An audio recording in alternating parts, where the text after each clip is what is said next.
Yeah? I can't do that shit. I need to chair the MTA now. That footage is out there. That audio. Yeah, Aidan, what were you gonna say? All right, give me one moment. Let's see if I could find a good playlist on Spotify for this. Ariana Grande.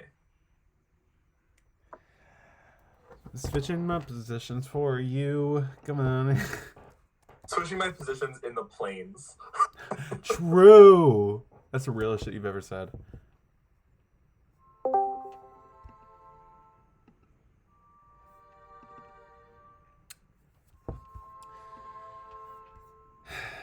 Okay. It's been a while since I've said this set of words, but it is an honor. Last where we left off on the Elegy of Everlasting Winter.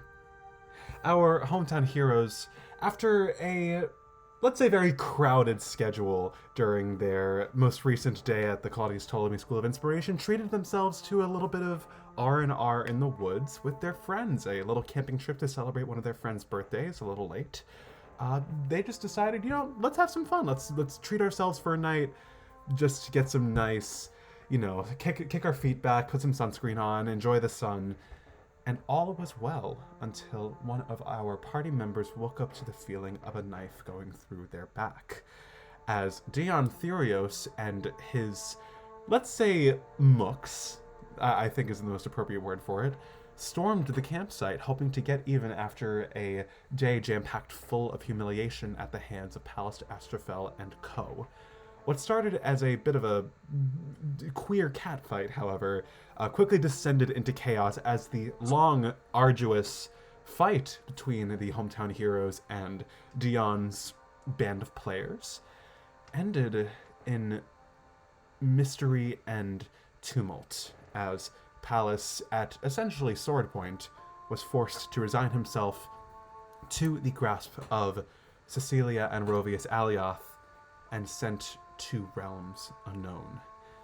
As our hometown heroes are standing alone on a now quiet campsite, Pallas, you cannot see, you cannot hear. You try and wiggle your fingers, but you feel nothing solid, nothing malleable. You feel almost as if you're moving through water.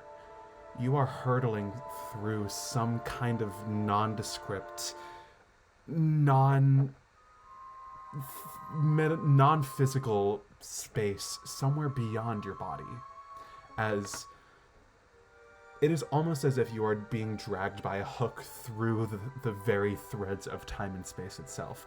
You feel every single one of your limbs is almost being torn away from your body. You feel yourself almost beginning to come apart at the seams, which is why it's so inexplicable that you still feel your body is in one piece, even so. As you are hurtling through some, metaphysical ocean, almost. And as this is happening, what is Pallas feeling right now?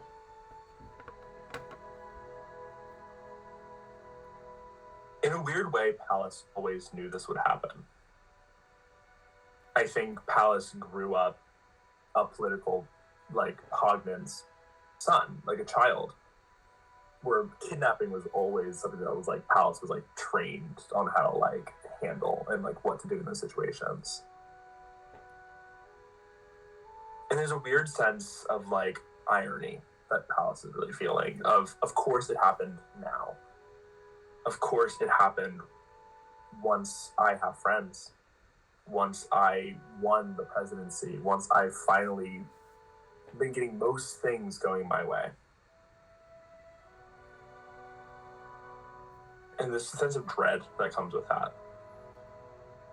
Of course, it had to happen. As you feel yourself being yanked through these barely tangible threads of existence. You feel the thoughts percolating in your mind. Of course it had to happen. This was always going to happen. You were always going to happen. Everything stops. You feel your body touch solid ground. It feels not quite like pavement, not quite grass, nothing that feels familiar, nothing that feels comfortable beneath you.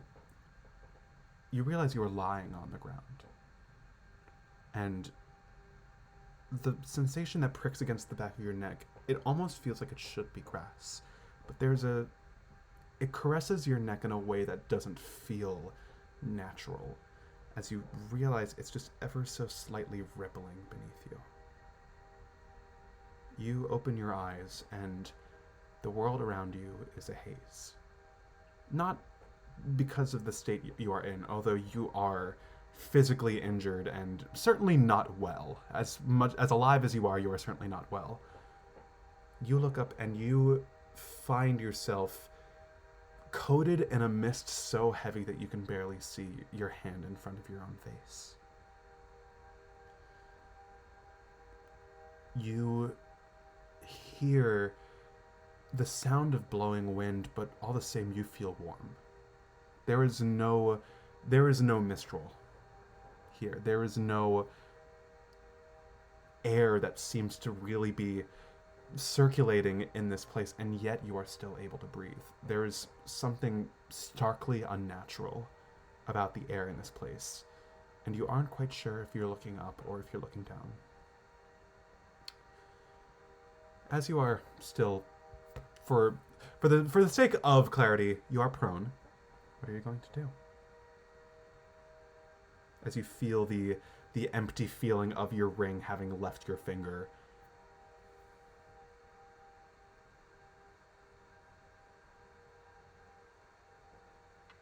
Are you there? I feel like I am owed an explanation.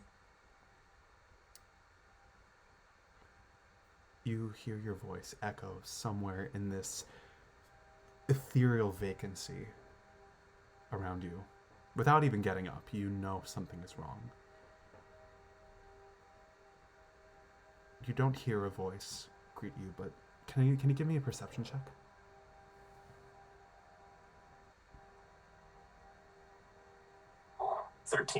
13.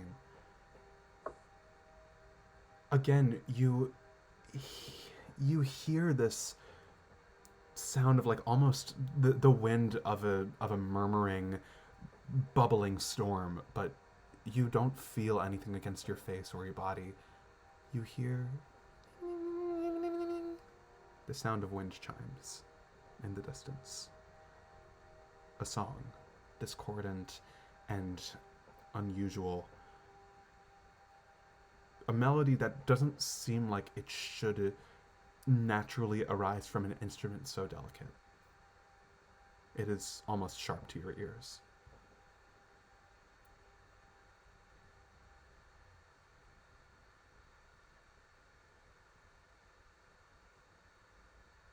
I know that was part of the deep dive.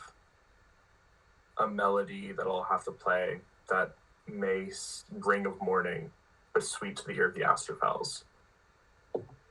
This is not sweet to your ear. Wonderful. I am going to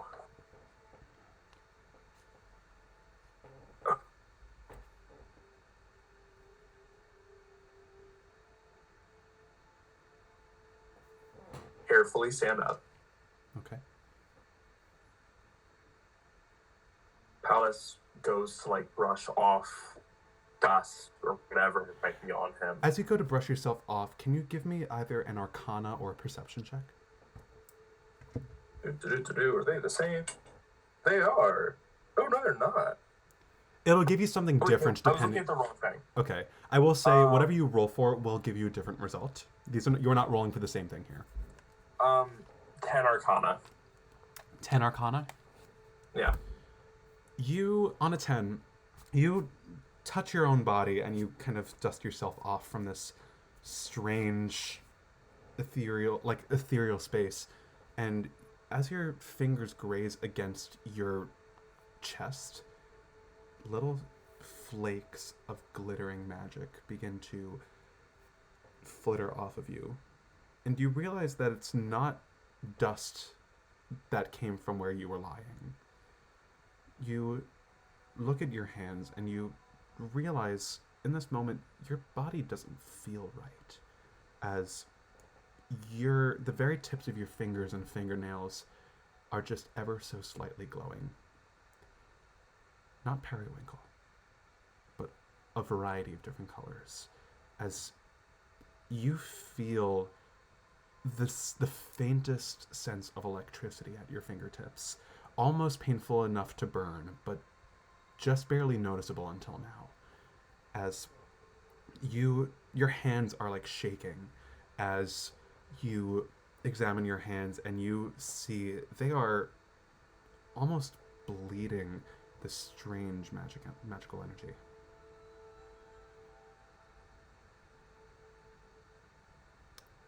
I didn't mean to interrupt you. What were you going to... You were going to do something before I interrupted you. Yeah, I think I was just going to say what catches Pallas off guard is the shape he's in. He was stabbed through. Like, the blade came out the other side of him in the last fight. Yeah, you certainly feel woozy. And, like, I'll let you know this. Yeah, you don't feel well. I was going to say, like, it was necrotic damage, so I'm imagining where that stab is starting to get necrosis. You feel, yeah, by a fucking earth elemental, so his eye is bruised. And he's just like, what's the point fully of brushing off? But I think that's when he realizes his hands are fucking glowing. I'm gonna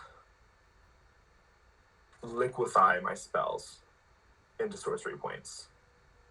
I think this is part of Pallas's like defense mechanism, because sorcery points are like more adaptable. Interesting. What exactly kind of process does this involve, if I may ask? It's just a bonus action, if that's what you're talking about. I more so mean aesthetically. Okay. I think it's Pallas manipulating his energy. I think it's Pallas like bending his inner arcane abilities in a way that's not completely natural, in a way that a caster who is not a sorcerer or is not, let alone an Astrophel, can't do. I think for Pallas, that typically manifests in a lot of like mental work, in a lot of like mental shifting of energies. But I think it's oddly physical in this space, given that his magic has never manifested so strongly in his hands before. So he has to like grip his hands closed in order to do it. Yes. Can you roll a d20 for me? Yeah. Ooh, that is a natural 18. Natural 18. Cool. Oh no, is that not a good thing? No, that is fine. You feel unsure as to how to progress, but you resolve to balling your hands up into fists and kind of pressing them against your chest as you try and realign the magical energies, kind of like the planets inside of your head a little bit, realign those stars as you try and like shift your magic slightly. And I'm going to say this carries over from your Arcana check from before. Your magic feels... The magic of the Astrophels, the touch of Astrophel flows through you like water.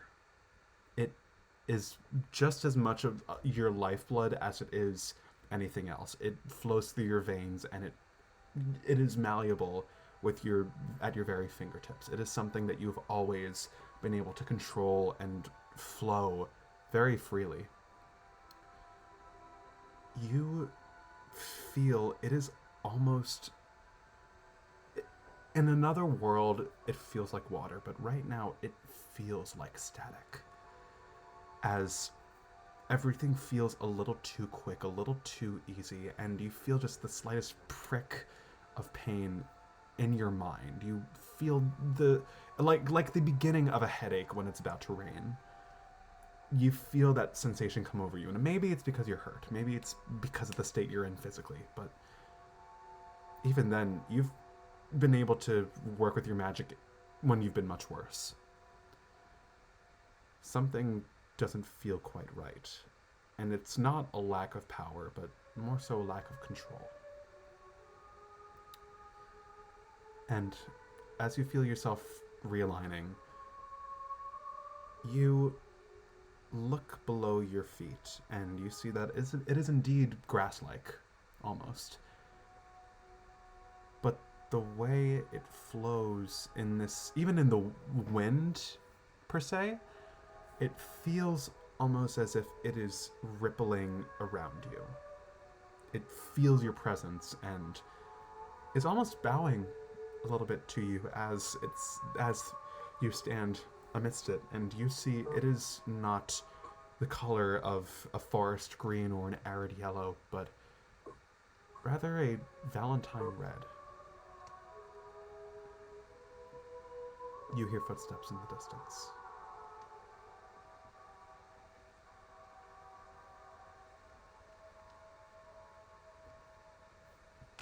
I think, as a matter of instinct, Pallas faces the footsteps, but also wants to get into like a defensive position. Okay, what would that exactly entail? I think it's more like lower to the ground. Like, I don't know if I've been seen yet. You can make a perception check to see if there's anything you can hide behind, if you like. That is a natural 19 for dirty 20. Dirty 20. You scan around. Only I had rolled this on a could be bedroom check. Very difficult to kind of make out shapes and presences within this mist, but you see the faintest shadow of what looks like a stump, like a tree log, at your sort of at like about a good like 10 feet away from you. I think I'll try to scare myself in some regards. Lovely. You hide behind this decrepit looking stump, and you see, once again, it is not of a natural color. It looks almost like, you play Minecraft, right? You know the trees in the nether? Kind of like blues and purples. You're not in hell, calm down. Wood of a like deep indigo and navy color. You see that, like, you press a hand against it, and it feels like more stony than wood-like. And you almost have to suppress a shudder. With that, can you give me a stealth check with advantage? Ooh, slay. I like that. This one feels appropriate. 15 plus 2, 17. Alright, so you hear these very faint footsteps approaching ever so closely, and you can't quite make out anything in this sort of mist. It's almost soupy in how like heavy it hangs over this landscape, but you see out of the corner of your eye a tall, imposing looking figure, and you hear a voice that is husky and guttural. All right, I know you're here. I can feel it. You're not natural. Where are you? Not natural?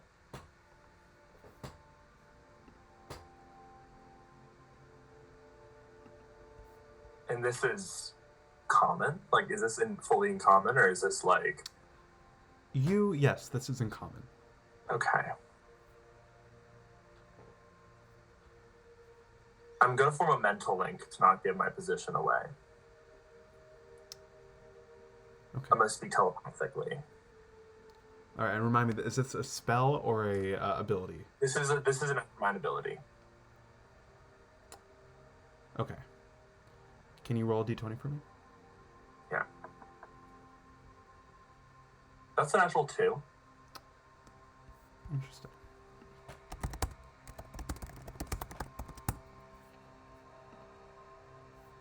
One moment.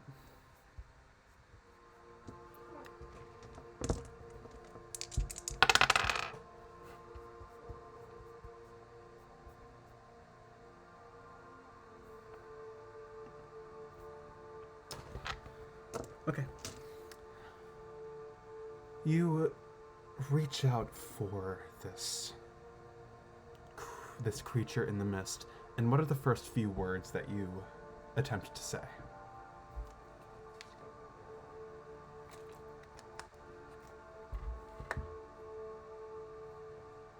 I've never been natural anywhere. And as you say those words, I'm going to need a charisma saving throw.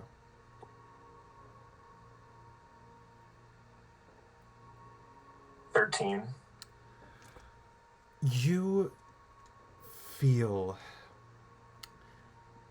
as you reach for this being, whoever is speaking to you in the midst, you try and reach for them, and you try to do so as naturally and as fluidly as you can, and you feel your mind begin to split agape as suddenly you cannot see. You are blinded by some ethereal cosmic light as you feel yourself lose control of your body for something. You feel the words that you intended to say get caught in your throat as you, for a moment, it is as if you cannot control yourself in any way, and you feel the magic that you brought upon to use this ability is forced back within your body. I'm going to need you to remake that stealth roll with disadvantage.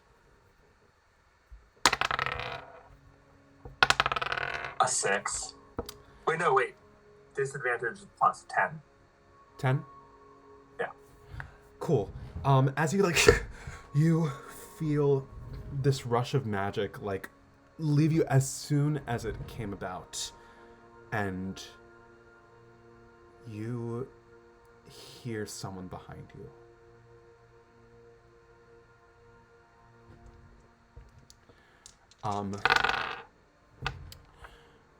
Do you turn around?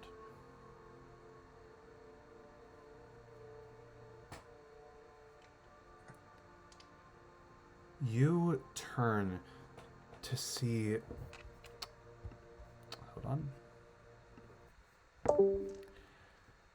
You turn, look up, and you see the gnarled, distorted face of a vaguely goblinoid creature with amber skin and a long, dark ponytail. He is clad in some ancient-looking prismatic armor. And you see, holding behind his shoulder, he is holding a club made of a wood not unlike the cut-down tree that you are hiding behind.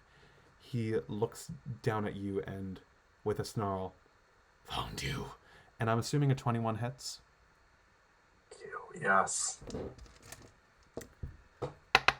It'd be so great if I ever actually was able to use shield in this game. Because I've had it the entire time. Aidan, Pallas, you take 10 bludgeoning damage. I'm out. And that's the end of the solo session. Pallas.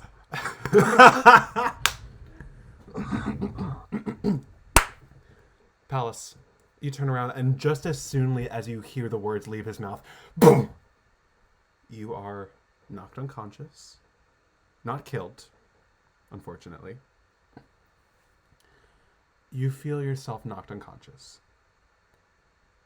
And as soon as your head hits the ground, almost as soon as it does, you feel you are awakened almost immediately after. You don't know how long, when, you don't know where, you don't know how, but all of a sudden, as soon as you feel your head hit the ground, you wake up in what appears to be a very lavishly decorated temple.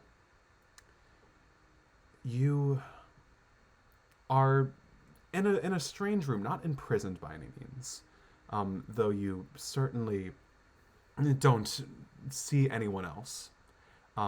It is a bit spacious. It almost appears to be a prayer room of sorts, decorated with fuchsia and indigo bricks and stone lining and whatnot. Little crystals, very glass-like, line the edges of the room. There is no window, but you see a single candle, tiny and yet lighting up the entire room all the same, flickering different colors. And you see at the edge of the room, there's a little idol, a little statue of some kind of creature that you can't really discern from here. You might have to inspect it to take a closer look. But you wake up, you notice that your school uniform is now stained with blood, presumably your own. I'm in pajamas. Oh, your pajamas, right? Fuck. My Pallas is silk fully in his pajamas. I forgot about that. Your pajamas are fully stained with blood, presumably your own. And you wake up with the dizzy feeling that you have just been hit by a car. That level of force. How many? I was just going to say, if you don't mind, you have taken a short rest. Okay. So you re-roll your hit die. As many as I want, right? Yes. Okay. Why wouldn't I roll them all? Go for it. That feels fair. I'm missing one. Oh, I don't have that many. Fun. Okay. Actually, I'm gonna opt to roll. I'm gonna save 2. I'm gonna save 2 of my d6s just in case. Okay. That's not great. 14. Okay, I regained 14 hit points. You regain 14 hit points? Cool. So, you feel not as awful, weirdly enough, despite that feeling of, like, the very light migraine that has suddenly overtaken you. You realize that your wounds from the fight before have healed somewhat. And as you stand a bit disoriented in this room, you see the doors behind you.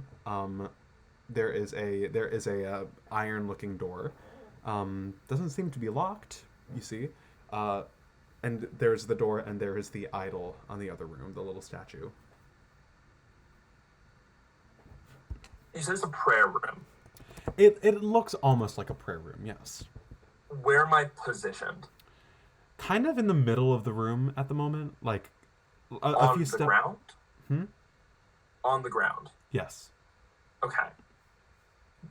And there's no like altar or anything like structural. There's no altar, but there is like there really is the statue and like like the candles on the wall. Candle. It looks like a bit shoddily like thrown together. I real quick, I'm just googling if sorcerers get anything additional on a short rest. No worries. No, I don't think I get anything. I don't believe because they don't regain spell slots, right? Nope. After having a short rest at level 20, I get extra spell sorcery points. Interesting. If I had the magic item, I really won. Anyway,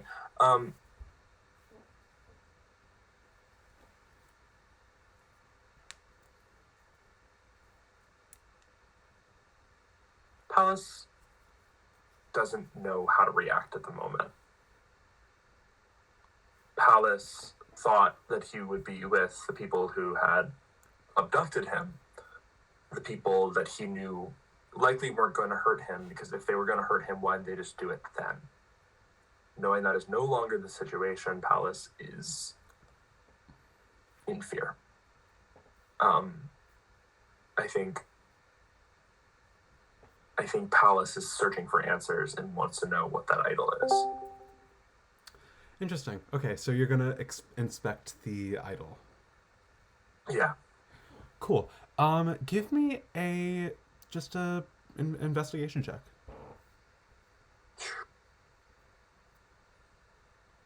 15. You are able to better make out the figure of this idol, and you see that there's a little engraving beneath it.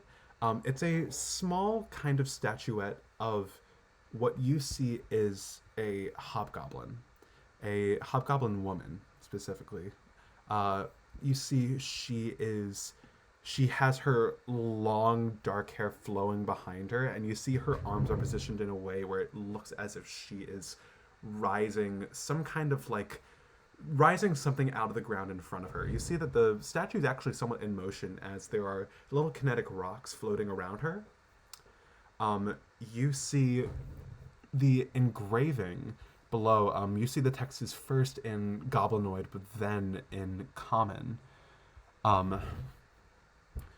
Risen from the ashes of below, Goria the Red.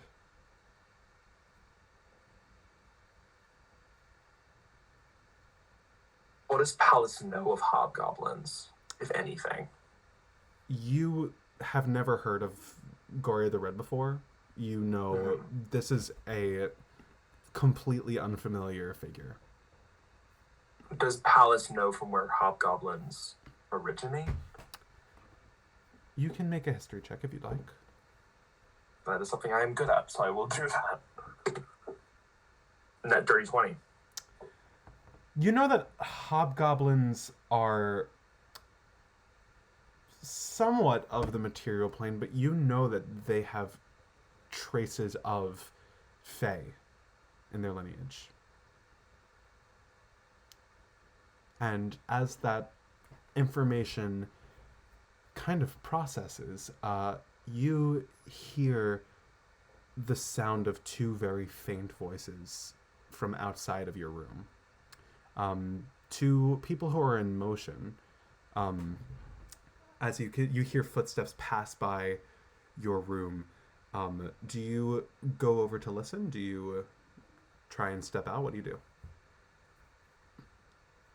I'm gonna go by the door and faintly listen, or like try to. Cool.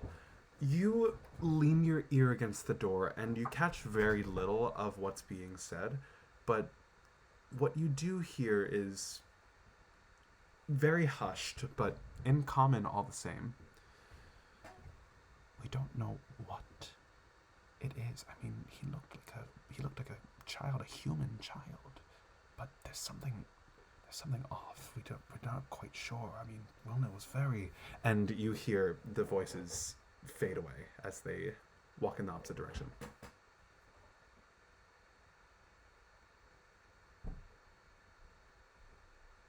Do I have a firm sense I'm not on the material plane at this point? Make a history check. The grass was bright red and the tree was blue, Tommy. 8.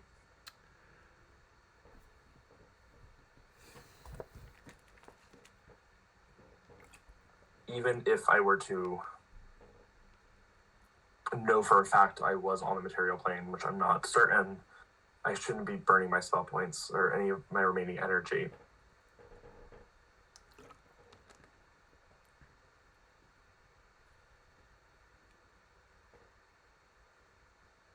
What's with the candle? You see the candle, the light of the candle, the flame is burning. Well, it looks like it should be burning very faintly, and you see that it's like kind of flickering different colors, going from like magenta to indigo to cerulean to turquoise, kind of like flowing in between these like very vibrant different colors. But you see that the size of the flame and the amount of light it's giving off are disproportionate. You can see much more of the room than you feel like you should be able to, considering this is a very small light.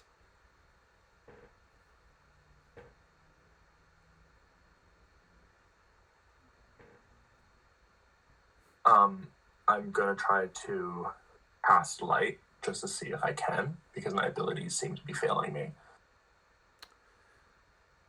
Roll me a d20. 9. Okay. You feel the familiar periwinkle light flitter from your hand, but it flickers a little bit and kind of like frazzles in your hand as it kind of like glows slightly above your hand. After a moment, it begins to kind of before it takes on the same color as the flame in the room. It's like multicolor. What the fuck? That's not right. I just missed that. Shit. I'm gonna go out the door. You swing the door open, and the way your bearings feel, as if it feels as if you're in the corridor of almost a monastery. The walls are the same kind of warm colors of the room you were just in. A bunch of like dark violets and crimsons, with a bunch of different like prismatic, glassy windows surrounding the corridor. And you kind of look. You are alone, as of now at least. But you can you make a perception check for me? 4. 4. Cool. You don't notice anything particularly out of the order. Well, not out of the ordinary. You don't notice anything subtle, at the very least. What you do see, you don't quite see a person, but you see little faint spiritual wisps on one end of the corridor, kind of floating in one place, like a little bit like almost like will-o'-the-wisps, sort of circling a little spot in the corridor. You don't see a person standing there, but you see these little kind of multicolored flames and coming up in smoke a little bit, just kind of like bobbing back and forth. You see, as you turn to look at it, the flames kind of disperse a little bit, kind of flying all around the hall, and you see they fly all over your head and in the opposite direction down the hall. I follow. You're going to follow. You very quietly, very carefully limp down the hallway as these flames are sort of like bobbing very slowly, almost as if they're floating in some kind of water above you, a bit lazily, kind of just hovering in a particular direction. And you see they begin to move faster and faster, and you feel yourself almost breaking into a sprint to keep up until you see they all flow through a doorway. They kind of like fly through all in the same direction, through a doorway in the side of the wall that you can't see into.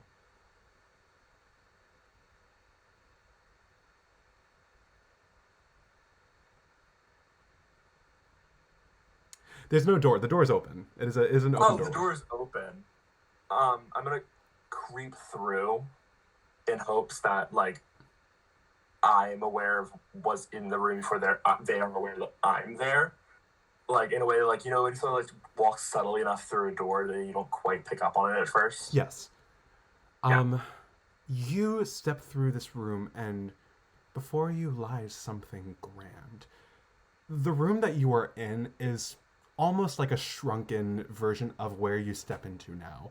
You see rays of shimmering prismatic light flowing through a series of windows lining the walls. You see that they're stained glass almost and kind of paint different pictures of different landscapes, none of which seem particularly familiar.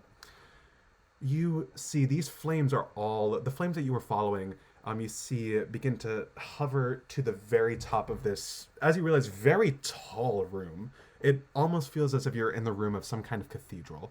As you step through, there's a single aisle lined not with chairs or pews, but statues of tall goblinoid figures, hobgoblins, bugbears, normal fairy tale goblins, all standing almost like terracotta statues, lining and facing this aisle. And you see standing before you, where there should be something of an altar, you see almost something of a kind of like cavernous gazebo, for lack of a better word. A huge giant, like a giant encrusted crystal with the front carved out. As you see within it, it's a little bit dark, but you see colors as far as the eye can see radiating from a certain spot. As you see the same smoke that was coming off from these wisps is billowing out from this sort of little alcove.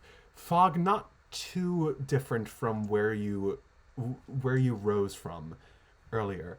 And as you creep ever so slightly closer, you see that someone is sitting amidst the smoke, cross-legged, head leaning all the way upwards, very peacefully, but doesn't seem to quite see or notice that you're here. It is time to reveal the best kept secret of the last 6 months. Will the person playing this character turn their camera on and introduce herself? Fuck you, Sam. Fuck you. Oh, his camera's not turning on. I went through how many weeks of Polly-Kate with you for you to betray me? I've had this character for like 4 months, anyways. Sam, I cannot see you, unfortunately. Oh no! Good. I have my camera on. It doesn't. It says you're Yeah, buffering. loading. Oh jeez, let me try to. Hold on. Is that working? Maybe No. log off and log back in. No, that was meant to be. This is a terrible time for the camera not to So work. much more great. No, Sam's character still heavily obscured by smoke. Still heavily obscured by smoke. There we go. All right, cool. Sam, in your proper Elegy debut, can you please describe the figure who's sitting in front of Pallas right now? Oh yeah, I need to use my phone for lighting. In front of Pallas, you see a hobgoblin, just bright red skin, black hair in this kind of like, she's 5'6", about like average height for a girl. Like, you see she's wearing what appears to be like white, this sort of white dress, but it's it's actually like there's colors like weaved into it, and like it's sort of like slowly like flowing into that. I imagine her head is like it's like tilted up, kind of just looking upwards, but her eyes are closed, just entirely like very relaxed and in this like sort of position. But yeah, and she also has like she's got black like sort of tattoos just on her face, on her arms. You can see like a little bit on her legs, and they're like vines, flowers, butterflies, like also like some like swords and arrows and various weapons. It's a lot, but it's very purposeful looking. It seems as though there's like something to all of the tattoos that are on this hobgoblin. But yes. Lovely. So this character who's been 5 months in the making, you see is sitting cross-legged in front of you, Pallas, in this sort of strange ethereal trance. Does this look similar to the statue that was in the other room? You see that she has a resemblance to the statue, but you don't. The hair is different. The face is different. This is you kind of like are looking at her very carefully. This hobgoblin doesn't seem much more than a year or so older than you. She is very youthful in her stature and her face.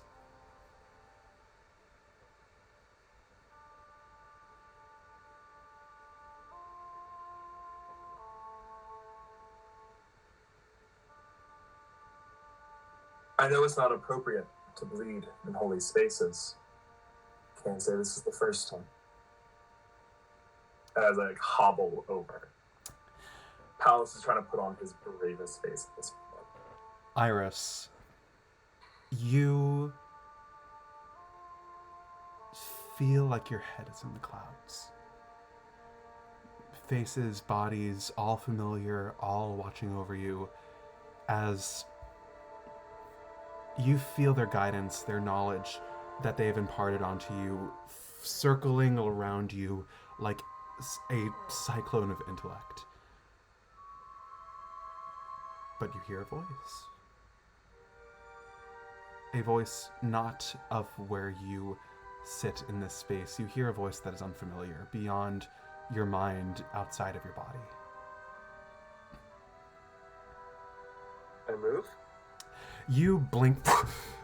You are sitting kind of like hunched in this little alcove that that has been carved out for you. You blink and you see what appears to be a young human man standing before you. Do I know who he is? Just a few minutes ago, you heard talks of someone being brought in, but you didn't think much of it before. But you can tell this is a human standing in front of you. At least you're sure of it.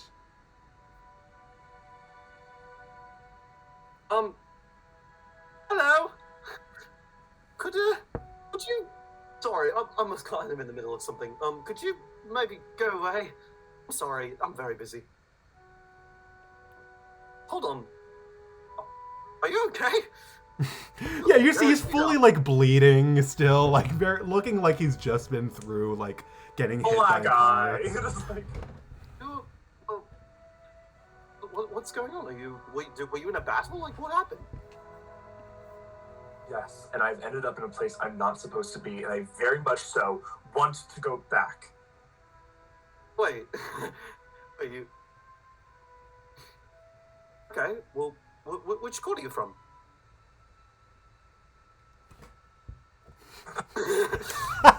I think he's like,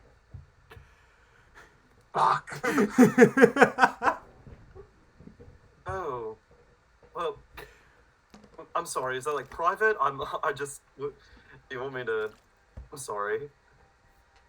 I know it's personal. The Archfey, they're all kinds of messed up. But it's like, I mean, we can help you get back to whatever you want to. Yeah.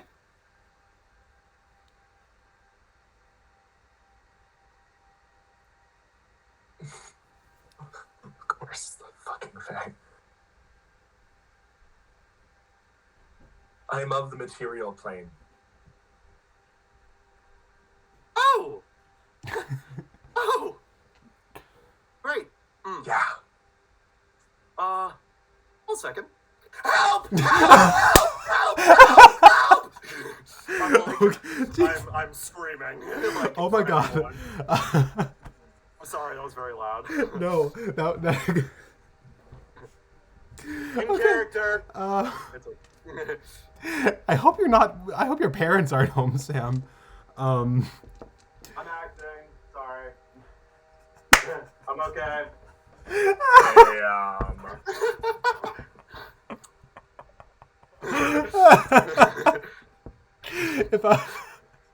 Sorry, the balls that takes, I cannot imagine being so brave while my parents are home. They're fine. They're good. I'm acting. Yeah, Iris, are you still like hiding in your little hole? I think now I'm like trying to get to like the other side of the room. Cool. So Iris, you as gracefully as a scarecrow in a wind tunnel, fuck, help, just like fucking push yourself past yeah. Pallas. Pallas, you do have the opportunity to do something as Iris tries to rush past you. Rush past me? Yes. Opportunity attack, oh god. The best opportunity attack you can do is stick your leg out and hope she trips. Oh, I have a knife. Pallas has 3 daggers that like Pallas has had the entire game. I forgot you had Pallas daggers. get shanked. That's not okay. You're gonna try and shank Iris? There is something I could do, but like, what's the point?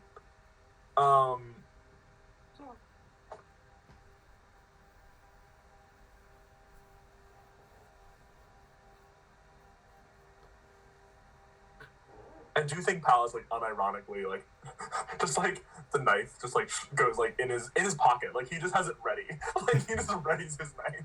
You've had your little like periwinkle pocket knife. It's a periwinkle switchblade. Oh, perfect. Pallas has like had it on him for self-defense purposes, fully knowing that he's a magic user. Like, You never know. You never know. no, it was Celine that got him it, like not fully understanding Pallas's full power. Like, Oh, come on, kiddo, you're going camping. Pallas doesn't do anything. I'm just gonna keep running. Or Cool. I'm gonna be in the room, but I'm gonna like run as far away from I can as Pallas while still being in the room. I'm gonna form a mental link. I'm gonna try. Cool. D20. 6. Cool. And how many do I need to pass? 6. 6 is actually, it actually does pass. I believe you're starting to figure out what's going on here. Pallas, you force through, this did not work the first time, but like, you're so frazzled and so angry about what is happening and what is sort of like, what is preventing you from really being able to feel strong, that you push through the feeling of like magic breaking through you to establish the mental link. What do you say? I don't mean any harm. Get me back the fuck home. You just talked to me in my head. Are you? Oh my god. Are you my ancestor? Oh, Jesus.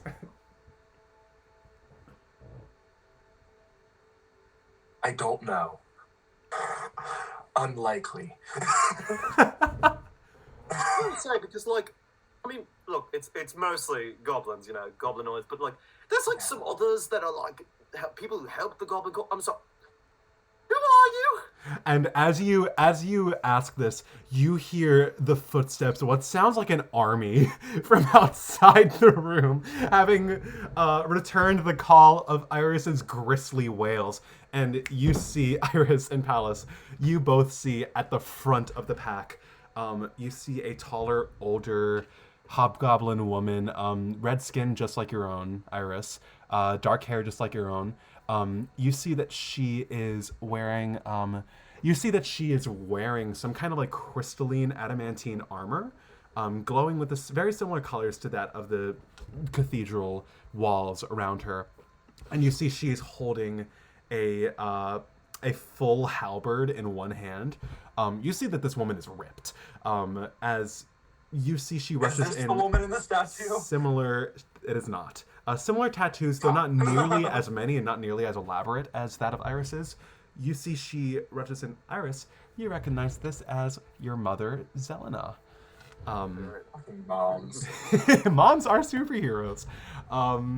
You see Zelena rushes in with a kind of steely, like fiery look in her eyes as she sees you next to Pallas. Iris, what's going?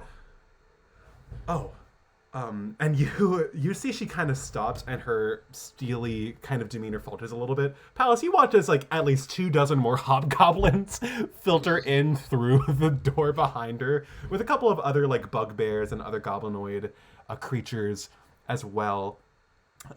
One or two elven-looking folk, but mostly goblinoid in their numbers, all wearing tunics or sets of armor similar to that of Zelena's. You see the hobgoblin man from before, who you can see him more clearly now, but the one who knocked you out before.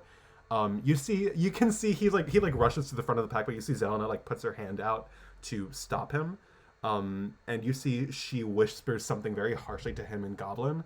Iris, you can understand as, not again, you oaf, as you see another taller hobgoblin woman come to join Zelena at the front. You see this one, shorter, grayer hair, not wearing armor, but rather very eloquent looking robes. You see with a quarterstaff with a kind of gnarled looking stone at the very end of it. Iris, this is your other mother. What's her name again? Amarello. You see Amarello wanders to the hey, the two Elegy players with two moms. I love lesbians. You see that Amarello joins Zelena at the front, and you see she eyes you down, Pallas Amarello, and she looks a little less like perturbed, like, oh, you're finally awake. You made a much faster recovery than I anticipated. Sorry, honey. What's going on? This guy's from the material plane. Do you say that out loud? Yeah. Instantly, a sea of murmurs begin overtaking the room, all in Goblin. So, Pallas, you don't understand a single word that is being spoken, but you hear Zelna slam the tail end of her halberd against the stone. You see she steps forward, kind of motioning everyone to stay back. Iris. Behind me. What? Okay. She reaches out to grab you by the ear. Okay. Sorry. It's all right. You're from the material plane, you said. Yes. Well, I apologize for our cohort's ineptitude. This is not how we like to greet people here at the Goblin Court, but pardon me, this is not the kind of answer I was expecting. You were knocked out cold. Zelena Clarabella of the Goblin Court. It is a pleasure to make your acquaintance, mortal.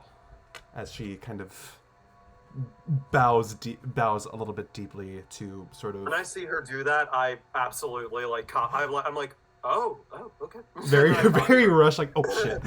As you're not sure if you should bow or curtsy, so it kind of ends up being like a weird combination of the two. Yeah. Tell me, my friend, what is your name?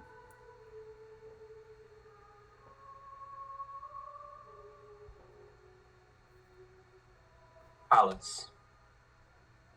Pallas. Well, I'm glad to see you've made somewhat of a recovery. Again, these types of injuries were not what I would hope to see anyone sustain within the walls of this court. You see, she looks at the man who you encountered before, and he kind of like shifts awkwardly where he stands, kind of like melts into the crowd a little bit behind him. Honestly, I'd be more upset about how weak it was. He struck an injured teenager. Can you make me an intimidation check?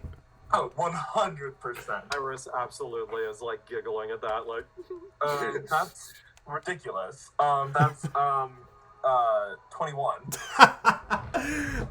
You say the word teenager, and instantly, like half of the goblin court in this room look at this hobgoblin with outrage, like, bro, that's a full fucking child. I just see. All right, well, I'm going to excuse. Nope! As you see Amarella grab him by the arm. Well, it seems our suspicions were correct.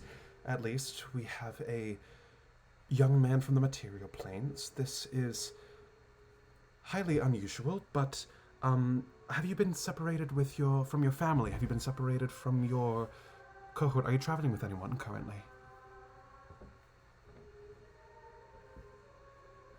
No. You've come alone. Wasn't by choice. And I intend on going back as soon as possible. I have matters to attend to. Iris, can you make an Arcana check for me? Arcana? Yes. Absolutely. Let's roll this real quick.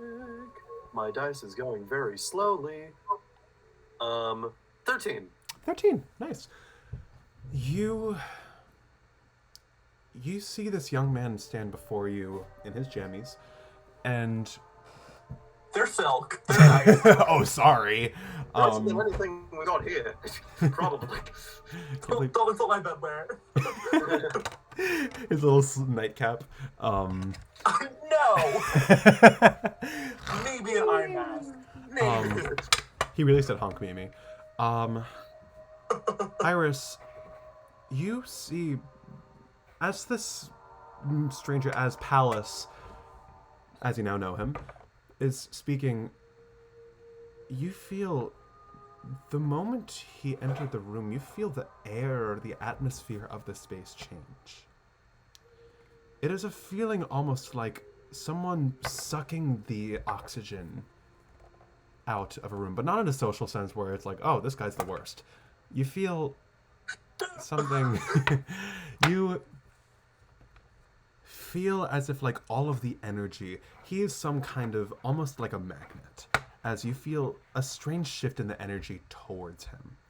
And as he raises his voice, you notice, Pallas, the shimmering sensation at the tip of your fingers has not faded away.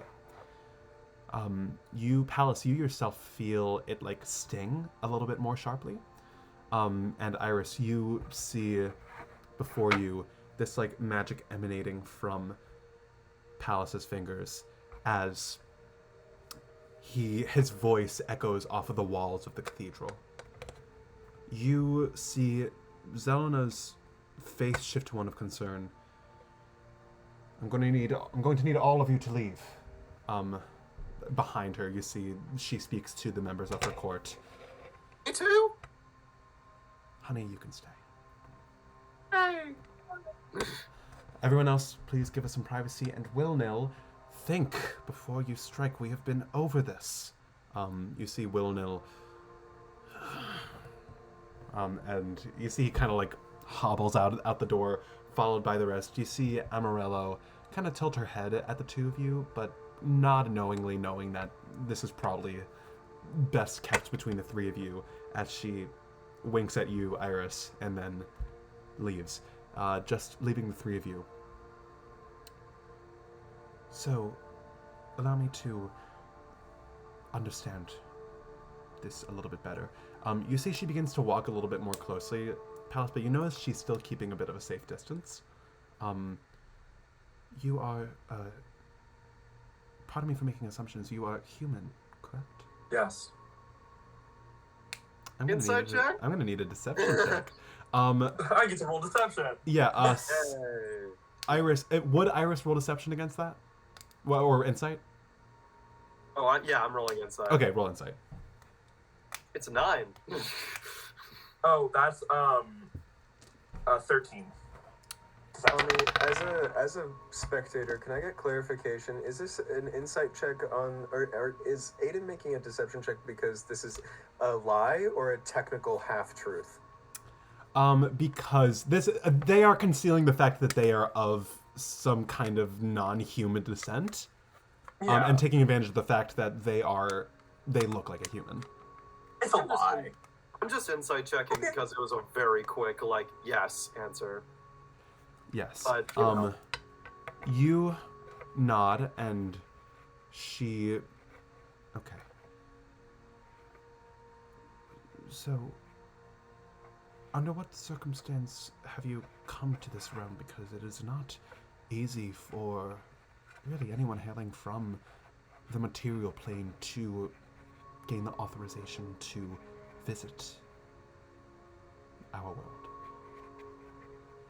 Do you know where you are, young man? I think I'm in the realm of the Fae. That would be correct. Out of character. Yeah, Will. Eat shit.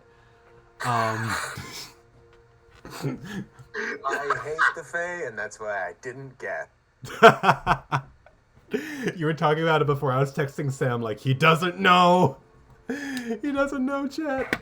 I had a hunch, you fuck. No one guessed it. No one guessed it. I perished the thought. Aidan offhand guessed it. Okay. Was it while I was gone? Because I don't remember this. It was, I fully went, this was while you were there, but it was just like some random thing. Yeah.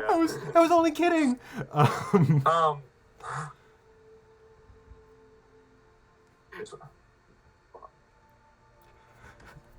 Shut up, Alex.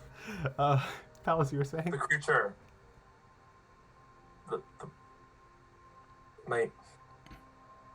I was sent here via some sort of spell.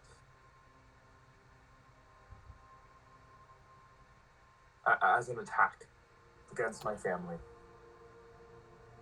Planar ship spells aren't often done without one's consent, unless... Well, consent was taken at sword point. Now, can one of you take me back? Iris, you glance instinctively at your mother, and she kind of like looks at you out of the corner of your eye.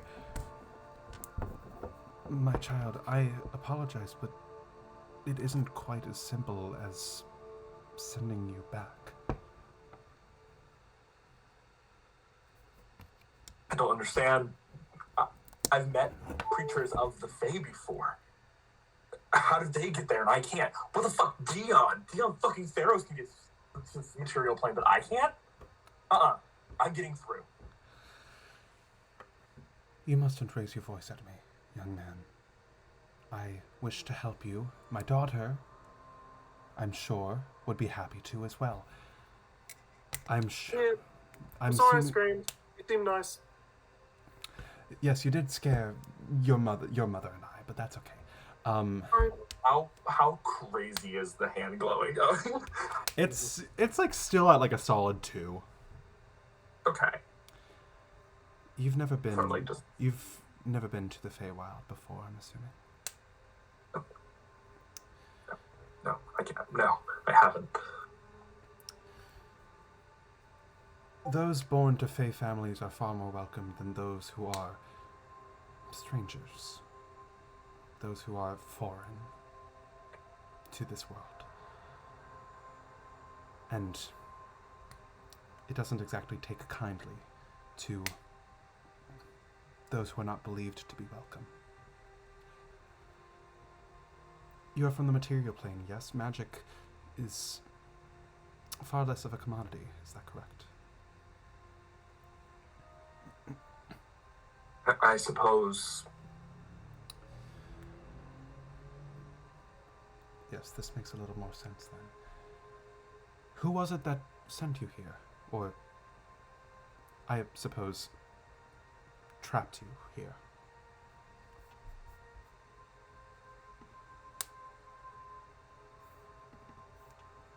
An Eladrin. Do I know the name? Make a history check to see if you remember his name. As you see Zelena kind of like... 15. You remember the name Rovius, and before you remember, you see Zelena kind of looks at Iris. Darling, you're going to need to be a little more specific. That does not narrow it down quite as much. No, many Roviuses. Oh, you don't say the... Oh, this is before you say the name. Oh, sorry. They were involved in some dealings with North Pole. Rovius. Oh. Both of the hobgoblin women in the room perk up as soon as you mention the North Pole. Dealings with... Fascinating. Well, Rovius, you said. Rovius. Do I get more of, like, why are they... Oh. Because I know St. Nick's a Fae. You get the sense that they might know a Rovius. They might know exactly who you're talking about. That fellow of Queen Mam's court.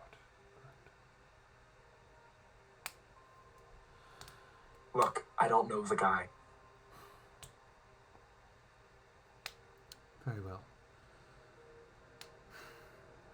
I suppose, at the very least, I could explain some things to you about this world, about how exactly it works. I understand this is very difficult, my friend, and I apologize for the situation that you've been put in, and I can only hope that myself and my family and my order, for as long as you need it and for as long as you are here, hopefully it being a short period of time, for your sake, but for as long as you are here, that we can avail ourselves to you. It has always been the duty of the Goblin Court to care not just for themselves, but to beseech the stereotypes and be a friend to those who need one. Insight. Go ahead. Did I help on persuasion? I don't know. That's a 7. You can roll either persuasion or deception. Don't tell me which one it is. Don't say which one it is, but I know which one it is. Okay, cool. Oh God, this sucks. It's an 8. You believe her. Better than I rolled. You believe them. As you see Iris, like, behind her mom, You see Zelena. Like fanged smile, like. Zelena gently beckons you forward. May I? What are they trying to? She's trying to get you to follow by taking her hand. Okay.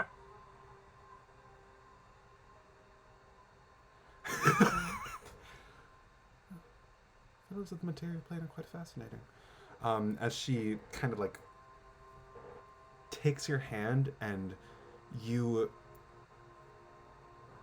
feel as her hand connects to yours, you see she for a moment. Oh, right. Come with me, my friend. You too, Iris. You see she guides you down the hallways and around the kind of corridors of this monastery area, passing by goblinoid folk, some of the people that you saw in the cathedral. She walks as she speaks. The Goblin Court is something of a black sheep here in the Feywild. We are not part of the powers that be, the four courts of, well, the seasons. Titania, Mab, their cohorts, whatnot. We've always been outsiders in that sense. An inside that we'd really like to be a part of. Precisely, yes. Are you, I feel, my friend, magic emanates from every part of you. Are you one of arcane descent? Oh, mage. Yes. So you can understand in the material plane, magic is something of a, not necessarily a privilege, but a cornerstone of day-to-day life, yes?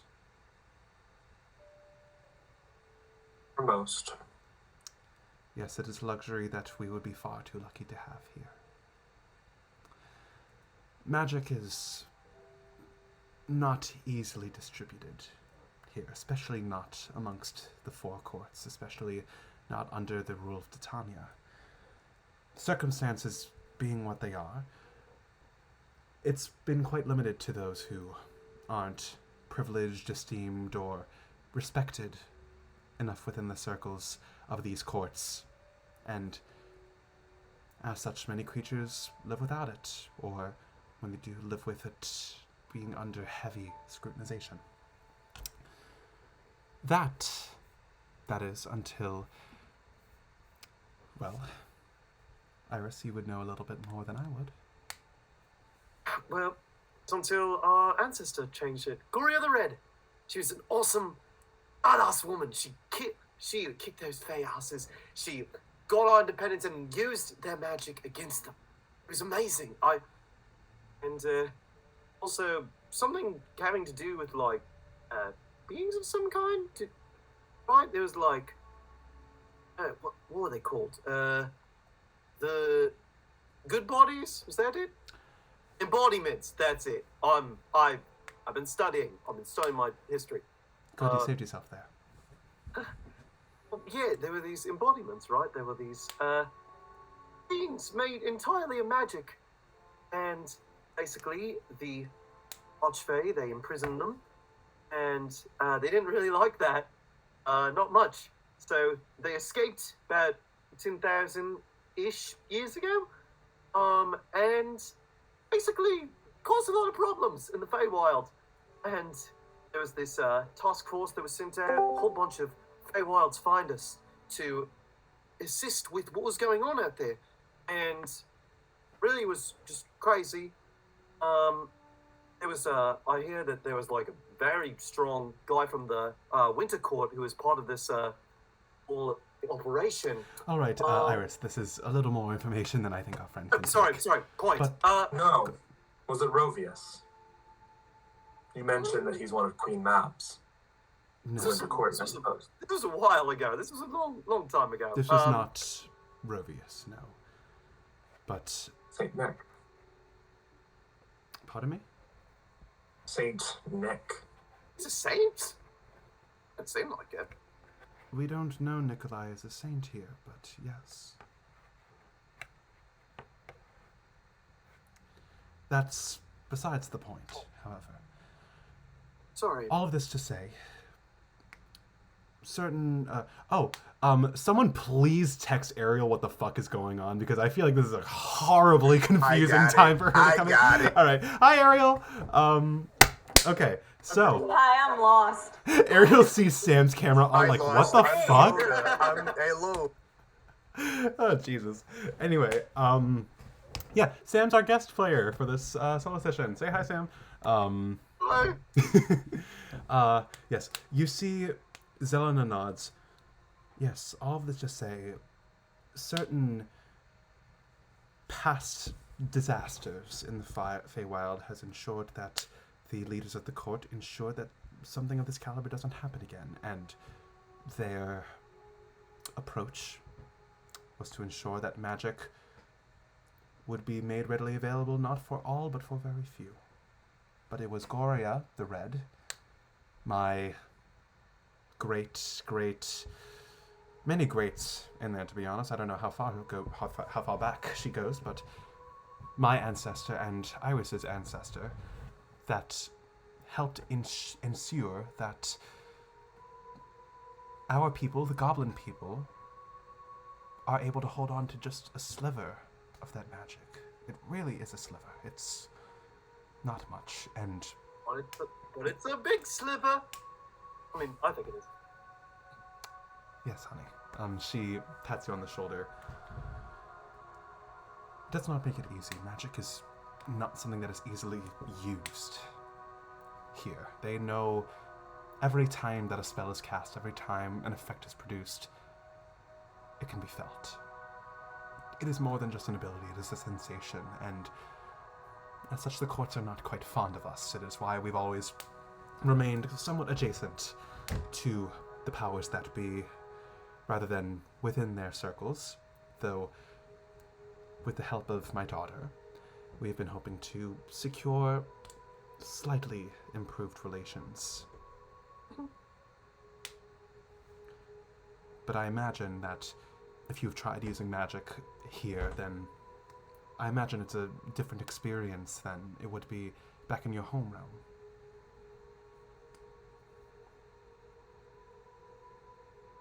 We haven't been hold of it. Perhaps, yes, though I must say, young man, I have met creatures from the mortal realm before, from the material realm, rather.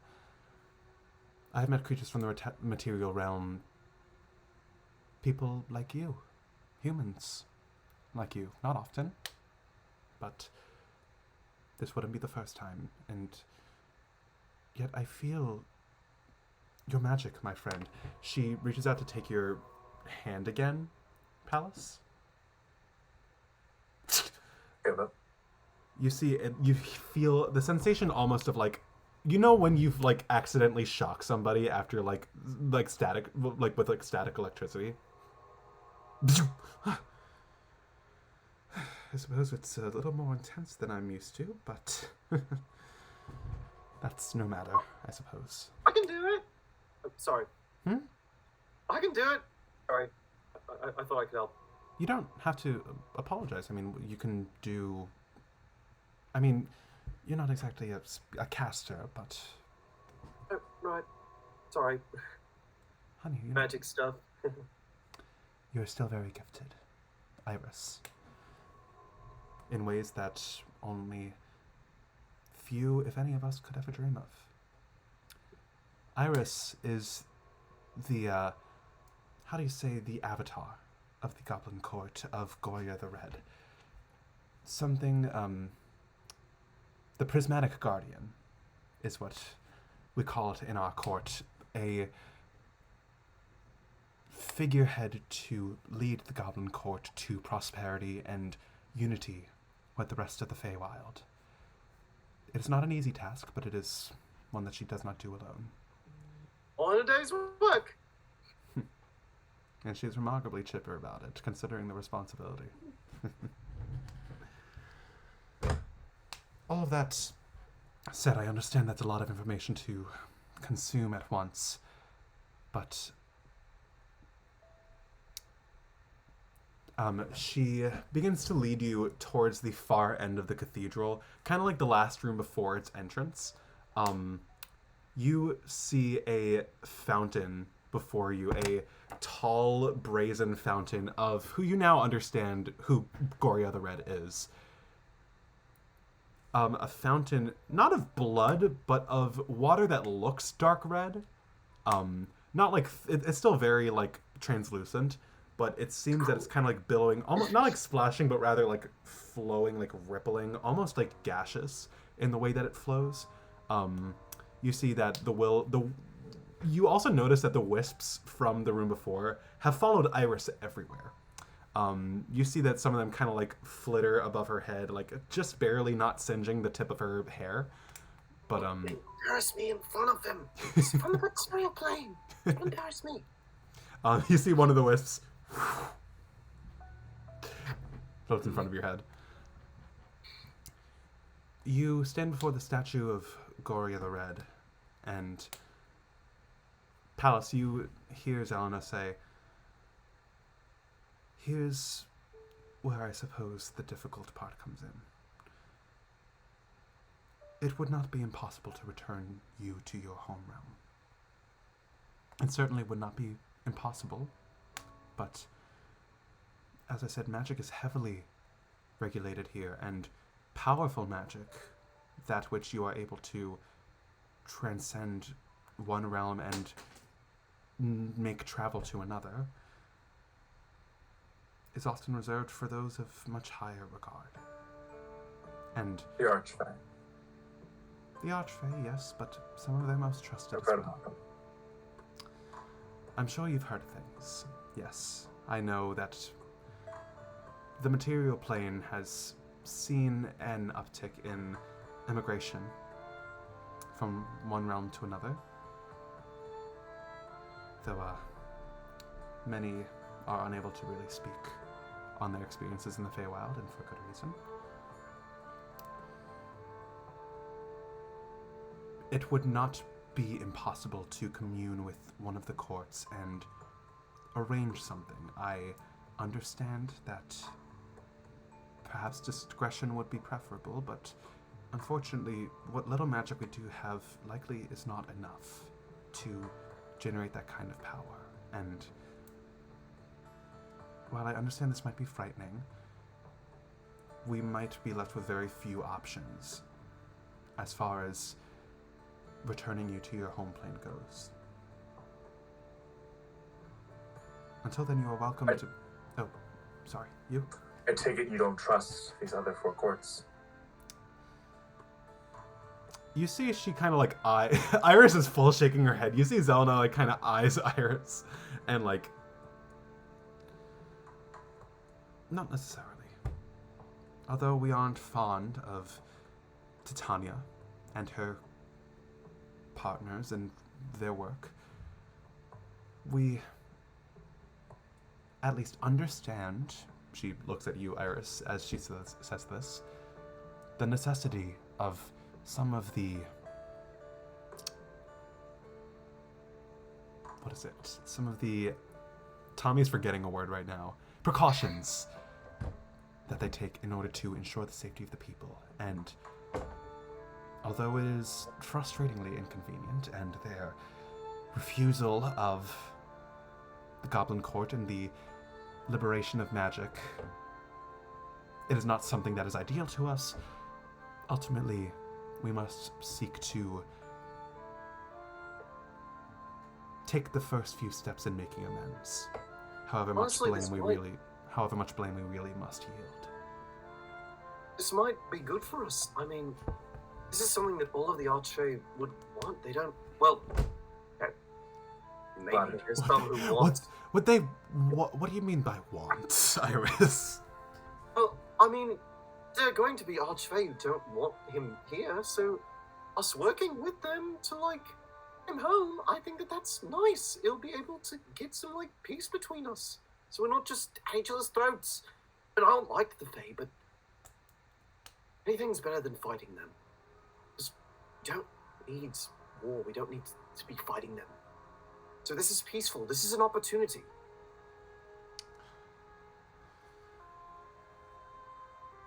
Iris, can you make a persuasion check? It's not going to be great. Let me just quickly roll. 17. Very nice. You see Zelena, her ears kind of like twitch a little bit. I mean, I will be honest, I don't exactly know any other alternatives. At least as of now, I'm sure.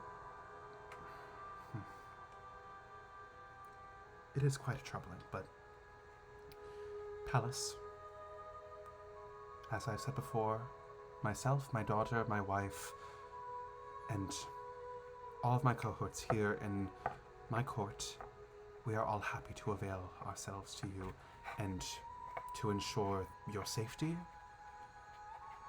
from whatever may lie here in the Feywild and whatever might have wanted you to be here in the first place.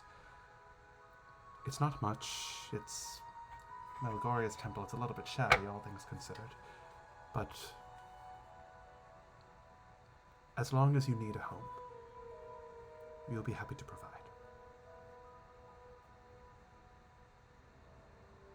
It's appreciated.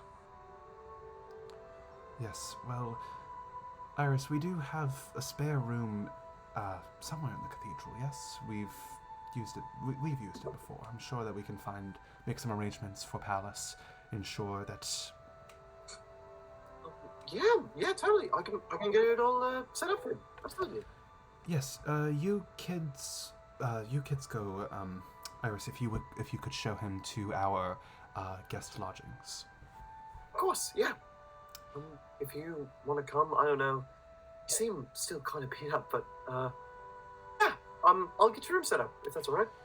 Oh, and one more thing. You see, she holds out her hand once more, Pallas. She braces herself. Unusual. You see, she takes her hand, carefully puts her other hand over it, and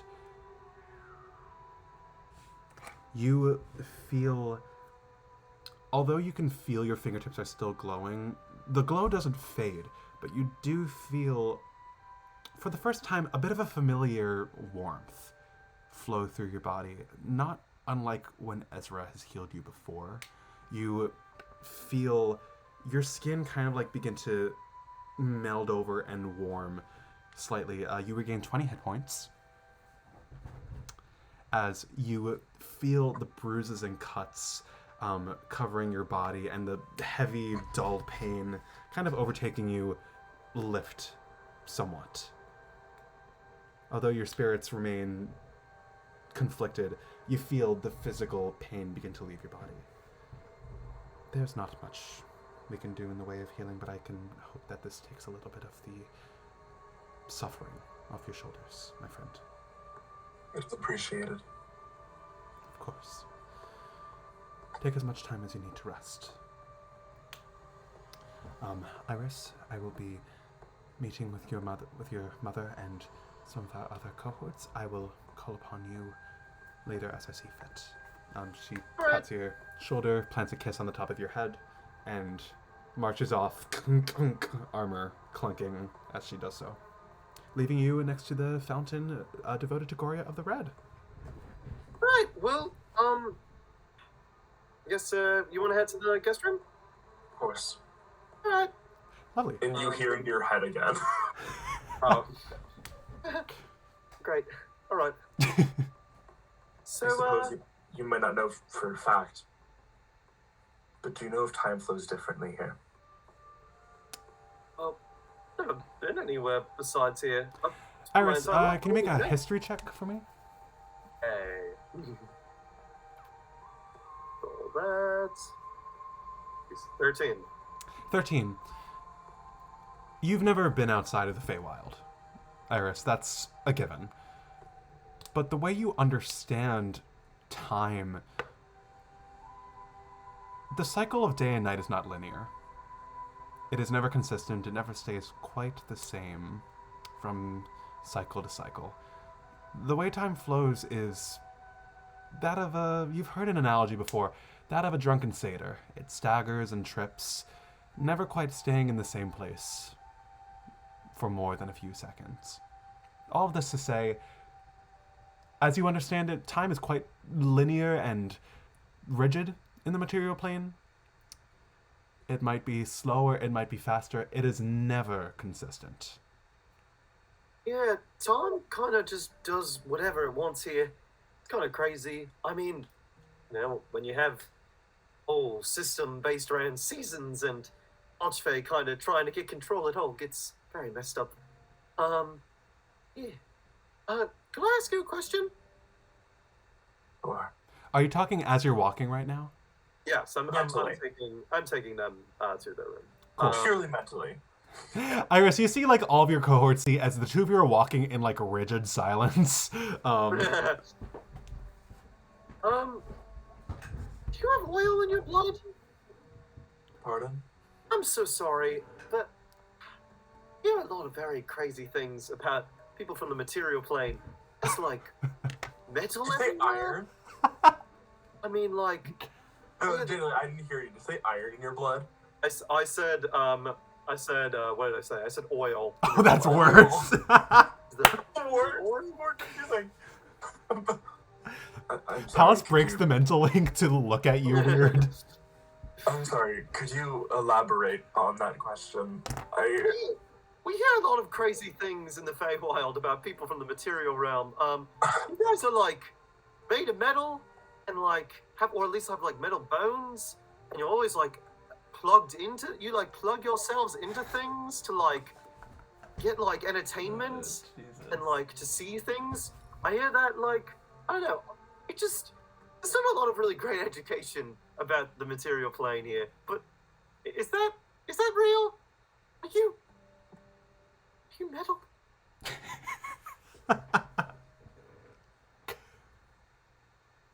It's fine if you are. I'm sorry. I didn't mean to seem judgmental. I mean, no. You take an hour of real time to explain human biology to Iris. Okay, so yes, we have iron in our bloodstreams. Like, we have some metal in us, I suppose, but not in the mechanical sense. Okay. We aren't smithed, we are born. And like, again, thing that's not real. I mean, no. See, I'm I trying to think told about it. them it didn't make any sense. Like, why would they do that? How would you? What entertainment could you even get from like just plugging in something and getting like electricity running through it? It doesn't make any sense. I don't get it. Ellis is not going to explain what a phone is. I think Pallas is going to lay down. Pallas is gonna be like, Pallas is not looking to like explore the isekai any further. Yeah, Pallas is like, I'm tired. I am I'm tired. I am Sorry, are you? tired. My friends are gone. Sorry. Yeah, genuinely. I want my mommies. I want my mommy. Sorry, are you alright? I feel like I'm asking a lot. Are you like okay? There's a tale that they tell children where I come from about a man who went into the Fey realm and had nothing but a meal and came back 100 years later. I'm coming to terms with the fact that I may return to my home and have so many people that I've known and have gone. So my life has left me, and I'm dealing with that at the moment. I mean, I suppose Roselle will still be there, but that's just an elven thing that's given.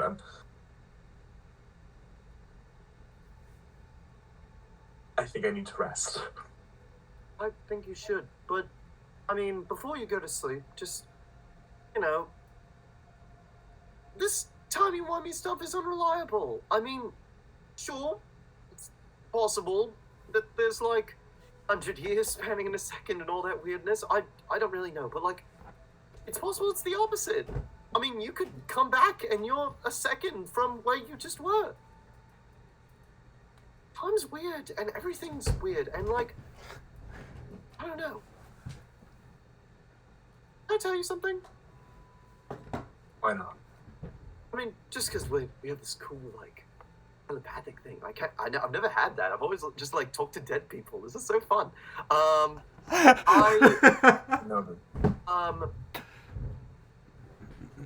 I really want to go to the material plane. Like, I really do. It's kind of a dream. I guess, if you, okay, well, I can't. Like, I have this job. I need to protect my court, and there's so much going on against them, but, like, I don't know.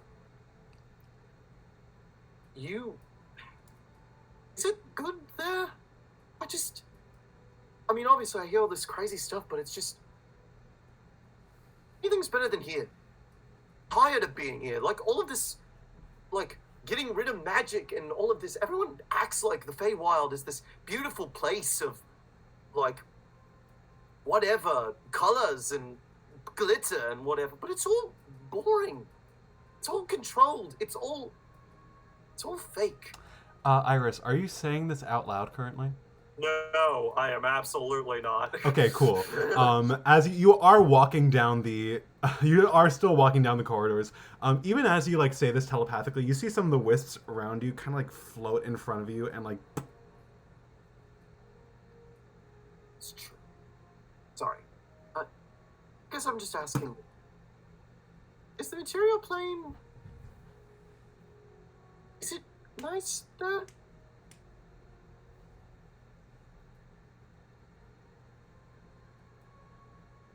It can be. I mean, you do want to go back, so it should be at least somewhat nice. I suppose. All right. Well, I feel like I'm bothering you. You should probably get some sleep. At this point, I assume we're at the room. As you are finishing this conversation, Pallas, you see it's not particularly lavish. Probably the closest thing to a dungeon that you've seen this entire... Not quite, you don't see any iron bars or anything, but it's dimly lit. It's, like, kind of, like...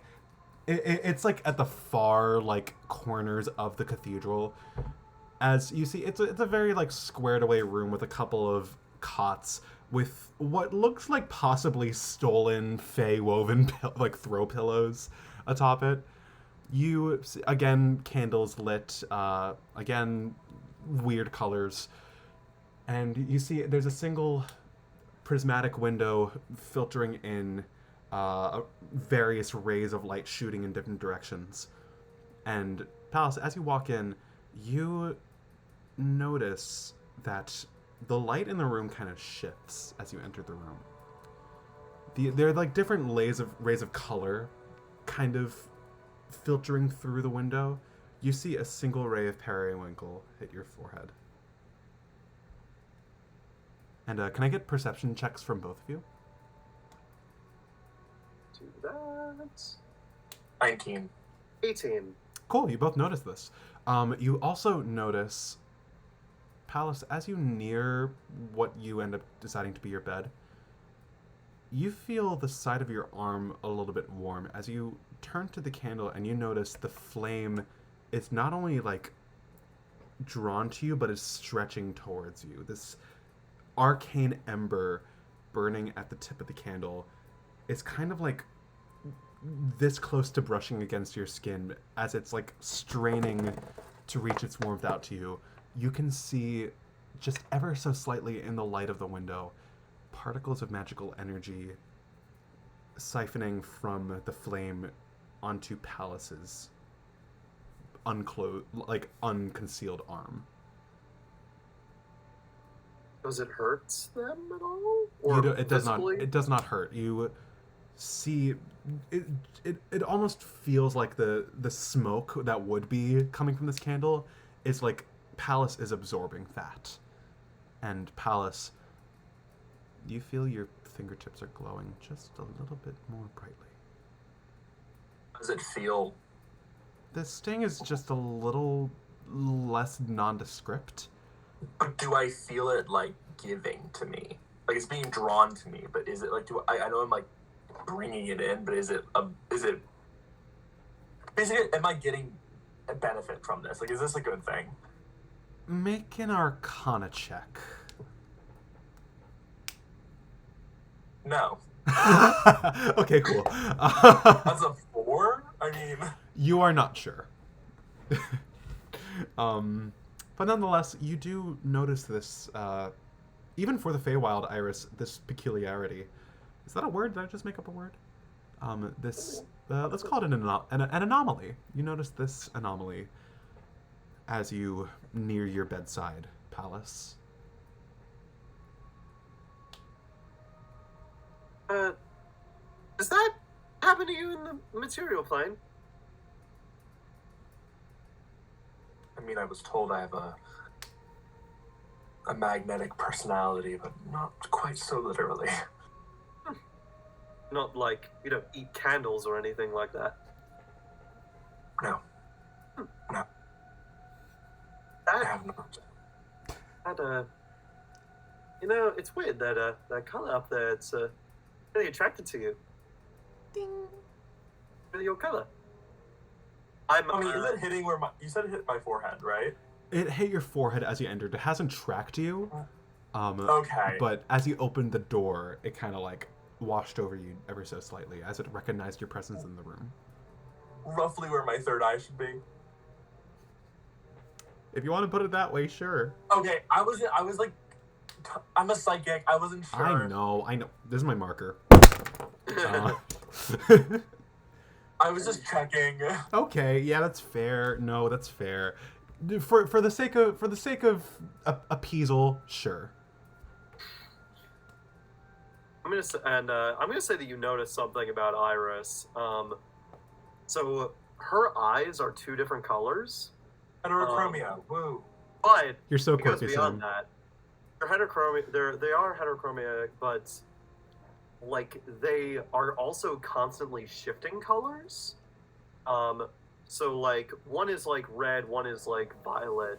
But then you see them switch. One becomes orange, one becomes red. Like they're never the same color. But Yeah, you see every time constantly- she blinks, even. Yeah, It is like it's you also, were looking and at it. so I'm gonna say this is some kind of BS, but I think it's funny. Go ahead. I'm gonna say hey, watch this. I concentrate, like I close my eyes for a bit and like really concentrate, open them, and my eyes are periwinkle. That generally makes Pallas smile a little bit. I think I see that, and that just makes me a little happy. Well, You like kind of like good night. frog blink after, and they go back to like blue and black.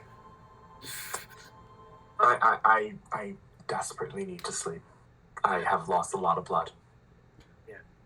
Well, Pallas, I will do everything that I can to get you home.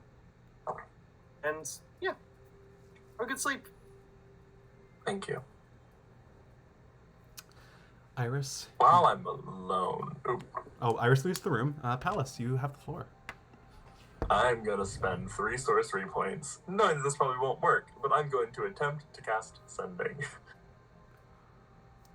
Okay, let me look up the rules for sending real It quick. has to be on the same plane. Pallas is just desperate at this moment, and Yeah, there's an on the same play rule. I'm hoping maybe I'm a sorcerer. Oh, So no, like, if the target is on a different plane than you, there is a 5% chance that the message doesn't arrive. It can work. only 5%. It can work. It can work. God, sending's broken. But like if you don't get a response, it's like they have to be able to cast sending back, basically. So you don't know. Oh, so it's like a one-way thing. It's not like message where you can send a text message back. Well, Sending can do that. Sending, you're allowed to respond to a Sending, aren't you? You are? I think So. I I think you get 25 words back. Does the 25 words back also have a 5% chance to fail? That's fun. Yes. It just says that the message doesn't arrive, but, I mean, it's whatever Tommy wants. Yeah. I'm going to say rules as written, but you can't, that doesn't mean you can use sending across planes if you so desire.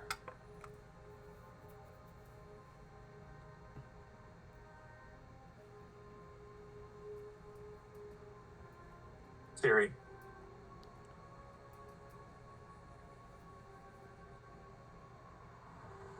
I'm alive. In the Fae. I will get back.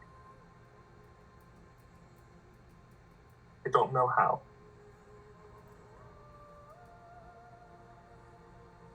Tell my moms I love them. You'll be a great president. And I end the message.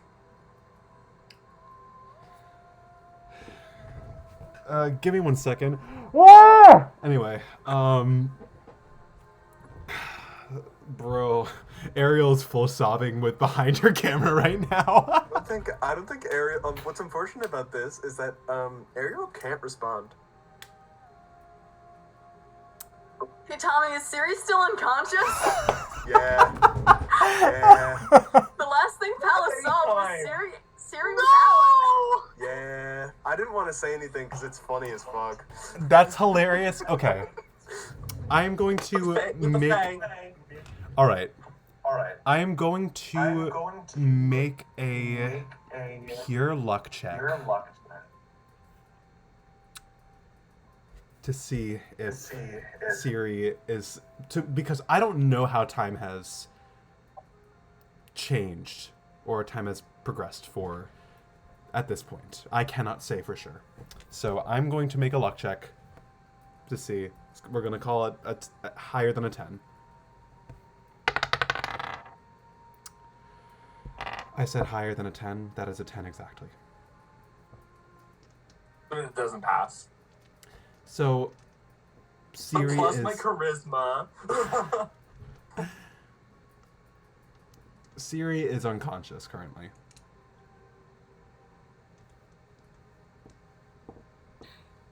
But I don't know that. I don't think Pallas knows that. Ariel, I'm sorry. Actually, burning hell, Tommy. I did not tell you to cast sending on Siri. Okay. Aidan, I have a question. If you had to choose a second person, who would it be?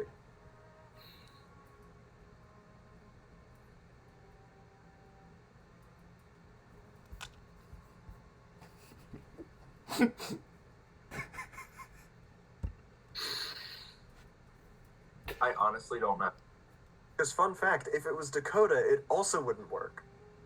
Ring It of wasn't mind Dakota. shielding. Oh, rest assured it was not Dakota. Oh. No, But I'm just saying, in the blue moon chance that you did, it would have absolutely no. So that's 2 out of 5 friends. No. Because it was literally in my head in between. For some, it was actually between Ezra and Pandora, and I generally couldn't decide if Pallas wanted that message to go to either of them. So I think Siri is the person Pallas wanted that message to go to, not anyone else. I heard you say Siri, and I could just hear Ariel like throwing up on mute right now.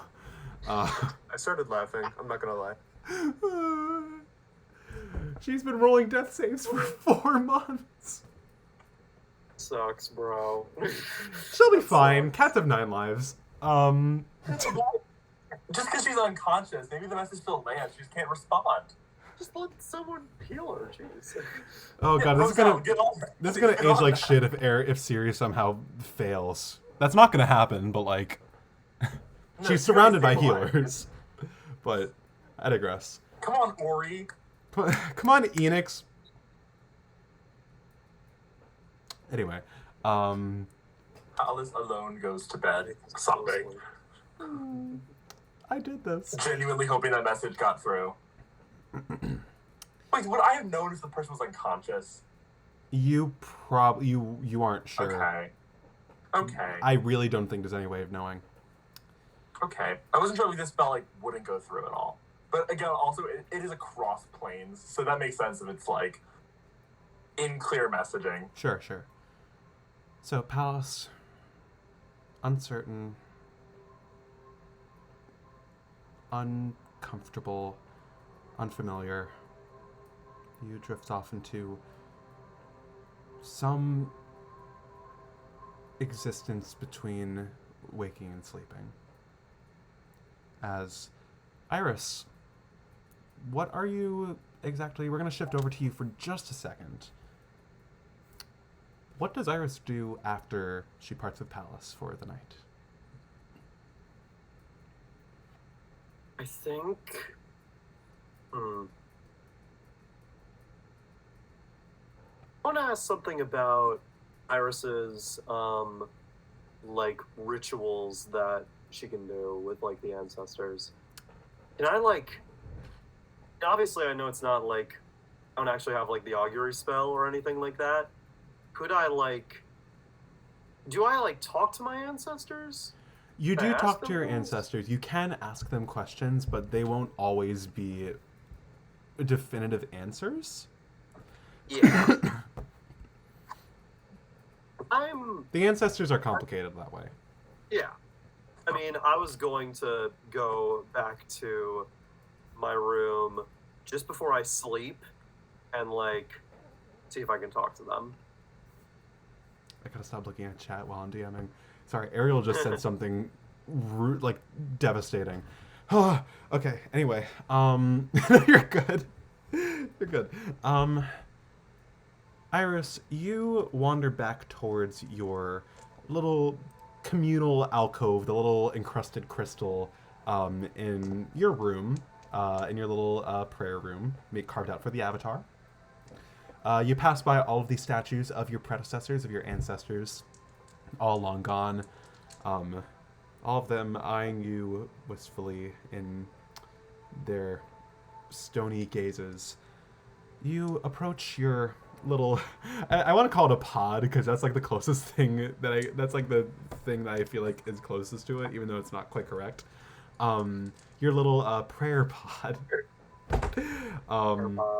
Instantly your nostrils fill with the heavy inflammatory sense of incenses and smoke and burning crystals as you enter this little space that you've carved out just for yourself for these occasions. You had your mother's put up a little like spell effect of like glimmering stars on the ceiling that you could stare up at whenever you're trying to go to bed. Kind of like the Feywild equivalent of like those stickers that you put on. I like It's to go in so the dark funny ones. because my room actually has those. My room in Prosser Annex had those like just left over. They were so weird. Yeah. But anyway, you begin to sort of ready yourself for a communion with the ancestors. You sort of gather your things. It takes a couple of minutes, but finally you lay down your a little lavender cushion. You sit yourself down, cross-legged, as you have practiced. And how does Iris go about the process of reaching out to the avatars of times long gone? Right, I know you heard me back there. I'm not leaving. I'm not leaving. Obviously not. I'm sorry. I guess I wasn't 100% sure if you guys could still hear me like that. I was wrong. I'm staying here, obviously. The wisps like around you all kind of like begin to float and eye you, and they. Have you ever seen a flame flicker approvingly? Yes, of course. You have for sure. Yeah. Carnation exists. Who said that? I don't know who that is. But anyways, you see like the flame. You almost feel like you're staring into the eyes of one of your ancestors, and kind of like. Look, that's not what I'm here to talk about. I'm sorry. I guess I just want to know because my parents seem to trust him. The court. I want to help him. He seems so nice and like wonderful, and nothing like what any of the people have talked about with Feywild. But like, Can I trust him? What do you think? Can I trust him? You blink, and suddenly the colors in your eyes begin to percolate and flicker like dying lights. As you feel, as beams of light shoot out from your eyes, and you feel your head in a very familiar involuntary motion flick backwards onto your neck. You feel yourself somewhere floating in amongst clouds and winds and wisps and willows. All around you is every color of the rainbow that you have ever seen, and colors that some people can't even begin to imagine. You are surrounded with shrimp colors. It is truly phenomenal. Mantis shrimp colors. Shrimp baby. colors! My man's got cone. Dear God. And billowing up in like the forms of like the gaseous forms of like clouds and winds and zephyrs, you see the shapes of familiar faces, familiar figures, watchful eyes and approving nods, wrinkled foreheads and twisted smiles. And you hear a voice, the familiar one of your many ancestors. So close you could swear that he's behind you.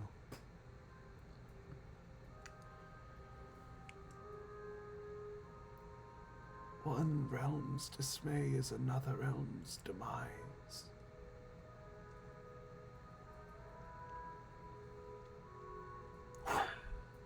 Oh, that was about as good of an answer as I was hoping for. Okay. You hear out from like behind you on your other side. He is good, but he is not normal. Not even for this place.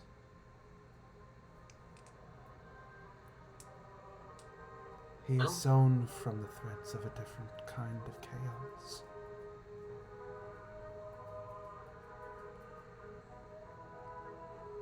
Embodiments?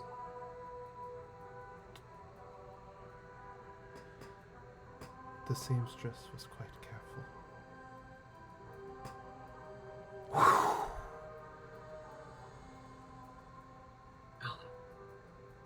Guess I keep a lookout then. And then I think I'll kind of end. I'll try to bring myself back.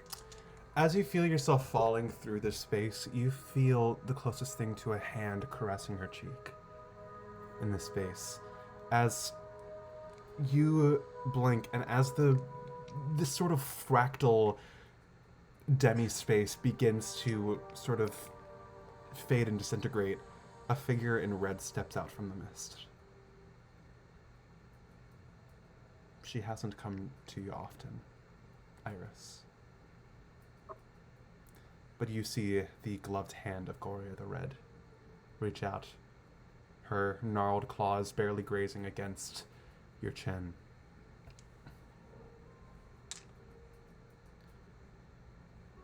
And she looks at you more earnestly than any of your other. You are used to getting incredibly unclear answers from. They're Fae, for fuck's sake. Like, there's nothing honest about being a Fae. But there is an earnestness to this woman, and the respect that you hold for her. She feels it resonates across every inch of this liminal state of existence that you float in currently, as she takes you by the head. You are good-hearted, Iris, and you often find yourself in the company of people with good hearts. This time is no exception. And I believe that this is a time where you can transcend what you believe you are meant to do. Another world calls your name. It is your choice if you choose to answer it. But although things might seem strange, there are far greater dangers lurking beyond your cathedral, lurking beyond this realm. And while it is not your responsibility, I know you have the strength to do what you believe you can. Take care of my axe. Whatever I do. Take care of my axe. She winks and... I think I say, like, quickly, like, whatever I do, will make you proud. You always do, my friend. And as she begins to wither away, you feel that her presence stops. Not that she stops existing, but more so she freezes in her place. And you see she turns over her shoulder to look out, not at the space beyond, but rather beyond where you are. Something's not right. Someone is here. You feel yourself jerked back into your body as the two of you hear against a door somewhere in the cathedral. I'm going to call a break because I do need to pee. Go ahead. How is everyone doing so far? Aidan, are you okay? Yeah, I'm good. Aidan, I genuinely wasn't able. I was not sure if, because you were doing fantastically.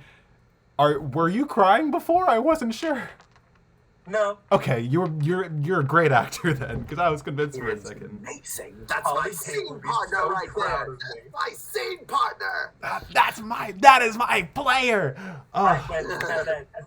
While we're on break, this is the best kept secret that I've ever held for the last 5 months. Fuck you, Sam. Trevor asked me to guest star in Snakestone the same day you did this. No, I know, it's insane. Literally, like, and also kind of similar stories, but sort of a bit different. Anyways, It's similar but also different. Wild in this. But Yeah. So, Aidan, how do you feel about the given circumstances? Here's the thing. In my head, I'm like, there's a chance it's the Feywild. Right? Like, because I've talked to you about my love of the Feywild before. You know how I've been talking about running a Feywild game? Yeah. Guess which world? Guess which universe is Feywild? No, because you even talked about it being like an Elegy sequel set in the Feywild. Guys, what if the Elegy gang went to a road? Shut the fuck up. Well, RV in the Alex, Feywild. correct me if RV. I'm wrong, but at one point, I think Alex canonized that Roselle is gonna like do like her senior trip to the Feywild. But, Yeah. like, it's something that elves We've do. talked so much about the Feywild, like, more recently in the game. It's come up a lot, I think. You Also, we literally finally know where the Anya, fuck Saint, like, in where the section. where Rovius took Saint Nick. Okay, so that wasn't 100% hard confirmed, nor did I expect Sam to say that. I'm not complaining. I'm glad you did, honestly, because I'm not sure if it would have been brought up. But when you started talking about Saint Nick, I was like, okay, this is more than one character's lore being dropped right now. Sorry. I I don't don't apologize. mean It to was break it was any completely secrets. appropriate for Iris to say too much. It's what my character knows. It's what my character would do, and it was in character, so I am completely okay with it happening. Yeah. Yeah. Anyway, I'm gonna run to the bathroom real quick, but Go piss. I'm gonna Piss, piss. bro. So hold on, I'm gonna do it right now. Ah! Wow. I did say that. Hi, Aidan. Hi, Wait, so Seems what good, happened? I zoned out. Hi. So much. Yeah. How's Great Wolf Lodge? It's so great. How's Ohio? Ohio's crazy, man. Ohio's wild. Ohio's crazy. I think Ohio and the Feywild are basically the same place. Eh. See, that's what I said. That's what I said. I don't use my eyes. I'm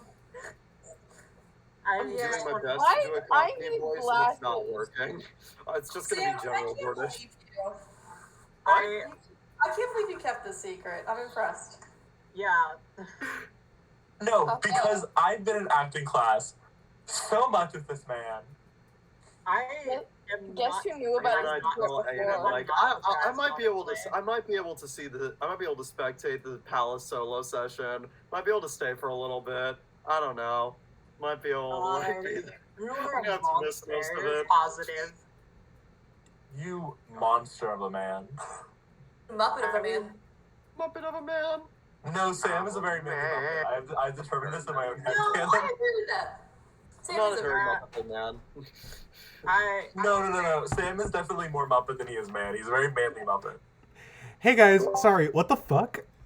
No, Sam is a very manly Talking Muppet. about I'm my a little general man. Muppet. This is our dynamic. Muppet versus man.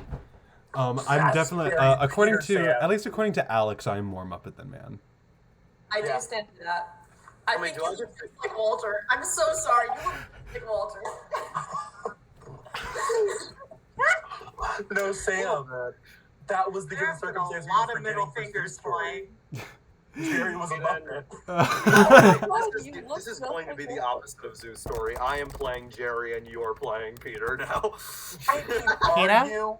Palace is here. Sam, you kind of look like Grover. Not Rover. I'm Gonzo. I can see it. I can see I- it. no, in my heart, I am.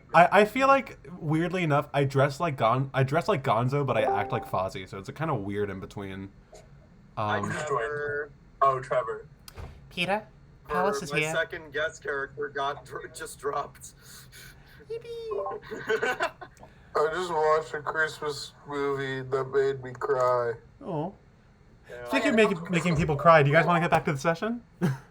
Oh, Tommy, one second, real quick. Sorry. This is me, actually. Look what you're doing to me. Someone get a photo of You Aidan, just- like, wait, do you just have those on command? do you just have that on you? Yeah. No, I scratched my cornea, so I need eye drops. Oh, okay. Right. Listen, I Alright. know It was very Bryson, convenient. I know Bryson can cry on command, so I always get really worried. Theater majors. I mean, Also, quickly want to say, y'all are doing so great. yeah, you It's two are amazing fucking to killing it watch. with the role play. Tommy, you're doing amazing. You're doing Give amazing, yourself credit. Tommy. All three of you. I feel like I've definitely gotten more articulate as a result of London, and it definitely And feels like it. Gulka. Oh yeah, I didn't expect Iris to be British. I will say. Surprise Brett. I was trying my best to do a Cockney accent because I didn't want to just do my general girl voice. No, I it's already okay. tried I that was before. literally like thinking like, wow, Junkrat's really popping off right now. I was trying to do a kind of Cockney voice. I literally have like a list of things to do for the Cockney accent, but it's so hard to keep. No, it's so okay. You're hard doing to great. keep it. I kind of like. You have that. Jason Statham video on YouTube. I think it's impressive that you have that up. Yeah. Anyways. On that note, while we're talking about people crying, let's get back to Elegy. Pallas is full Did on. you guys know that the word elegy means like a sad song? Isn't that? I'm so aware. Thank you, Will. Pallas is full on Sarah Paulson crying. Just like, see me. Welcome back to Elegy.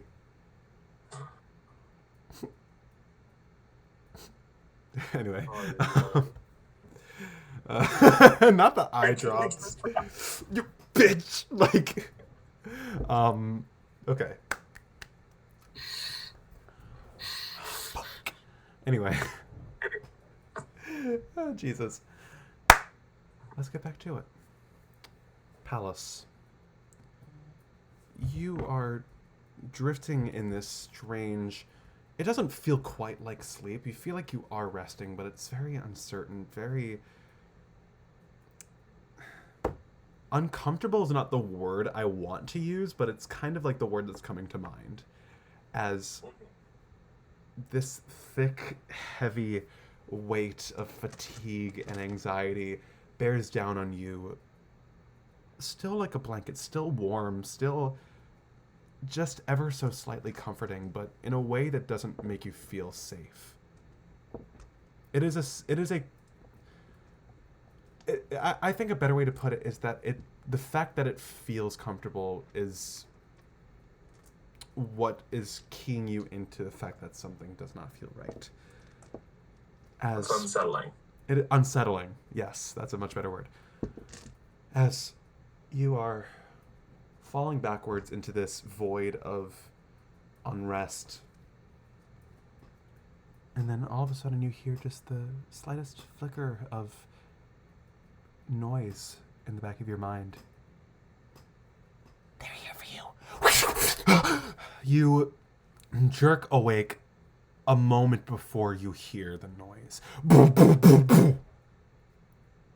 You hear the sound of a fist against a door. Not yours, not to your bedroom, but what you can put two and two together, the doors to the cathedral. Iris, you also hear this as well. You hear this. You are closer to the entrance, Iris. I figure I don't get a full rest. You don't. Yeah, I figured. No levels of exhaustion, but you do not get a full rest, as you didn't quite exactly sleep. Iris, you are closer to the noise, and it's much more palpable. It echoes much more clearly. As you hear footsteps from outside your prayer room, you feel your heart is pounding as the wisps disperse and like scatter into like nothingness, leaving you alone in your little pod. You hear the sound of someone walking towards the door, but you are somewhat close by. Somewhat close by. Is there anything you'd like to do? I'm going towards the sound. I think so. Cool. Yeah. You wouldn't happen to have your weapon on you, right? I would. You would. Okay. I You would. Arc lighter. By the, I don't know if anyone knows what class Iris is, and if they don't know, don't tell them. I don't want to say it yet, but it might be obvious. Some people probably have already guessed it in their head. I have a feeling. I would like to hear your guess just for the hell of it. You're either the rogue that has like spirits, or you are an ancestral guardian barbarian. Interesting. Okay. Your guess, I think your guess specifically, Aidan, is soul knife. I think that's what you're going for. I was going for actually spirits. No, that's bard. What's the one that talks to the dead? Phantom? What's the rogue that talks to the dead? Phantom rogue? Huh? Isn't it soul knife? Phantom. Oh, that's what it is. I'm stupid. Yeah. You are talking about Phantom, but interesting guesses. Iris, you creep towards this. Are you trying to be stealthy at all, or are you? I think. Do I recognize who is already You said that there were footsteps going towards the door. Is that from the inside or from the outside? From the inside. Do I recognize at all who is the person who's moving? Make a insight check. Okay. We'll do that real quick. 8. 8. It's definitely someone familiar. You can't exactly guess based on footsteps alone. I'm just gonna go. Cool. You're gonna walk up. Solidly. You see, it is Amarello, your other mother, who you see clad in her nightwear, but still holding her quarterstaff. Iris, it might be best that you leave this to me. Who is it? Who is it? Do you see she jumps? Just like, go into the other room. Just for a moment. Alright. I think I want to, like, Now I do want to, like, stealthily, at least try to be, like, close enough so that I can be, like, within, like, earshot of whatever is happening. Cool. Make a stealth check. Alright. 15. 15. Cool. You kind of duck out of sight. You honestly, you flatten you like kind of actually over your mom. You find that like you are able to duck behind the fountain, behind Goria's fountain, just out of sight. You're small enough where like it is easy, because most of your hobgoblin, comrades are much taller than you. Yes. You hear the doors open. Right. Oops, sorry. Pallas knows that like he can't like hold a door shut. That's not his expertise. So I'm gonna like creak my door open just a little bit so I can be more aware of what's happening outside. Cool. You're pretty far away, so you can't hear anything, like any dialogue. Oh, that's fine. That's But fine. I have my knife and I'm like in a corner. interesting. So,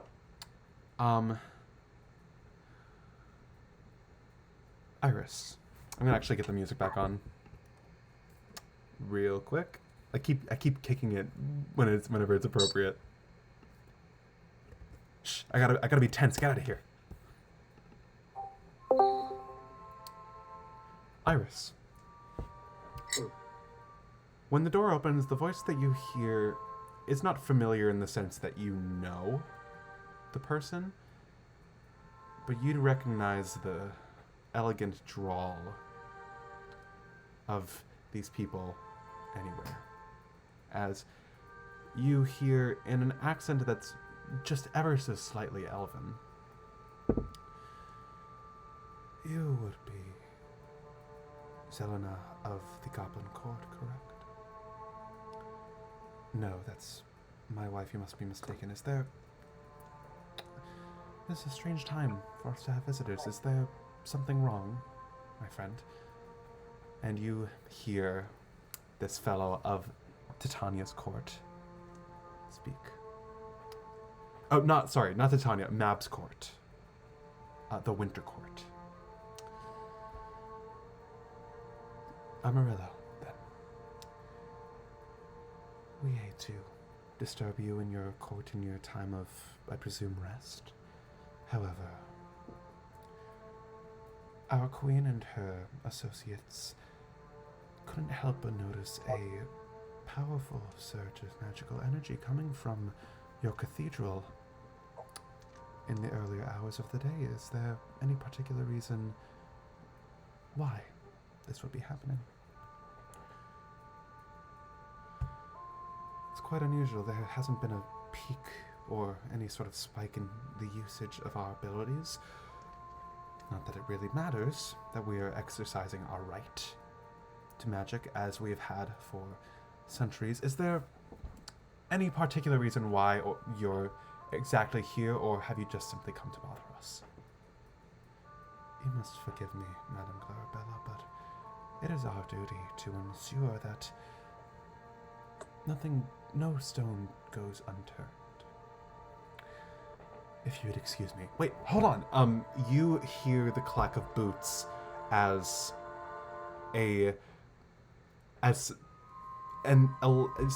elven person walks through the door, and you hear footsteps behind them as well. I'm going to make an insight check. They have +2 to this roll. You got a 15, correct? Yes. So they need to roll a 13 or higher to spot you.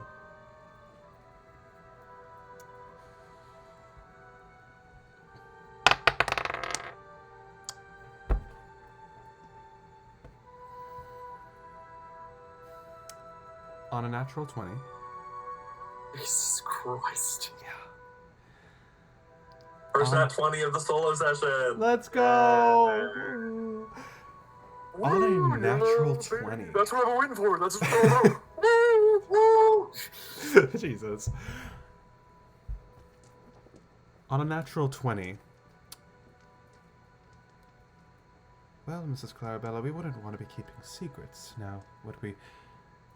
Little girl, I know you're hiding from us. And you hear Zelena. What are you talking about? Oh, don't play the fool. I know she's here somewhere.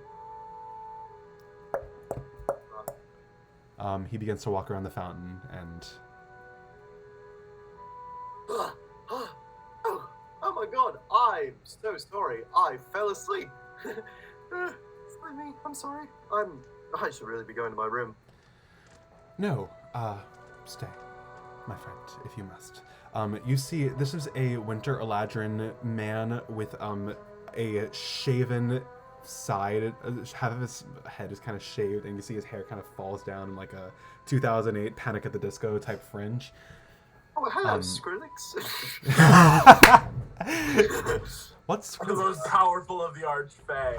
And thus the fourth musician was canonized in Elegy. I was just thinking that.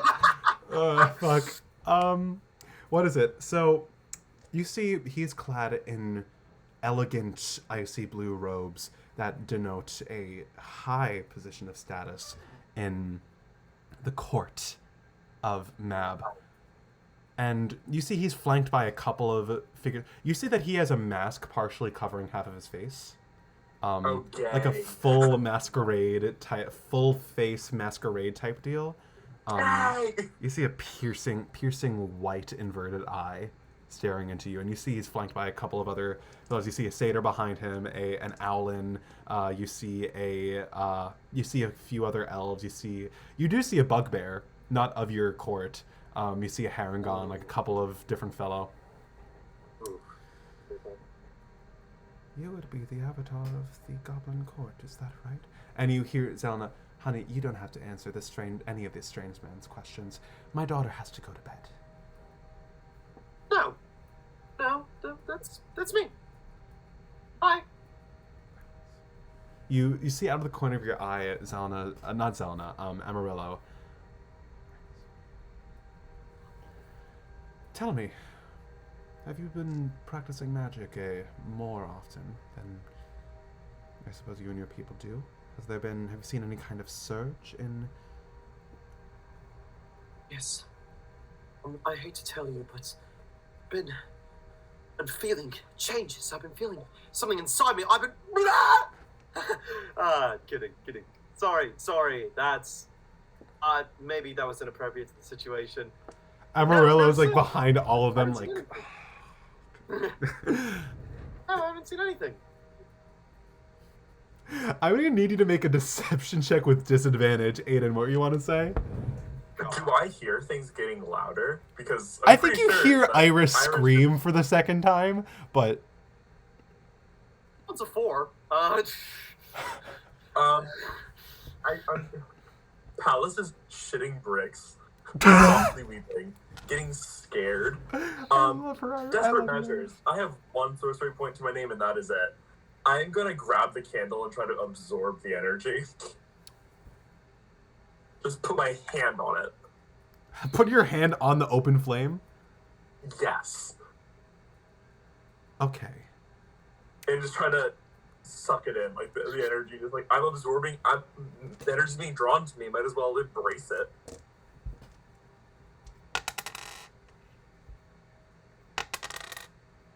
What are you rolling, Tommy? Pallas, you feel your hand like reach like almost out of your field of vision. You feel your hand like grabbing for the candle, like shaking. You grab for it, hoping something happens. The lights at your fingertips begin to glow a little bit more intensely, but you don't feel the pain, as it is almost a welcoming kind of light as you feel this arcane power warm the center of your palm and then begin to spread all throughout your hand, your wrist, your arm, your torso, the rest of your body. You regain 1 first level and 1 second level spell slot.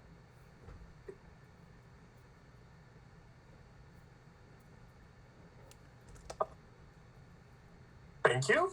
I will say this is not something you'll be able to repeat often. Okay, I was like, Pallas doesn't start grabbing any magical get all of our object and start candles. absorbing it.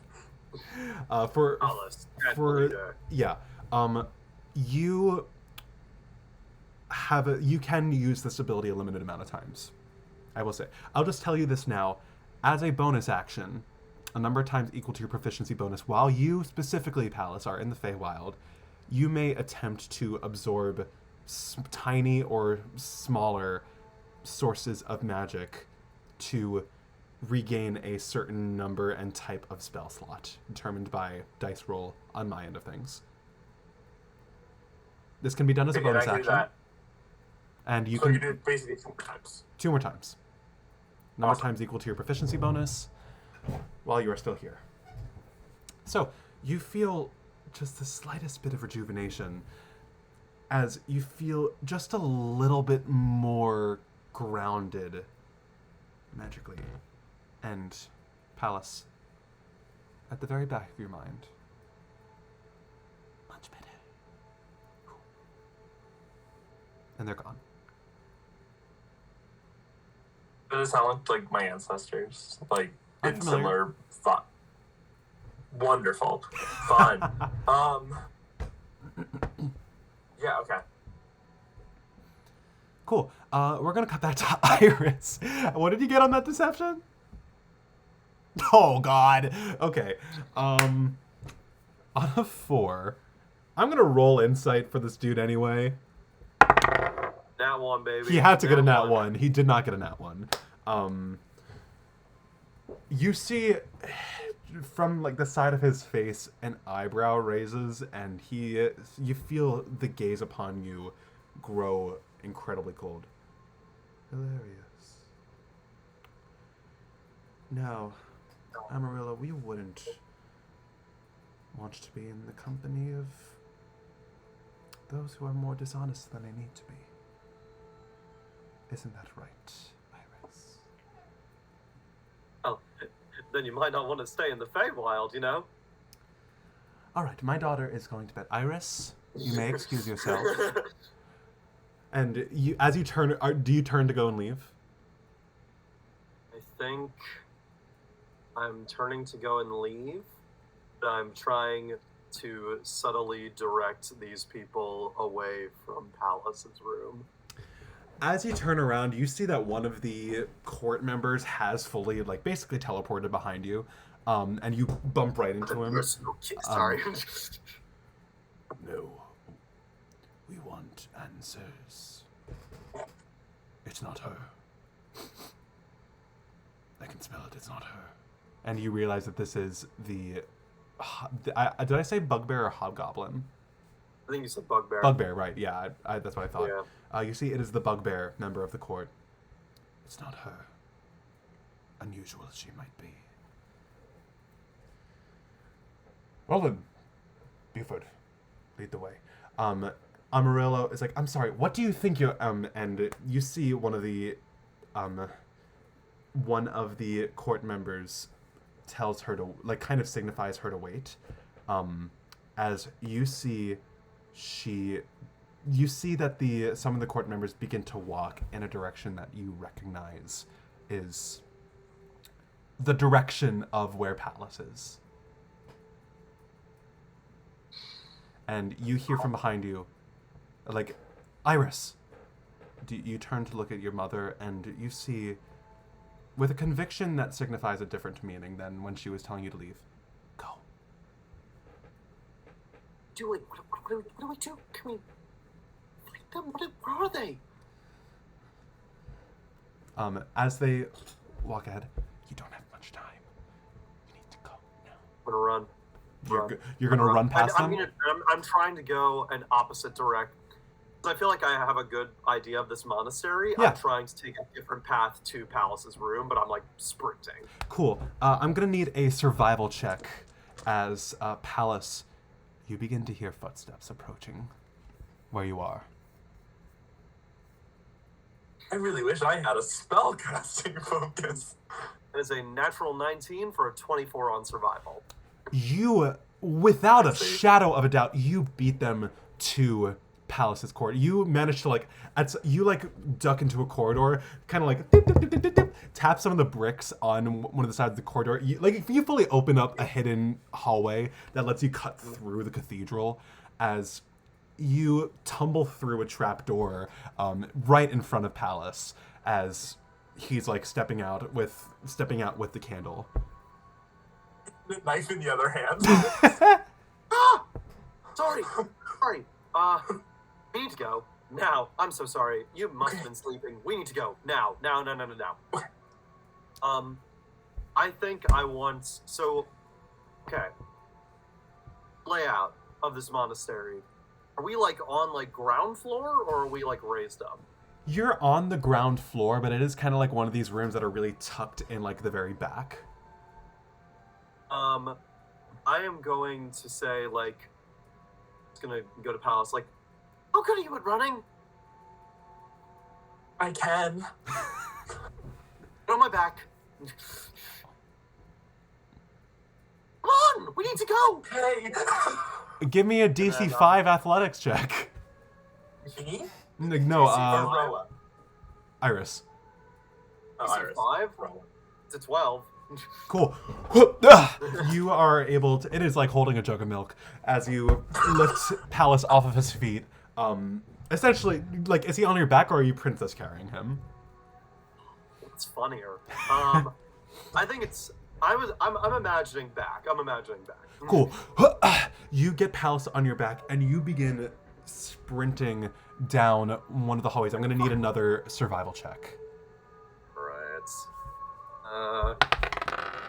Ooh, not bad either. 21. God. You manage to like weave in through like the corridors, and just barely as you are passing, you just barely pass by some of them as you are running, but you are far too fast for them to really fully register before like they realize like, wait, what? As you start running towards the entrance, having completely like slipped past them, you run into Amarello at the entrance way of the cathedral with Zelena has now joined her and a couple of the other hobgoblins. You say, good, you two are safe. Iris, you need to take them as far as you can. Right, they're not going to stop until they know, and they need to know that there's nothing wrong. Just keep running, or like, is there anywhere that I can go? I'm not entirely sure, but I know my way around. I can just keep running, and then I can make my way back if we need to. I'm just gonna keep running. just keep him safe, keep yourself safe. Don't do anything stupid. I won't. We'll see you again. And Pallas, Yes. good luck. You hear in the distance, where are they? Go. Come on, time to go. You I'm running. are sprinting as far as you can across this landscape, across the Fey Goblin Court landscape, this arid, heavily misted wasteland. And for some time, you are just running. Can you make me another survival check? Can I give the help action? I'm gonna say no because this is an unfamiliar. Okay. That's so valid. It's a 15. 15. Interesting. So, it is currently something resembling nighttime, as you see the not a moon, but an ocean of stars hanging above you. As the two of you split off somewhere into the mist. Iris, you can't really kid yourself. You don't really know where you're going.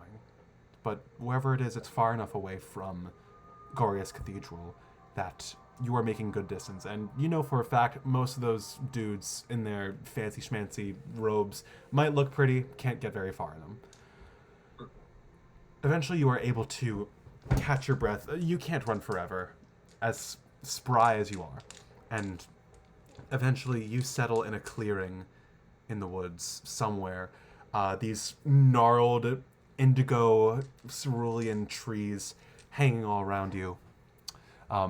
You hear not the sounds of animals, but the sounds of like instruments, like tinkling around, like little chimes and little chords all around you as you like step about. Sounds of wilderness in the Feywild are a bit melodic, let's say.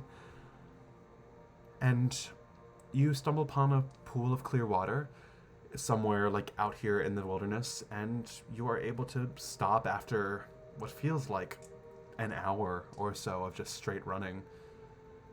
You're able to stop, catch your breath, let your exhaustion catch up to you a little bit. Okay. We should be...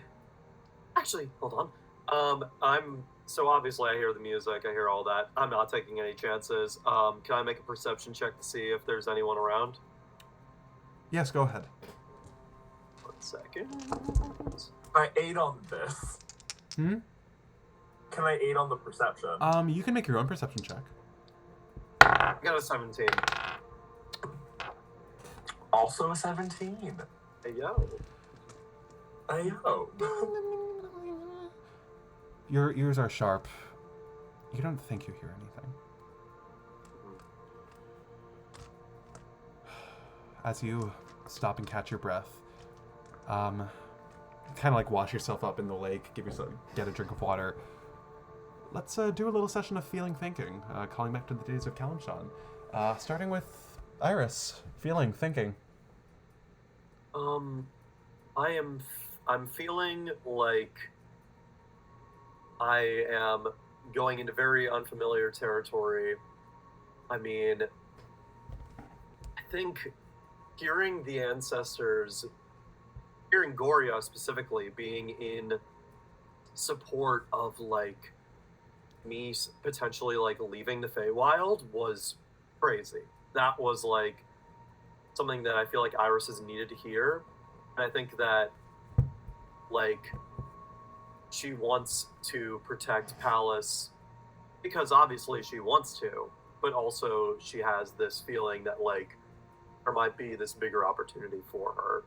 And so I think that right now she is just 100% concerned with Pallas' safety and getting him to the material plane and potentially herself.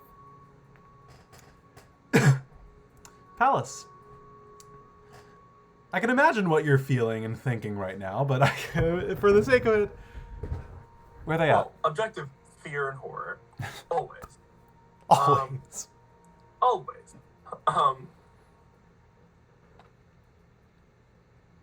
But that absorbing a candle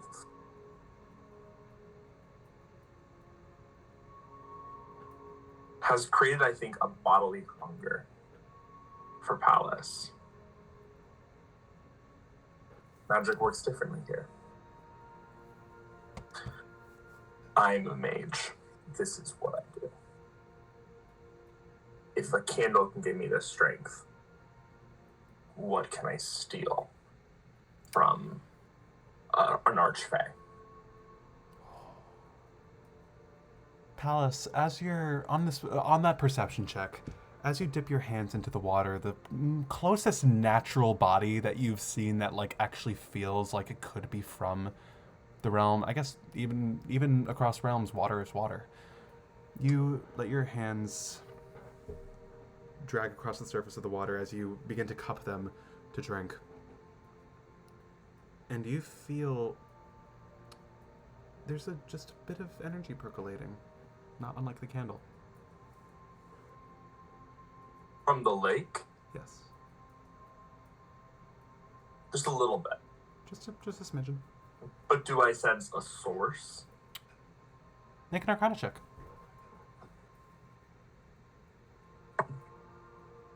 7. I have -1 intelligence. I don't think I could help out with this. I don't know if you know Pallas exactly isn't what sharing Pallas is. this. Yeah, no. Yeah. No. You're not quite sure, but you do feel an energy that isn't quite that different. You're not sure if it's the air of the Fey realm or... I think to justify the reason I can only do this 2 more times, I think absorbing from the candle, yes, recharged, but it also took something out of Pallas. Sure. And Pallas doesn't want to risk that on a thing that he thinks there has to be something stronger that he can absorb. And you can only do this so many times, he's going to do it when it matters. Right. Well. Is there anything that the two of you want to do, want to talk about while you're alone in this space together? I thought you said you weren't from the Feywild, but it seems you kind of already pissed off people here.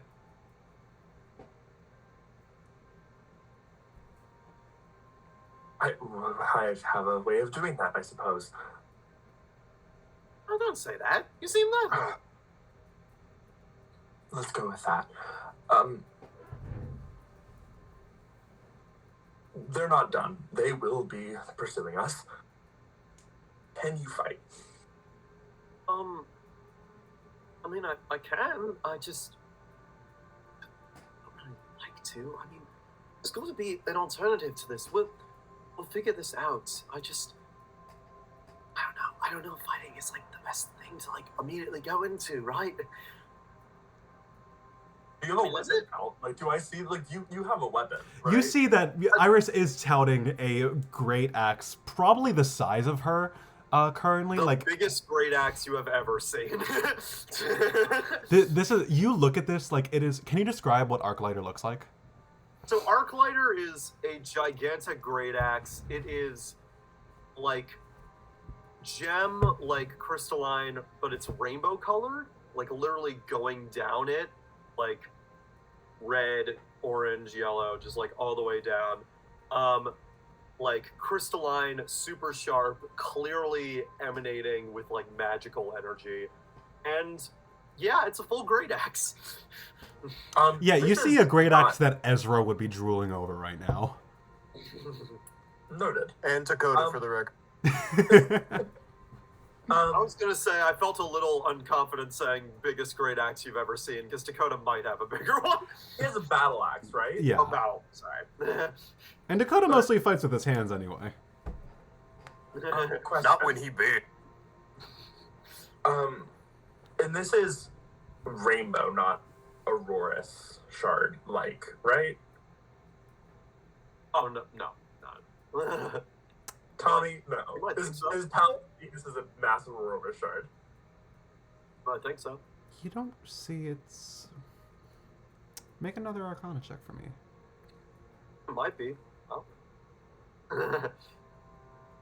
12. It's quite similar. Like the image of an Aurora shard pops into your head as you're looking at the material. It looks a little too fortified at first, you think? But the Aurora shards are mainly blues and purples, right? They're prismatic. They're constantly changing color. Fun. Okay. You, as some realizations might percolate in your head right about now, you look at the axe and you're not able to quite determine if it is exactly the Aurora shards. From what you know, they seem too fragile. They seem almost too glass-like. This is a full weapon. And right. you kind of think that it might be a little, like the crystal might be a little too fortified at first, but the familiarity of the coloring and the makeup of the crystals, it's completely, it cannot be disregarded. It's unmistakable. Okay. I'm assuming that thing can pack a punch if you need it to. I mean, yes, it can, but like... And are those, like, common here? Axes? No, things of that material, of that grade. No, this is a special weapon. It's passed down by the generations. That is a relief to hear. Okay. Where are we in relation to things? I've been running for about like an hour. I know the noticed. direction that I ran in. That's And about where as would much as that I can put tell us? you. And where roughly would that put us? About, maybe like, I'm not great at maths. Maybe like a mile or so? A couple miles away from... Can't believe they have the metric system in the Feywild. I don't know. We're far away. We're far away from the temple. Based off of my earlier perception check, or it could be a new one, what season does it feel like we are in, if any at all? There is is there autumn air? Is it cold? Is it hot? Is it like, do I you smell hear pollen in the air? wind. Like, you hear wind, but like there's still an unmistakable like dankness to the air. Like it's not quite hot, but like it feels like you feel as if you're standing on like an early September day.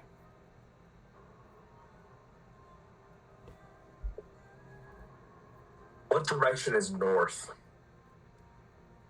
You're asking a lot of questions. Could I make a survival check? Sure, yeah. I'm making a lot of these. 17. 17. As you say this, one of the wisps appears in front of you and pibbles off in a certain direction. You can see that? I see. Yes. That way.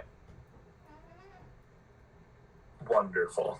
I'm assuming that's where the Winter Court is, correct? I mean, probably, but like, why would we want to go? Why would you want to go there? To show them who they're fucking with. Listen, I know, all right? I know. Archfey are very bad. They do bad things to people. Like, messing with them, it's not smart. No, I'm strong, all right? I could fight them if I wanted to, but I'll be putting people at risk. That's what you're doing. You have friends. Let's just stick to the plan. Friends who are in another realm. Friends that I will do anything to get back to. Am I clear? You can't get back to them if you're dead, Pallas. Let's just stick to the plan. We're going to. We just need to hold for a little bit.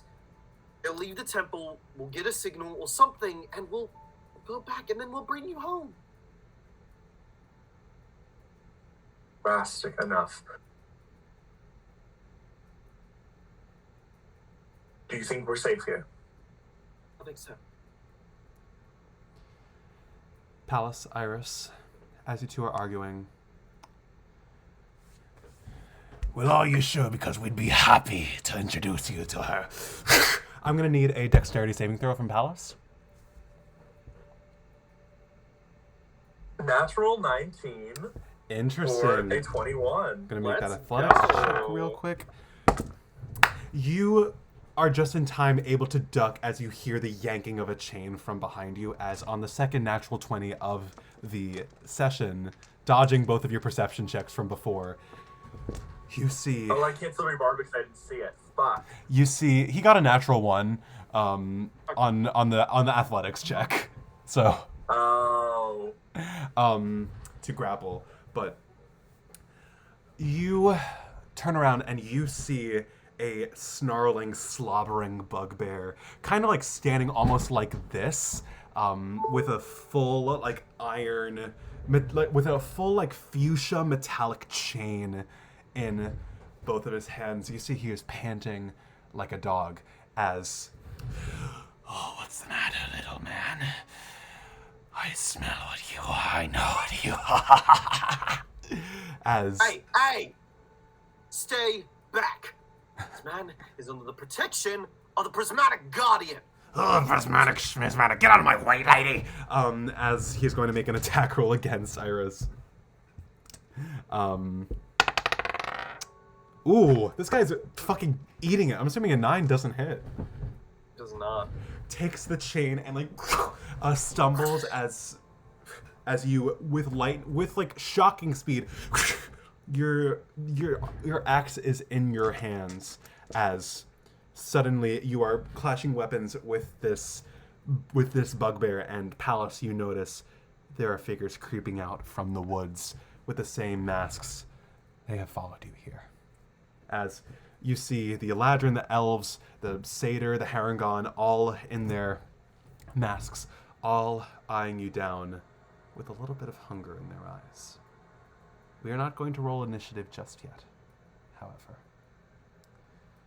Pallas, can you make me either a perception or an insight check real quick?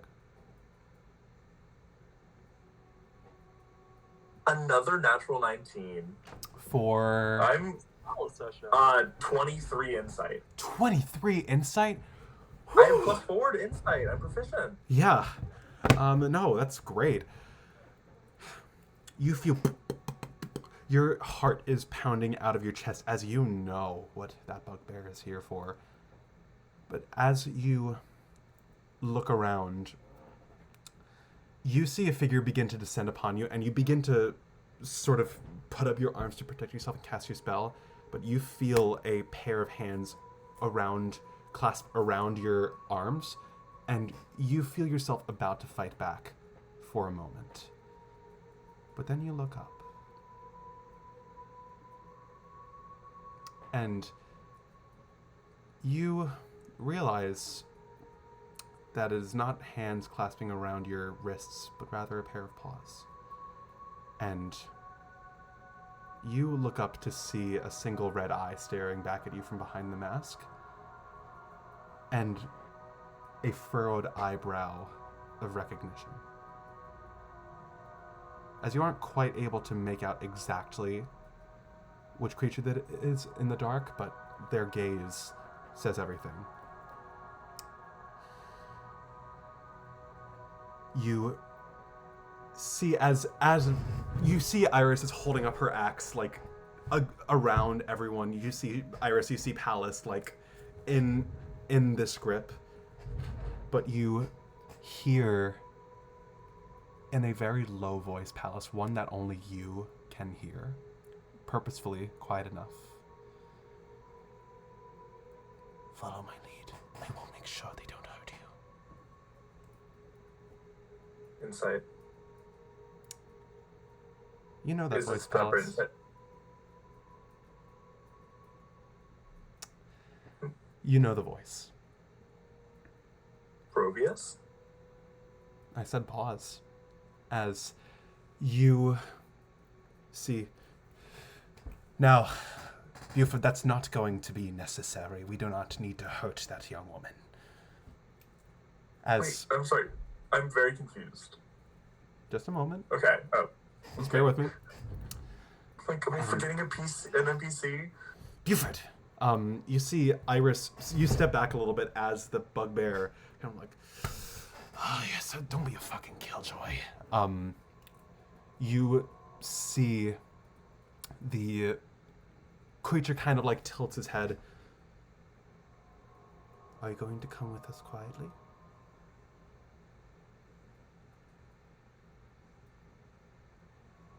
Sorry, is that to me? That's to Pallas. We don't want to cause any more problems than that have already occurred, my friend. Can I mind link with Roa? Not Roa. Why do you keep calling Roa? Iris. Iris. We're outnumbered. Go along. In a way that Pallas did not do, like, literally so long ago when he resigned to getting banished, puts out his wrists. And it's a really, like, shaking moment. You too, young lady. Do you want me to follow you? I'm saying over the telepathic light to Pallas.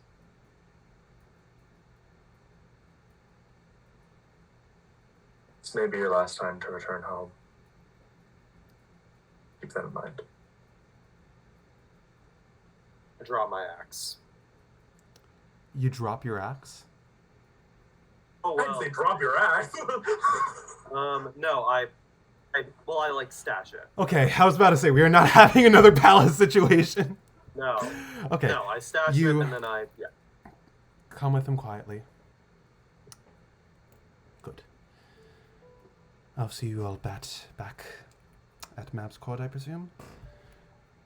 And you see that they kind of like trade uneasy looks, but there's an air of respect as they all nod. Very good. The two of you feel yourself pulled through the scenes of the Feywild, almost like teleported, apparated, a little bit like Harry Potter, as you feel yourself kind of yanked from one location to another. And when you ground yourself again, you look around and you are not anywhere particularly different. You are still in the wilderness, somewhere farther. You see that the environment has changed. But you see that wherever this is not the Winter Court, Iris. And you see it is a slightly like less dark part of this forest, this clearing, where Pallas, you can get a better look, a better sense of who has just taken you for this ride. You see Aline Harangon. And as you see his back is turned, you see, takes off his mask. All right, Mr. Astrophel, I have a lot of questions right now. Deputy, wait, no, this is Calvary. Wait, he's a white Haragon? I didn't say color. I thought you said white fur or white paws or something like that. No, I And said a red eye. red eyes, but Oh. gray furred, but red eyes. Mr. Astrophel, you have a lot of explaining to do, young man. What are you doing here? That is not important right now. Why are you here? How did you get here? Are you with your parent? Are you? Why are you with this young lady? Lady Iris, I'm very sorry. Hey, my name's Iris. Who are you? Yes, I know who you are. It doesn't exactly matter, right? Pallas, what are you doing here? I was with my friends. We were attacked in the woods by Dion. He tried to kill me in the middle of the night. Oh, that little punk. Before I knew it, a fucking woman with these purple fucking eyes and this winter Eladrin man. No, held I me at a am sword point. Pallas. Gave me 2 options. I am well acquainted with who you're speaking of. What? There's a lot of explaining. There's a lot we can talk about right now, but we cannot stand around and talk. Pallas, were you banished here by Rovius? I don't know the spell. I'm assuming yes. Okay. All right, God. Oh, this is bad. All right, All right, listen. I don't have a lot of time, and if I'm correct, neither do you. I think I might have done something very stupid, but I've also saved you from a lot of danger. You don't know how to get home, do you?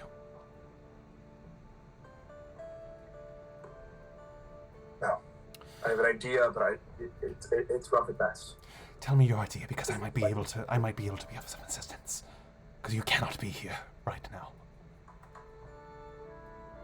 I need a power source, some beacon of energy. I could take it in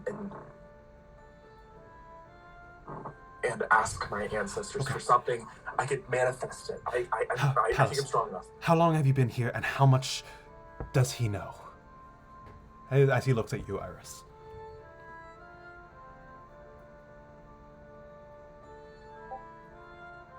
I say, sorry.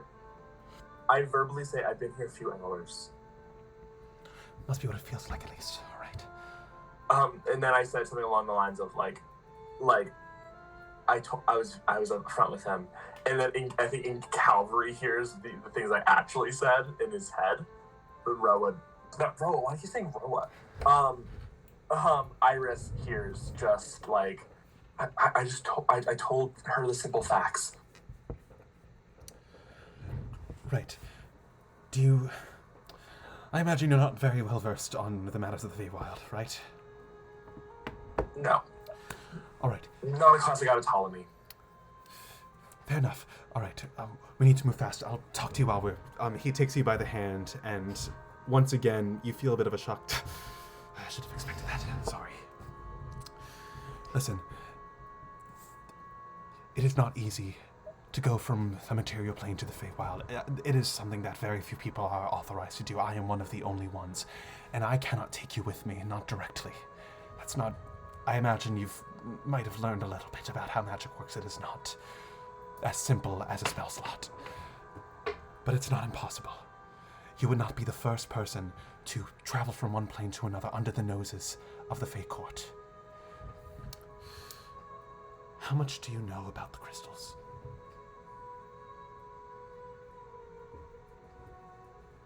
I know that they're beacons of magic. Perfect. That's all you need to know. They're dangerous, are they not? To some people, yes. But to people like you and me, they are very powerful. And if I am not mistaken, a long time ago, there was a fae who channeled an untold amount of magic from these crystals in order to travel from realm to realm without invoking the wrath or the instigation of the courts. You might know who I'm talking about at this point, but... The one who was brought back. Sorry? The one I fucking fought at Halloween. Yes, I'm aware. Are you not referring? Yes, I am. Okay. If he could do it, then maybe you can too. I can try. We need to be quick, and we need to be careful, because I am compromising a lot by doing this, and young lady, you are too. But we must be quick. I've expended a lot of my magic just getting us as far away as possible, but I know where we can go. Just, Pallas, I know I have not availed myself to you. And I know that I have stood by and allowed far more to happen than I should have. But there is much at stake here. And your life is at stake here. You are not safe in this world, and not in the ways that you think you are. So I'm asking you to trust me.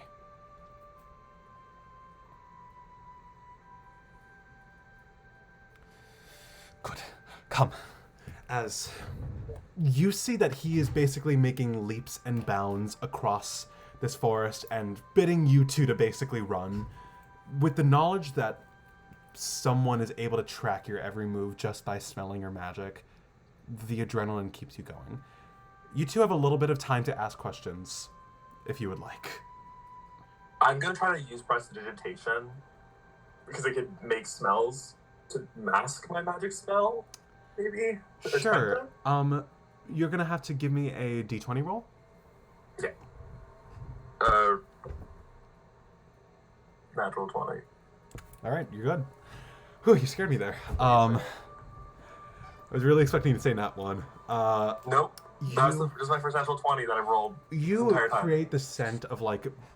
What is the scent that you create?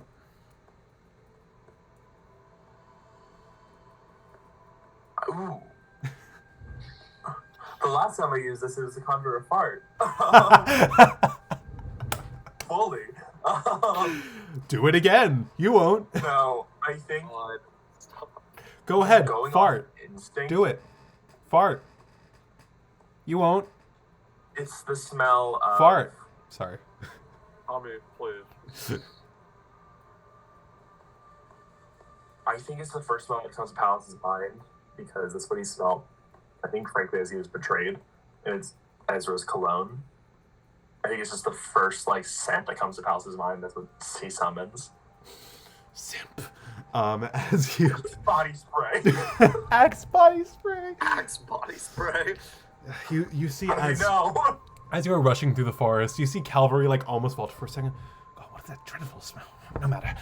As you continue rushing through the forest, you have time to ask a question or two while you're in this mad rush.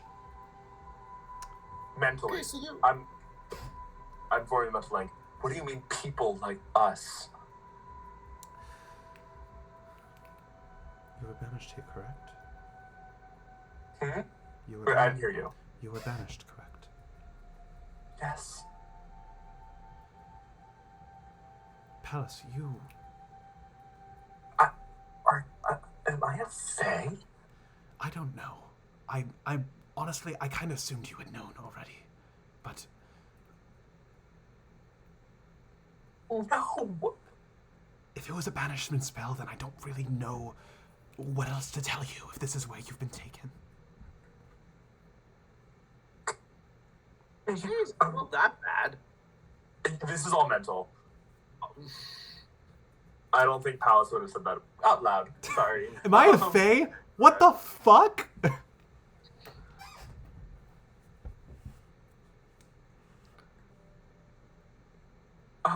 Yeah. Okay. I think Pallas starts freaking the fuck out and having another identity crisis. Pallas, you must remain calm. I know, it's scary. And I know you must have a lot of questions, and I'm not sure if I can answer all of them. But we must stick together. This world is not kind to us. Never has been.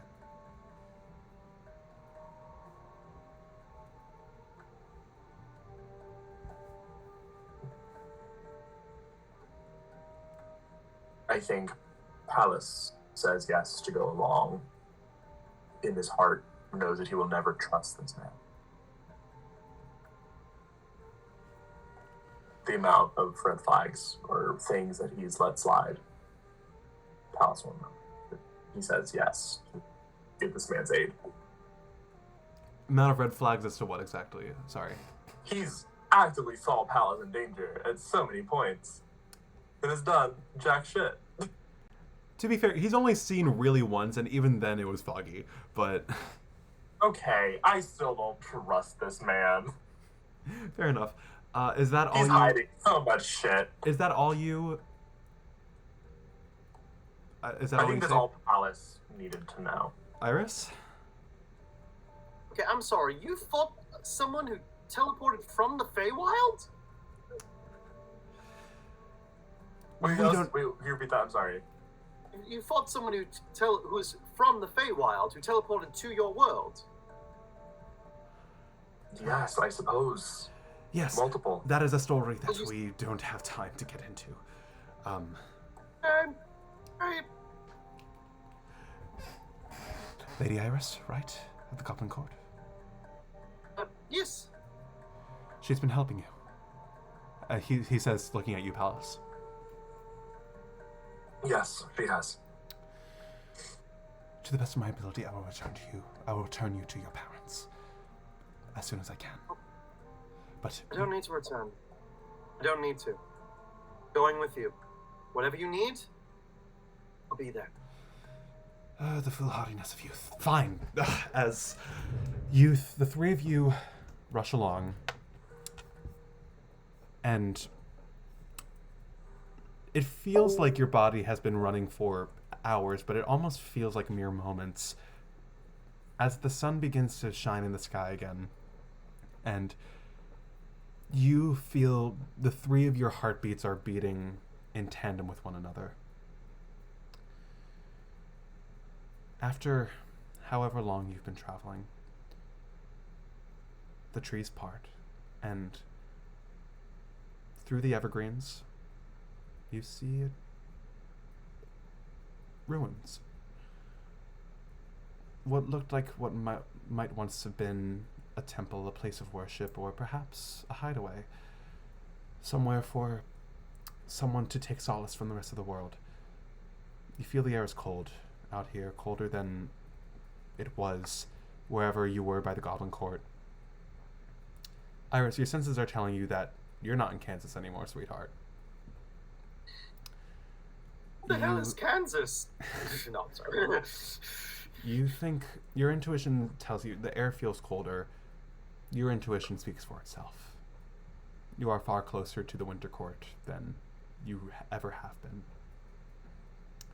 As, not within it, but somewhere on its outskirts, you enter what appears to be the remnants of some long forgotten encampment, almost pyramid-like in shape. You see this kind of hollowed dome with like chunks of ceiling and wall torn out. The three of you walk in, and as your footsteps reverberate around you, you see what used to be a statue is no longer recognizable. It looked like something vaguely humanoid, maybe something elven, but so much of it has been cut off or destroyed that you can't exactly tell who it used to portray. But as you approach it more closely, Pallas, the energy feels different here.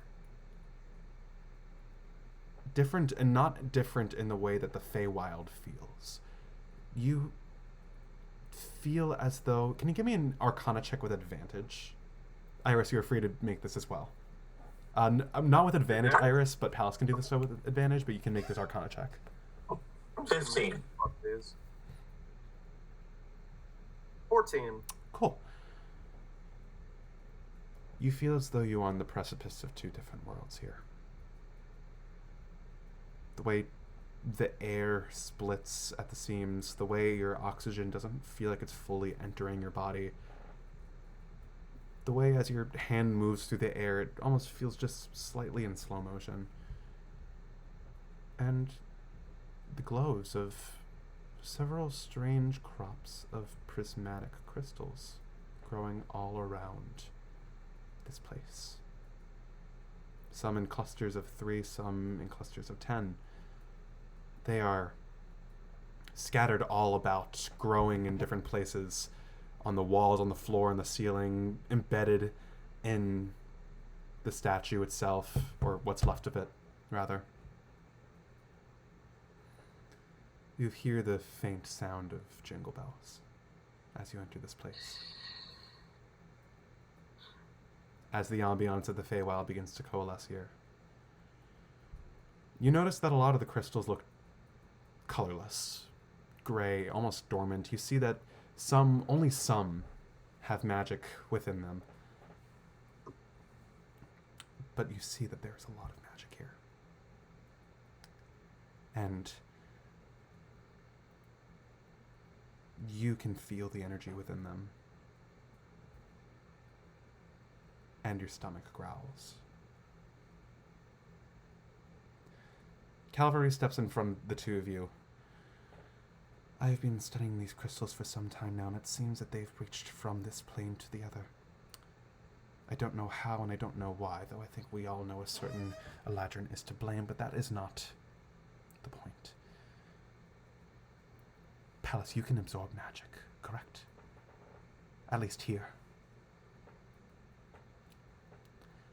Yes, I can. I will. You're very sure. These fractals, they're very powerful. They contain magic that most casters, most people cannot bear to stomach. But if we can gather I'm not most people. Never have been. And that's why we're here, aren't we? If we can gather enough of this magic in time, we might be able to split open and create the bridge between the realms again. No planar shift or spell slots necessary, because we don't have those resources. And I can imagine, are you capable of casting spells here? Not my strong ones. Not my strongest. And it's fritzy at best. You see his gaze kind of his gaze kind of follows your the hand where your ring can usually be found. And you see he nods. I see. Well, the problem is that these crystals are powerful. They cannot just take the magic from them. They encase this magic. They're going to have to be broken. And I don't know if you will have the strength to do so, but given the time, and if we have enough time, we might be able to get enough. So we need to break these crystals and then Pallas absorbs them. Yes, precisely. You do see that there are about 9 clusters of crystals around the little spire total. You said it's like a pyramid structure? It's the dome. The dome is like pyramid in shape with like big like holes in the ceiling, to kind of showing off its age a little bit. But the way it's shaped, it's like it's all sides. It is leading up to like a set of like old fey moss covered staircases with the statue at the center. I think it's. Would you call the top, in another word, the apex? I think that definition is up to you. Pallas. I mean, I was just going to ask, like, I know that, I don't know much about casters, but I know people who are more focused on magic, and they're usually not most strong. It's not my favorite thing to do, but I'll be happy to help with the breaking. It's all right. That axe seems like it might be enough. If you would like to try, at least. And try. Give me an attack roll against one of these clusters. All right. Just do this regularly for now. Nothing fancy yet. Let's do this. That's a 15 to hit. I'm actually checking the substance rules currently. You have a siege weapon, right? Right, Sam? That's what you're using? Yeah, no, I'm totally Pat of the Juggernaut, totally. 15 is not going to do it. Wait. I have 2 attacks. Yeah, you just barely, AC I wrote down as 16.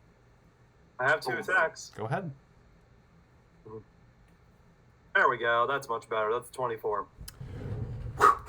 How does Iris wield Arclighter exactly?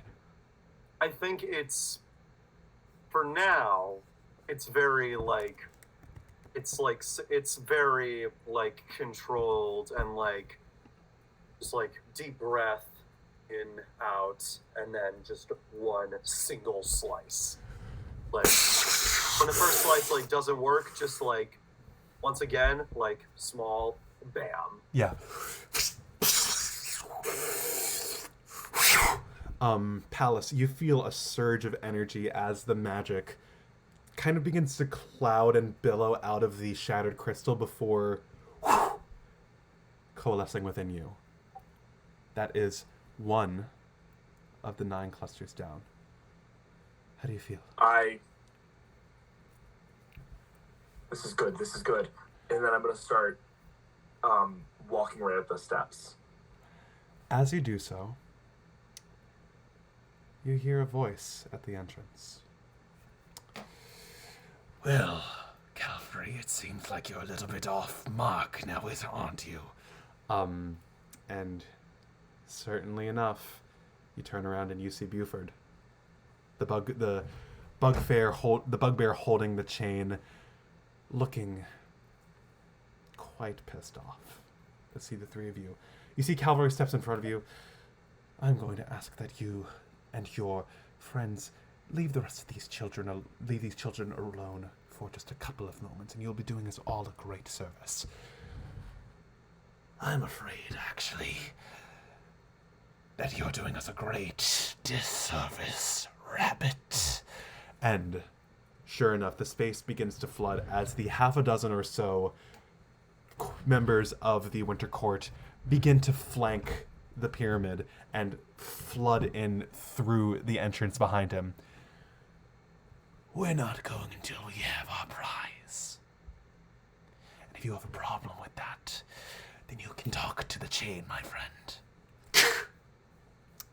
Calvary looks at the 2 of you and without even opening his mouth, asks the question of, are you ready? I think I want to move up to... You don't have time to move just yet. Time to move? I in exactly a battle position, but I hold my axe at the ready and just look to it. Did I get anything from the one thing that Iris broke? You did not. Does this count as one of my This does not. You did not get anything. I didn't get anything. Not this time. Okay. We just need to break the other ones, but yeah, we should probably You're do good. it after we're done. Nope. That's fine. Or Yes. Do you say anything?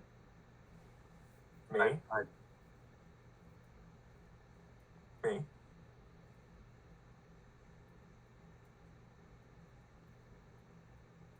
No, I keep doing what I was about to do and walk up to the apex. All right, then, my friend. Let's see what kind of magic you really embody. And as he takes the chain in both of his hands, I'm going to need both of you to roll for initiative. Let's do it. Please be good. No. I mean, a 10 isn't bad. I'll take a 10. Sam? One sec. Sorry. It's not great. It's an 11. 11, okay. I'm going to call another break before we get into this last third of the... I also need to piss. Very nice. Okay, just before you go, how are you feeling? How are you doing? Good. I'm feeling great. Good, okay. I'm So you guys a are little good nervous. to finish I'm nervous. tonight. Yeah. Okay, cool. Go piss. Yeah. Go piss, girl. Ah. Yeah. Break. I'm gonna turn my screen off so I can eat. Spectators, talk amongst yourselves. Theorize. Theorize. What are your theories?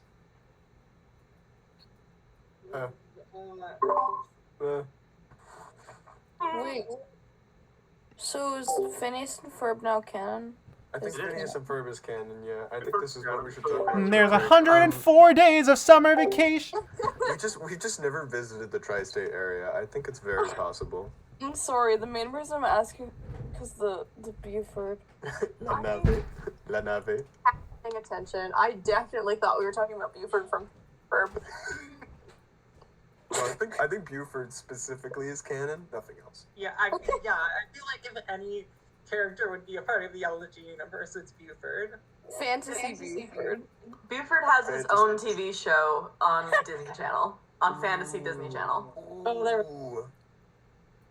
Oh my god. Wait. So, what do we think is gonna happen? I can't believe that the Aurora shards come from the goddamn winter court. I'm losing my mind. The Elegy of everlasting winter.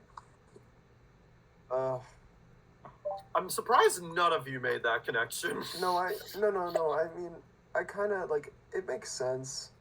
It just all the things are clicking in my brain right now. So. There's just so much like surrounding the Fae with Elegy. Yeah. And, like Winter Court. Aidan, since you're muted, by the way. But I will tell you, Aidan, after you come back, Holly might ask some questions about Fae stuff just because pure curiosity. I don't imagine he'll have a lot good to say. No, that's understandable. I mean, in all fairness, the Goblin Court was gorgeous. But, like... Goblin Court is pretty cool. We do our best. Yeah, I would have loved to see have you guys see more of the LG Feywild, but like I really did want this to be finished in one session for all of our healths. Road trips. Thanks, Ariel. Yeah, I think this is all solved. I love the idea of running Elegy a Road. car into the Feywilds. Yeah, Ruth, get him! I just feel like that'd be so cool. Like we make a portal and then we drive through the portal. I mean, Ruth It writes could. it Ruth writes could. Oh God. Yeah. Repurpose route. Yeah, Aidan, Sam, how are you feeling about everything so far? Just like how the session's going and Confused. whatnot. Oh, it's going great. I'm feeling great, yeah. I'm nervous, specifically not for me. Fair which enough. Maybe it's precocious, but I'm nervous for being Pallas alive. You do have a good amount on the line currently. Yeah. You're right. Yeah, well, you know, it happens. If you're confused right now, yeah. I'm also concerned because my initiative rolls have been shit. Don't you get advantage because you're a barbarian? I do. I got an I knew it. 11 at advantage. That sucks. I knew it. I knew it. Did I guess right? Sorry, did I spoil that? What? No, I tricked you, Sam. Because apparently I'm a fae. Yeah, Iris is a ancestral guardian barbarian. I wasn't gonna say all of that, but okay. I feel like at this point it's pretty like if you're a barbarian with this kind of flavoring. Yes. Pretty I obvious mean, at this could have point. been wild magic. Could have been wild magic.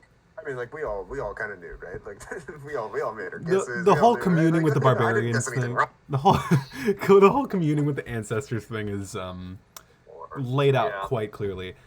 But anyway, one moment while I get my initiative tracker together. It's the first time I'm moving this bad boy out.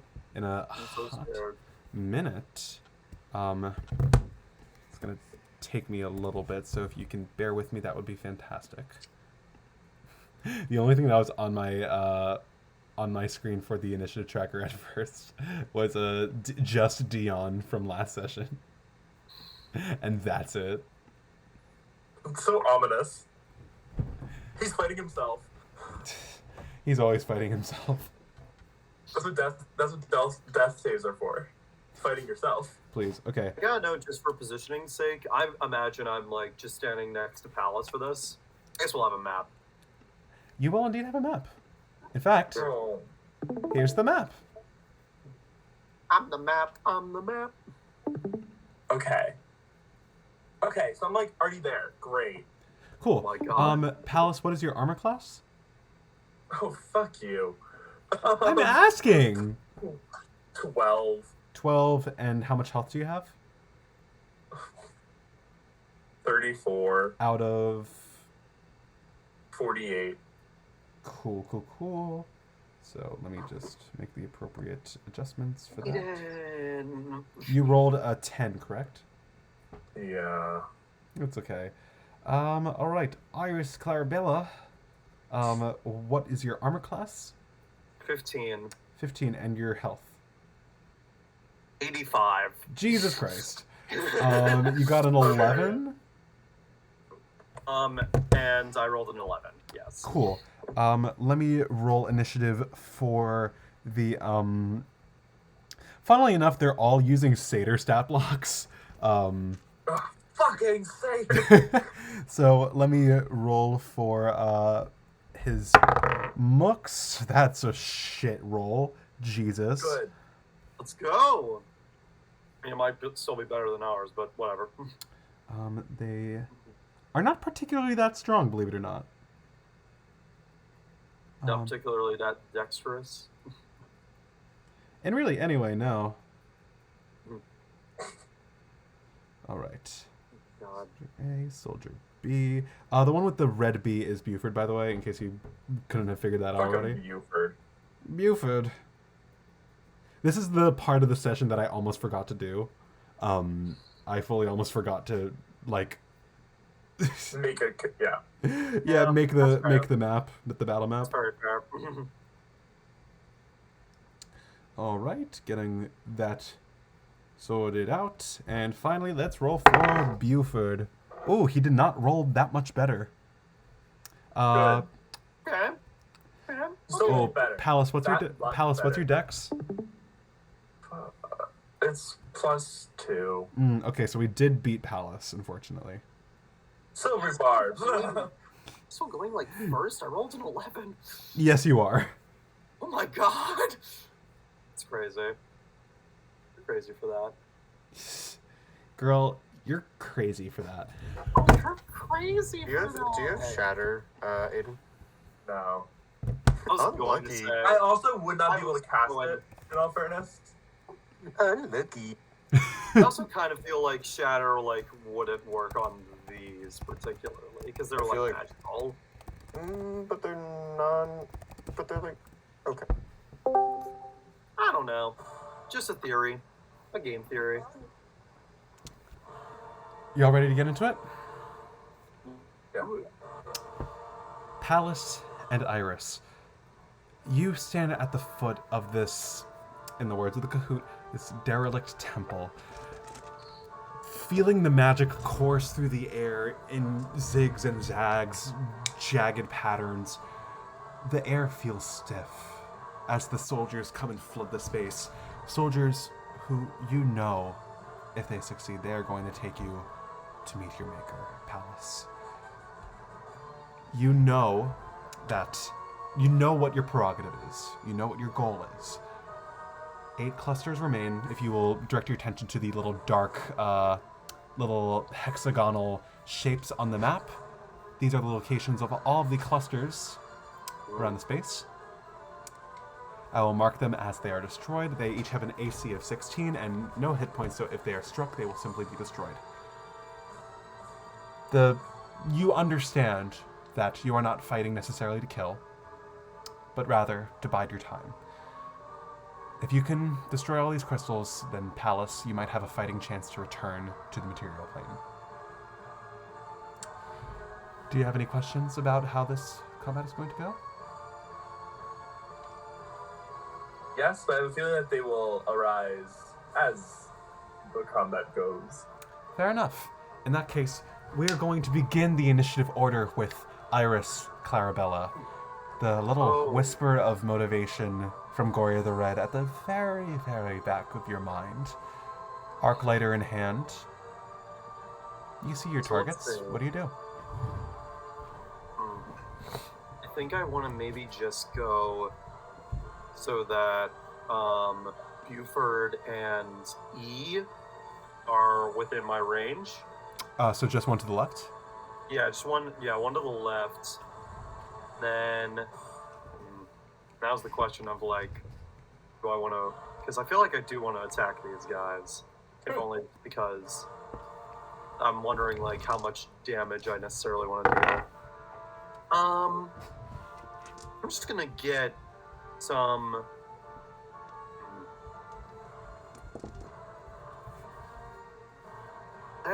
I'm going to get some general strikes on these guys, I think. Okay. How are you going to split that up? Okay, I'm going to make... So, okay. But first things first, before I do anything, I would like to rage. Lovely. Please describe to me what it looks like when Iris goes into a rage. So Iris's eyes, which are two different colors, suddenly light up. Like, they go, like, start to glow. The tattoos on her all over her body, which were black, light up and animate into different colors. And just have, like, this, like, go through them as everything is, like, just lighting up bright and radiant. And you see around her the will-o-wisps that have been following her suddenly materialize into spectral, mostly translucent, but still like apparent soldiers. Some being Eladrin, some being goblins, some being hobgoblins, bugbears, like people throughout the history of the Goblin Court just standing around Iris. And I'm going to make two regular attacks on Buford and E. One on Buford, one on E. Lovely. So roll for Buford first. This one, Buford. That is an 18 to hit. That hits. Amazing. He takes 11 damage. And you see as he takes the damage, some of those spectral spirits, jeez. Some of those spirits. Some of those spiritual spirits, yeah. Start to surround him. And, as per my abilities as an ancestral guardian, let's see. The first creature, it's only the first creature I hit. So, actually, in that case, then I'm just going to make attacks on Buford. Yeah, fuck that guy. He has disadvantage on any attack roll that isn't against me, and if he does hit a creature, that creature has resistance to the damage dealt. Whew. I love you, Sam. And I'm going to make a second attack on Buford. Whew, that one's a dirty 20 to hit. That hits. Shit. That's going to be... That's like my main guy. That's going to be 13 damage this time. Oh my god. So, Iris, you hold onto Arclighter as you sheath as you... sorry. Finish what you're saying. No, you go first. Oh, well, you hear, like, as Iris goes into a rage, her, like, happy, like, voice, like, disappears. You still hear her voice, but it's in a cacophony of, like, thousands of voices talking at once, and you just hear, "You are threatening allies of the Prismatic Guardian. Relinquish your weapons and yield or face blade of Arclighter. As they hear this voice, Iris, you completely lay into this older bugbear as you see you strike him in the shoulder, leaving a deep gash where the axe is. You see he staggers and stumbles. What the fuck? As you see, he is already extremely badly hurt. In one turn, Iris has already fucked this. God, he's like my main guy. What the fuck? Okay, well. I'm not aiming to kill, to be fair. I'm aiming to, like, knock him out. So this is non-lethal. Non-lethal. Okay. As you do that, oh, you little punk. He is going to make 3 attacks against Iris. They are regular. I wasn't doing reckless. Yes. 12 does not hit. Does not hit. 16 does hit. And I am at a 14. It does not hit. No, it doesn't. Wow. Sexy. Get it together, Buford. So that's gonna be. He really ate shit. Good for him. That's gonna be 9 halved to 4 bludgeoning damage. Oh yeah. Fucking barbarians. As you see, he strikes you across the face with his chain, but through the sheer resolve that you have gathered from the will of your ancestors, you see Iris barely flinches.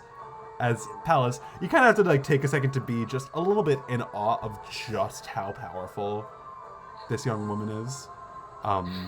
She barely moves a muscle after taking a full chain to the face. Take that as you will. Pallas, speaking of which, your move. You weren't kidding when you said you could fight. So can I. And I take steps back, and during that I use my bonus action to liquefy my... Right at the apex, bitch. I'm like... I liquefy all of my spell points down. And with my action... This is all, by the way, since I have to say auto-cast, because I was spellcasting focus. I mutter in deep speech.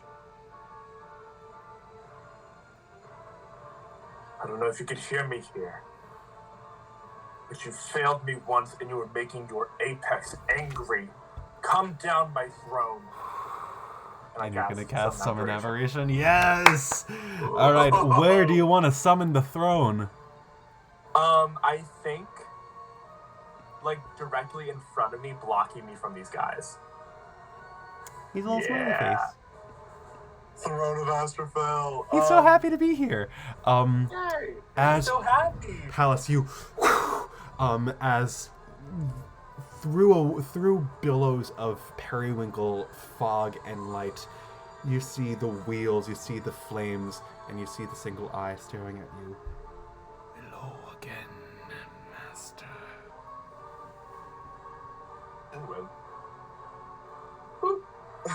Bless you. Oh, fuck, I started burning.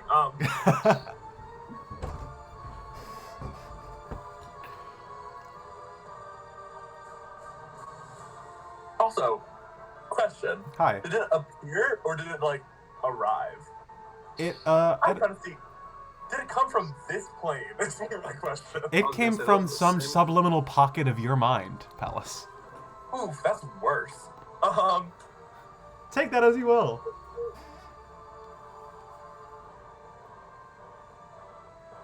How confident are you in your ability to break things? We have broken many things before. As confident as you need me to be. And I will do the, kind of as a flex of power. Because who am I lying? I'm going to send 2 rays, 1 to each of the ones that are, like, directly in front of the throne. 2 rays. Like, in the middle of them. So it's gonna fire. Oh, I was going to do the one, like, You know, I should leave those ones. No, I'm trying to ask you, what are you trying to do? I'm trying to use his I-beam attacks. Right, okay, cool.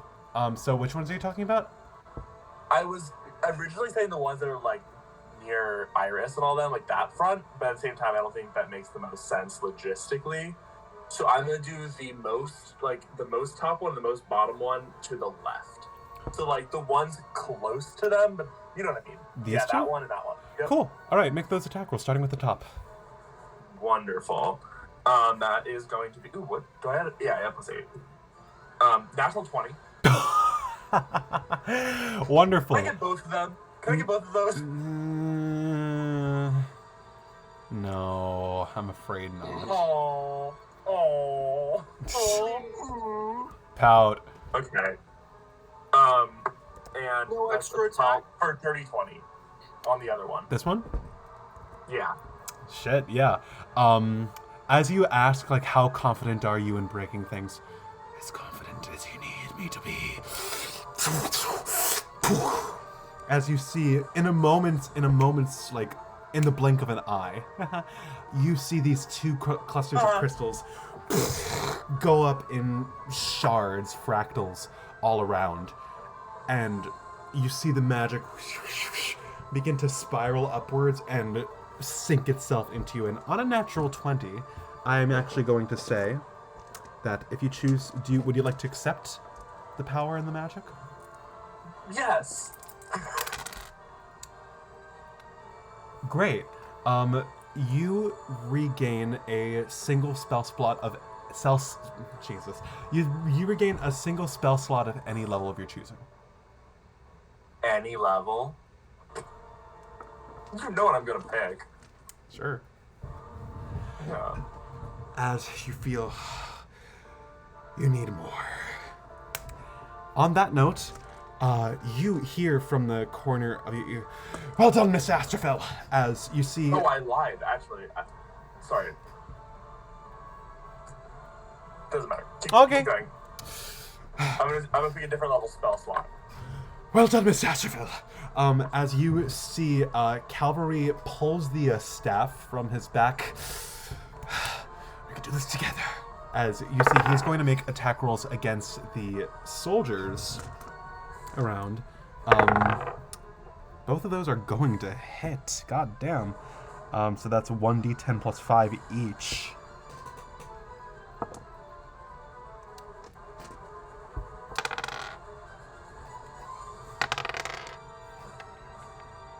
Whew. Pop off, Calvary. Pop off. As you see the, ever so quietly, you hear like little fayish giggles and cackles fill the room as spritz and spikes of light begin to illuminate the crystal at the end of Calvary's staff and fires a twisted, almost icy bursts of energy towards one of the soldiers who which one is that? Just let me check real quick. F. Who has just turned to see one of the crystals explode and barely dodges it in time to get fucking busted up by 2 Eldritch Blasts. Eldritch Blast? He's a warlock. And is there anything he can do? No angel warlock. He's actually not with this stat block. Oh. But that would be... I actually did think about making him a Snow Angel Warlock. And I'm... Is he an Archfey Warlock? He's a... yes. Yes, he's an Archfey Warlock. Wonder which one. LOL. Queen Mab moment. Yeah, that is Calvary's turn. Now that is going to be the soldiers. Already make his action? Oh, Buford did. Thank you. Oh, I'm sorry. Oh, never mind. No. None of them are leaving your threatened radius, right? No.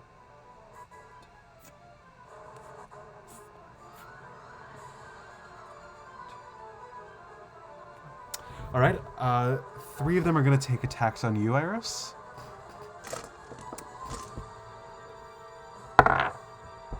That is going to be a 17. One of those is an 11. That does not hit. Another 11. So, again, only 1 hit. Jesus. 6 piercing damage, half to 3. Alright. As they completely beef it. 2 of them are going to attack Cavalry. And it's the ones who are... I believe one of those is a hit. Cavalry gets beaten up a little bit, and one of them is going to attack Pallas. 16 hits, I believe. Yeah, it does. Pallas, you take 7 piercing damage. As you see, they take one of the Eladrins takes one of their swords and strikes it in your side. You're not going anywhere, you fucking freak. That is concentration, by the way. I just wanted to let you know that I rolled concentration for mine. Yes, thank you for remembering. Because I always forget. No problem. Teehee. That is going to be the top of initiative. Iris. Okay, so let's see what I can do here.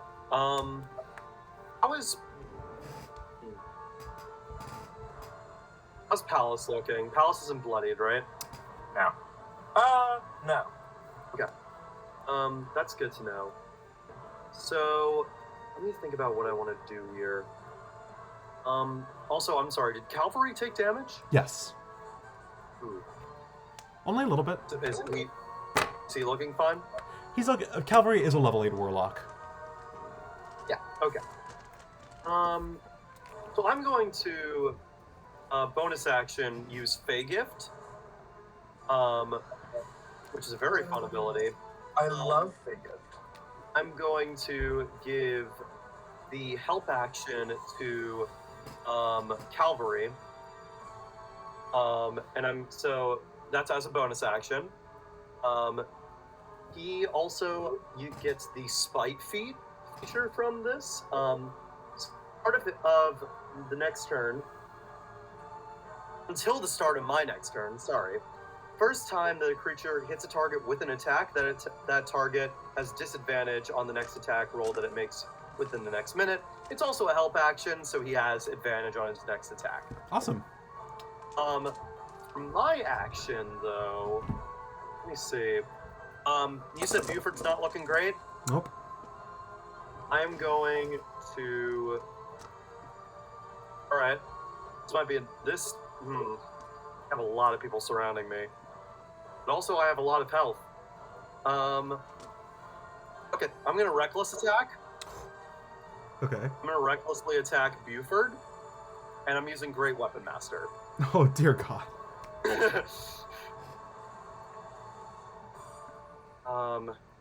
Jeez, hold on.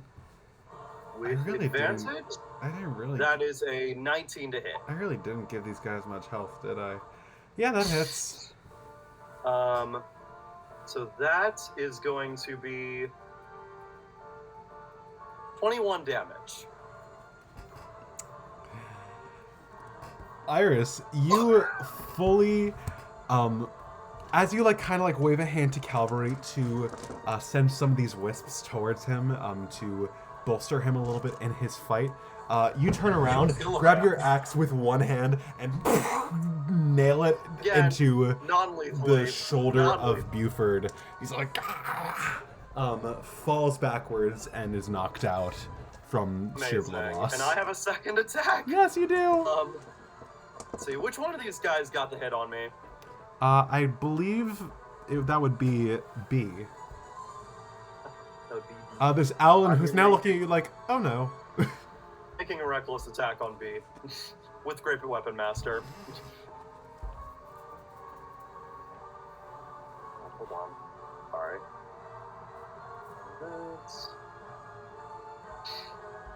That is a dirty 20 to hit. That hits. Oh my god, I just rolled max damage. That's 29 damage. Jesus Christ, that's almost all his max health. Good for you. This guy's having a really bad day. As within one axe strike, he is seconds away from being turned into just fucking poultry. Well, And He's Owlin, right? yeah. And I'm not going to use my movement yet. Once these guys are taken care of, I can start breaking crystals. Goody. Well, Buford's down, so that's going to be Pallas.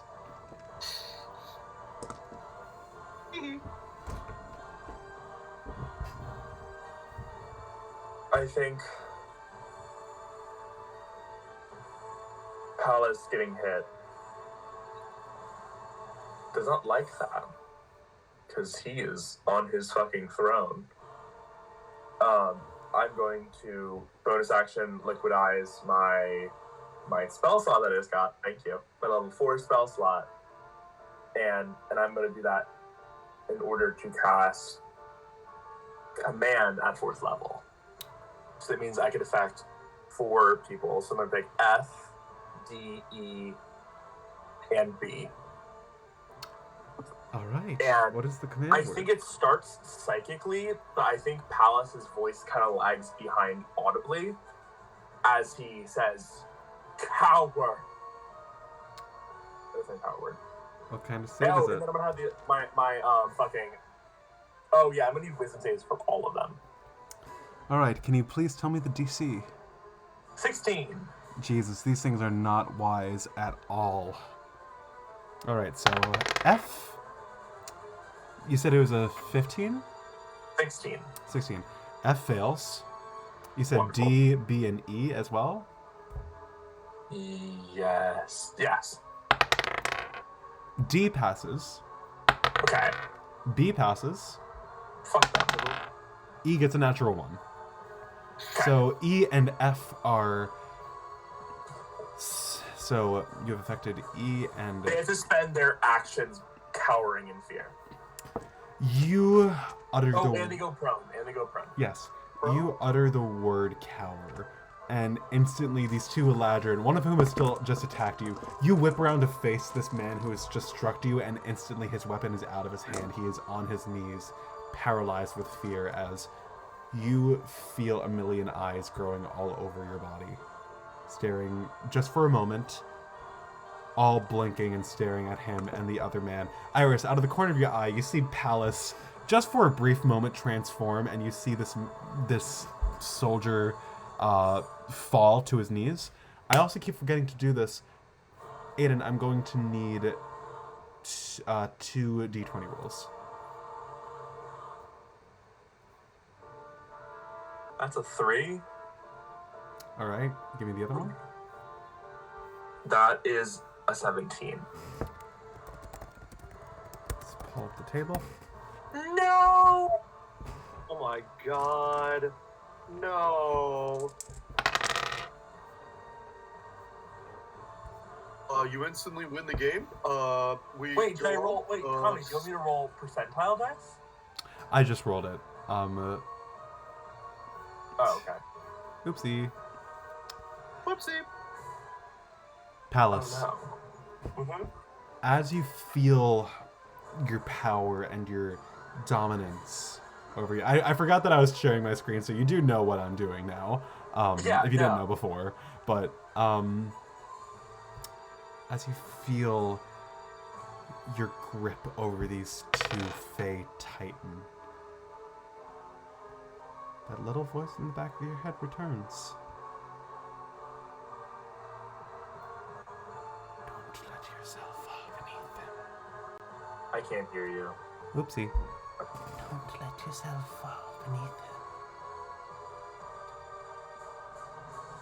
Out of sight, out of mind. Pallas, you feel, though you are still physically there, your body vanishes for a moment, and you begin to hear people shouting, "Where did he go?" You are invisible for the next minute. Is it greater invisibility, or does it like end if I? I believe you are just invisible. Okay, that's so great. Yeah. The Throne of Astrophel is going to make its attacks on the back two crystals. Lovely. Make those attacks. 23. Ooh. 11?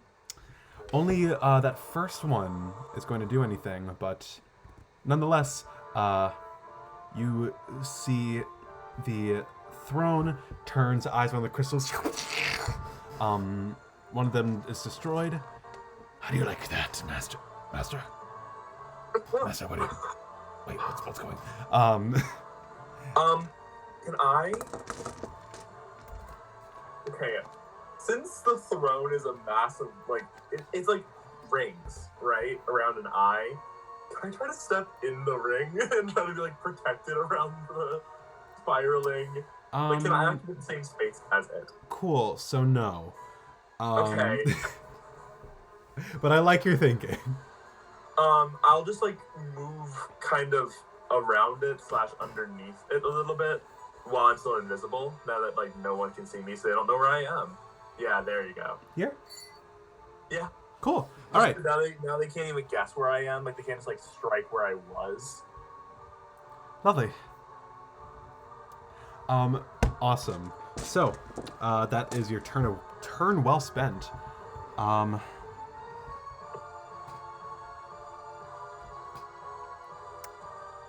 He only has one spell slot left. Do I get anything from the one I shattered or no? You do not. Okay. Let's see. Yeah, he's just going to. Cavalry is going to. This first one is with advantage. Going to lay into A. Oop, I dropped on the dice. The first one hits. Second one misses, unfortunately. Not great, but he's got to save those spell slots. All right, Percival lays into one of the soldiers, and it is now the aforementioned soldier's turn. So F and E kind of can't really do anything, right? Pussies use their action to cower. Yeah, so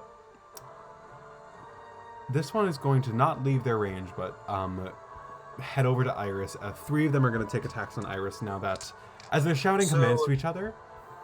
So C and B make this attack at advantage. A does not. A makes a straight roll because Of the A disadvantage got that was affected with imposed. spike. Yes? Yeah. Cool, so it cancels out. Yeah. So B. Holy shit, that's a 2 and an 8. Does not hit. Alright, C hits with a 23.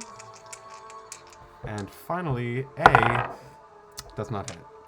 Dear God.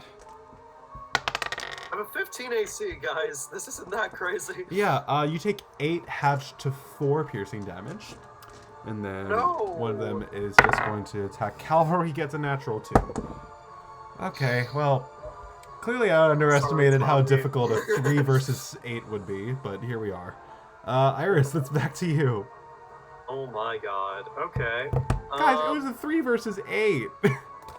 Jeez. Well, now that A is surrounding me, jeez. Okay. I'm going to...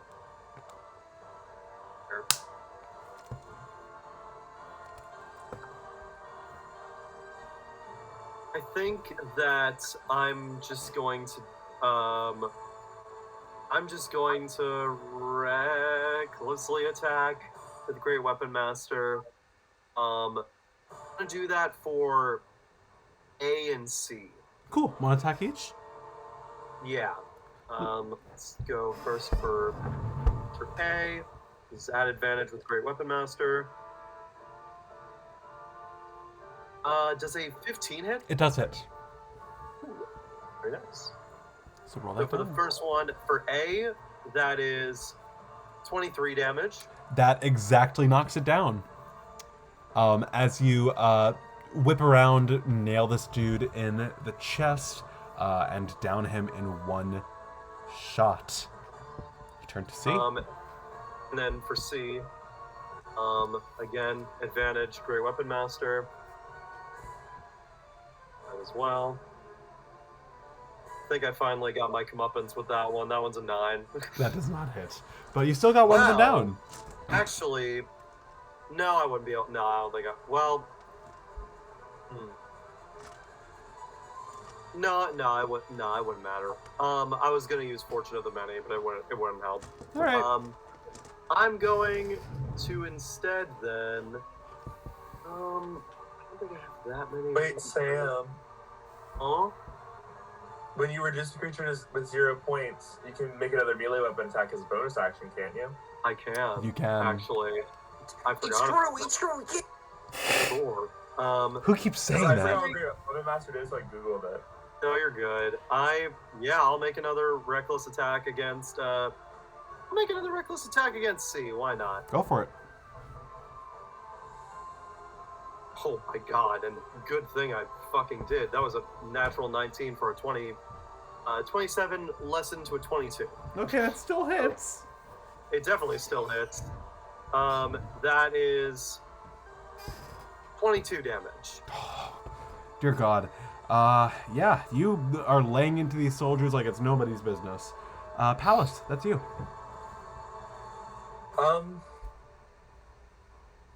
I'll let the throne move first, and I'm gonna attack the one I attacked last turn, and then the one up top that I didn't get. Okay. 18. For which one? Back one. Over here?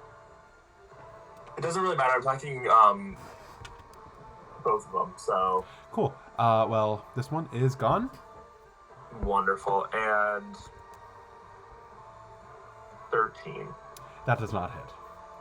Fuck. Okay. And with my action,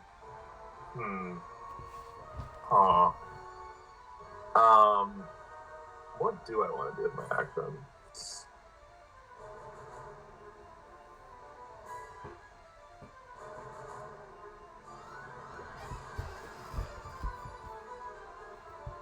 I'm in a really good position. I'm going to take the dodge action. Dodge action? Yeah. All right. Well, I'm already at advantage. That doesn't do shit. I mean, yeah. Huh? Never mind. I don't want to lose my invisibility. That's the problem.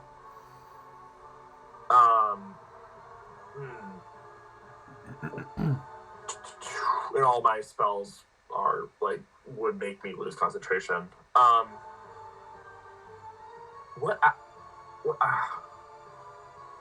Yeah, I'm trying to think what actions I can do. I can't really do anything without losing my invisibility, right? You could maybe reposition yourself and just attack well, no, you'd lose your invisibility, but you can just reposition yourself.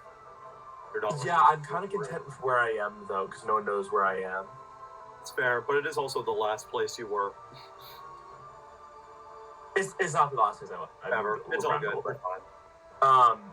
I want to be at the top of the pyramid for when all they break, so they all rush right to me. It's not like a. I couldn't have given the throne a help action in order to help it aim, could I have? If you could, you couldn't do it this turn. Okay. I'm content with just. Can I do a hide action, maybe? Sure. Hide behind the steps or behind the throne. Yeah, give me a stealth check with hold your advantage. action for something. You could hold your action if you wanted to use a spell or something as a reaction. Oh, that's so valid.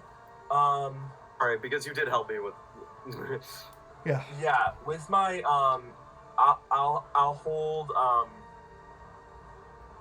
a chill touch if I lose my invisibility. Cool. As well. Awesome. Thank you, Sam.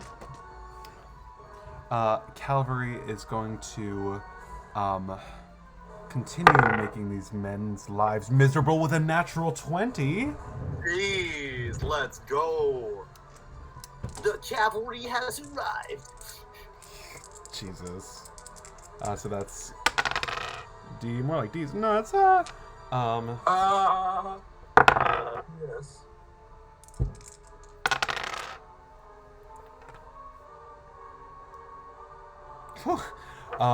D is looking awful after that. He survived. I guess it's only 2d10, which isn't. Yeah, 2 hits, one hit, 1 crit, but D is looking absolutely horrific. That is going to be the soldiers. So, are these two They're all still back cowering? Okay. They're back up. It's only 6 They seconds. use their movement. They do need to use their movement to do it. Oh, they have to use half their movement to get up because they've fallen prone. Yeah. Yes. They can still do it.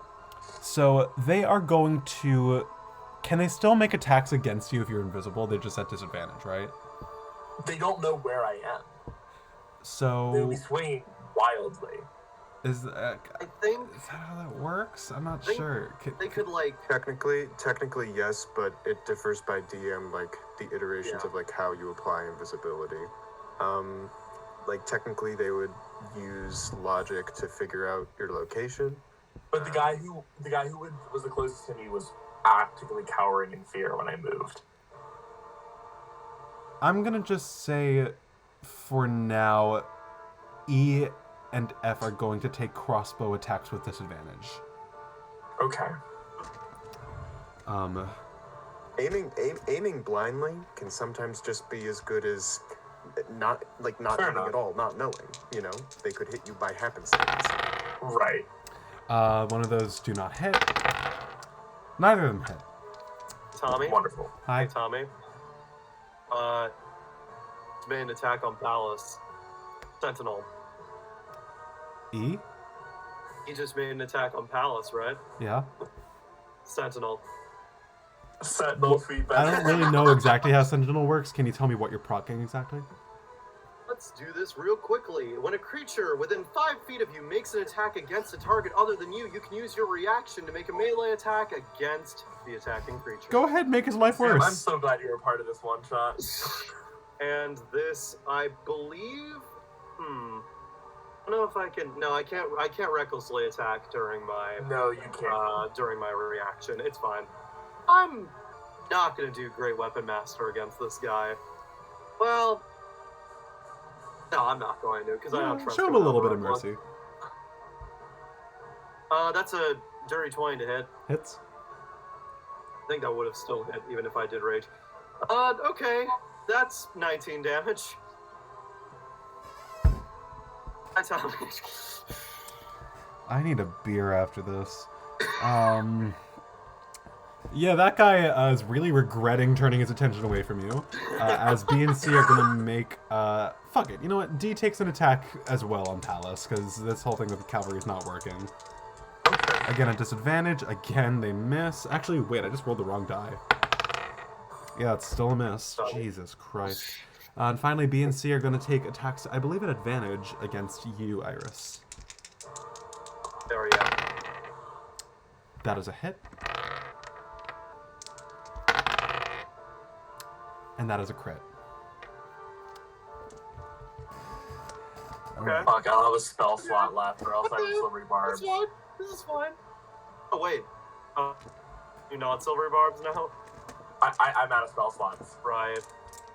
I use them all to cast the throne and to cast command. Psionically?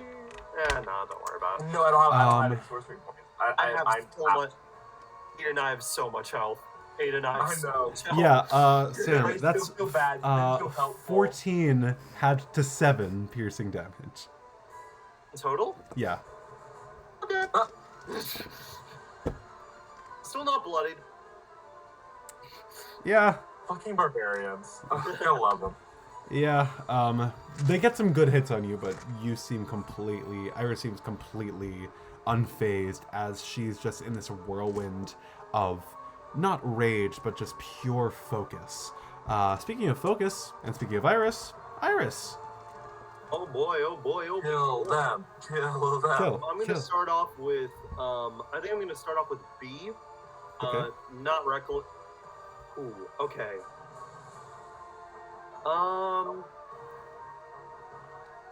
See fully standing on top of Aurora I need to declare. Yes. I think I need to declare recklessly.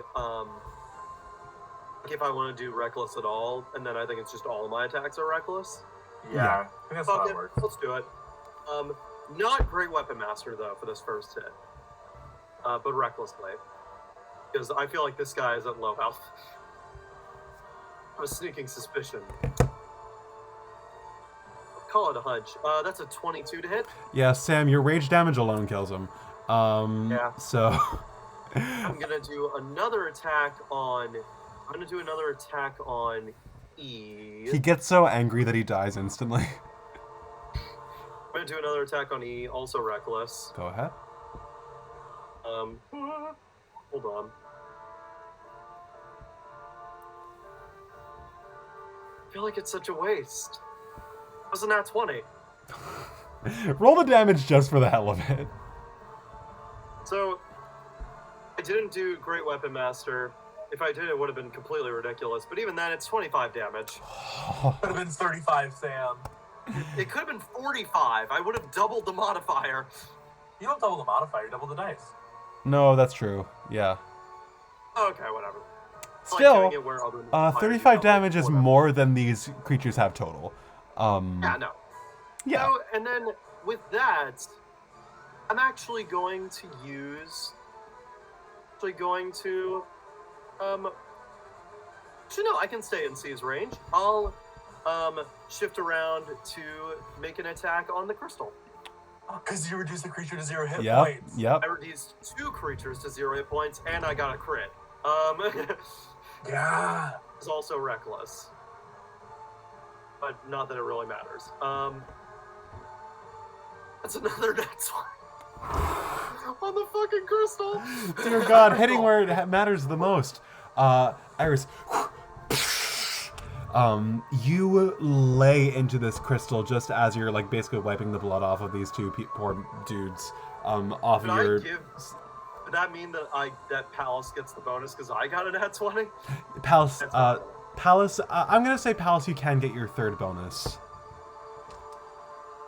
What? Your third spell slot bonus. You get another spell slot. Okay, I mean, I also have a question. Hi. I'm smashing these crystals so I could use it as a big spell at the end. So do I want to absorb this, or is it like This is not going to change. This is not going to change anything. You get a single third level spell slot back. I'll take it. Take it, you shall. All right. Well, Yeah, turn well spent, Iris. Pallas, back to you. The throne is gonna go after bottom right hand crystals. There's only 2 left. Those 2. 3 left. No, there's the one that C is currently standing on top of. Isn't there? Yeah. Which is such a dick move. Yeah. Fuck you. He caught on. That's gonna be 15 for the one directly behind. That just barely does not hit. Fuck, I forgot about that. And the other one is a 19. Is it this one you said? Yeah. Well done. That is another crystal done. The throne is doing Pallas proud. Speaking of Pallas, what are they gonna do? Bonus action, liquefy my 3rd level spell. I'm going to... Question, can I aim at the crystal that C is standing on? If you go for C, you're gonna make an attack on C because he's covering it. He's blocking it? Yes. And there's no way around that. Like, I can't, even with less like, accuracy. How does cover work with if you are protecting your an object with your body? Is it full cover? Is it 3/4 cover? I think it's like 3/4 cover. If it's 3/4 cover, I think it's like. I think that's like. I forget now. Cover rules are weird. What's your question? Is it an AC bonus or if it's just a disadvantage? So C is covering the crystal with his body. Okay, no, it's a +5 to its AC and to dexterity saves. It's a crystal, I imagine it doesn't make dexterity saves. So, a +5 to its AC. Cool. So I could, in theory, if I were to hit a 21, break that. Sure. From underneath of him. Yeah.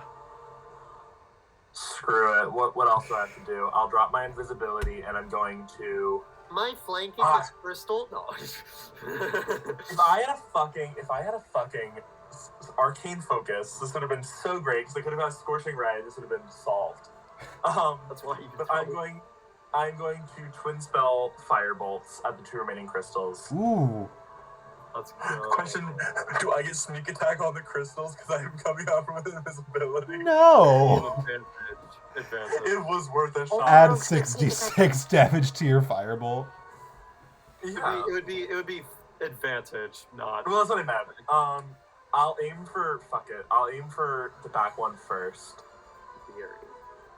That's a natural 20 on the back one. Can I please have that go to the first one, please? No, you specified. But you got it. Okay. Pallas, And then the would final you? one. Could I actually, because it's the last one? Oh, did you roll already? I did. What did you roll? I rolled a 20, which is one fucking short. It's okay. You are doing great. You got one. There's one left. As you blow up one of the crystals But in I'm a the burst of apex, Tommy. periwinkle fire, I'm gonna need a D20 roll from you. Shit. That's a natural 1. That is a roll. But what if it's like you cast fireball? It's like.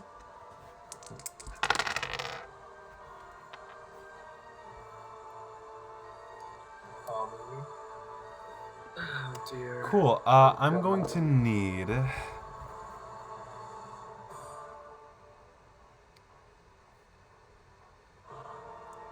Just gotta check what save this is. I'm going to need a wisdom saving throw, Pallas. This is with advantage because I'm psionic little sorcerer. Yes. Mental saves. I'm a psionic sorcerer. Not looking phenomenal, but a 13. That is a fail. Oh no.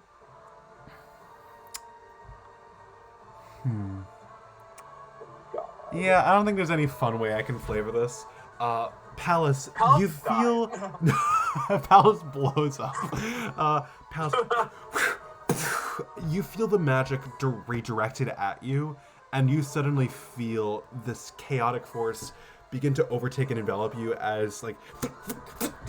Your body begins to twist and change, and you fall to the ground, having been transformed into a sheep. Yes! Yes! Yes! Fully out of character. Well, let's say a sheep with a periwinkle wool. Like one of those stupid, like, dyed in Minecraft. Like Minecraft. I think I have one of those cute, like, deeper periwinkle bows. Oh, also because... I'm gonna be a dick for a second because you cast it on yourself and it did take up concentration. Sorry. It does? Yeah. Polymorph That's is... homophobic. No! We have one crystal. We have one crystal left. We're okay. The transformation lasts for the 1 hour duration or until the target drops to 0 hit points or dies. But a sheep has, like, 2 hit points. So if one of the guys hits me, I do go back to You want me to cut your head off? No. Hold on, let me just check the D&D sheep stat block. Oh my god. It has 100 hit points. Pallas sheep is not something that I had on my bingo card for this. It has 3 hit points. Fantastic. Your speed is 30 feet. You lack any features or effective attacks. Great. So, just for the hell of it, can we change the shape that this is in? Because I kind of want to change it to a cloud. Do the cloud, yeah. I was about to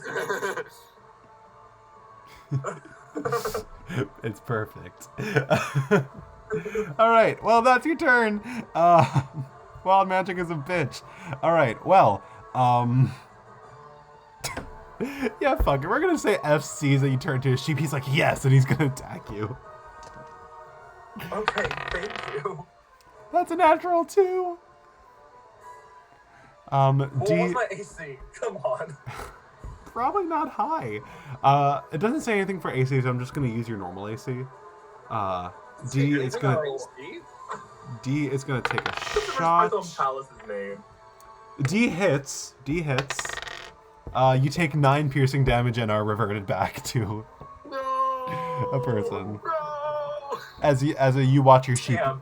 as the light I leaves wanted your Pallas, the light leaves your sheep self's body, as you return to your normal body. If the ritual went through with Pallas as a sheep, unable to cast spells, how do you think that would go, Sam?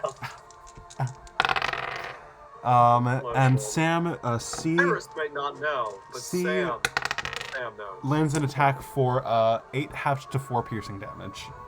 Oh no! Oh no! Can you stop being toxic? Sorry. I'm kidding. All right, Iris, we are back to you, my friend. Okay. So let's see. Obliterate C. Do I want to attack C or do I want to attack the crystal? You can kill C probably so do easily. both, but it's like... The problem is that C is still covering the crystal. I mean, if you reckless, you could probably hit 21. Tell me. Yeah. I'm gonna shove attack C. I'm gonna shove C off the crystal.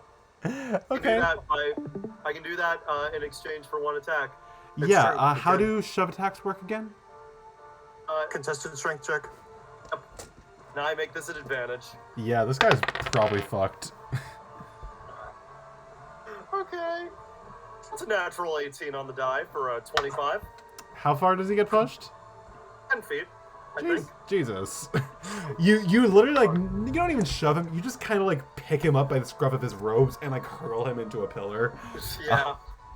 And then I will make a reckless attack, not Great Weapon Master, obviously, against the crystal. Smash that crystal. Sorry, Pallas. I'm sorry. This is your one shot. You're gonna get a cool moment, I promise you. I don't care. You're fine. Anyways, that's a 22 to hit. Sam, how do you do this? I think I like... Sorry. How do you want to do this? My bad. My where are my manners? My second elegy, how do you want to do this? Anyways, That's more than some of the party members have gotten. I literally, like, I look at this crystal, and I think for most of this it has been, like, the whole heritage of, like, of the Goblin Court, but, like, looking at this, looking at the fact that she was able to do this without killing anyone, like, even though it is hurting people, which she isn't a fan of, I think that Iris is a little proud of herself. And although it is still, like, mostly the goblin's control, she takes a little bit of control back, picks up the crystal, and just... baseball hits it out. Home run. Yeah. As for the last time, it's just... You see the magic hang in the air for just a moment before, Pallas, you reach a hand out. You haven't been thinking about it much, but you feel so powerful. You feel the lights at your fingertips are near blindingly bright. And you're ignoring the feeling of burning pain at your fingertips as you just feel like steam against a pot lid. You are just brimming with energy that you cannot keep a hold of. And you're still kind of in the middle of the fight, but nonetheless, Cavalry, who's still locked in combat with one of his cohorts, kicks him away, sees that the job has been done. Pallas, now! He reaches out his hand to you. Do I can take him with me? You get the sense, not necessarily, but you get the sense that he is helping by adding his magic. I grab it. All the soldiers are blown back I'm gonna need. That doesn't really need to be a dexterity saving throw. Everyone is blown back by the sheer force of space and time being torn open, almost as if the air in front of you is being ripped, as like a hole in the continuum before you is torn, and you see a rift into worlds unknown begin to apparate in front of everyone. All of you are on the ground as you see this sight before you. I'm gonna hold on, stop sharing my screen. You see before you the force of this rift, the energy leaking and formulating, circulating around it, is stifling and yet breathtaking, unlike anything that any of you has ever really seen. Pallas, you feel all of the power in your body leave you for just a moment, as the power that you have absorbed from the crystals is gone in an instant, and you suddenly feel more human than you have in your entire life, so because you feel tired.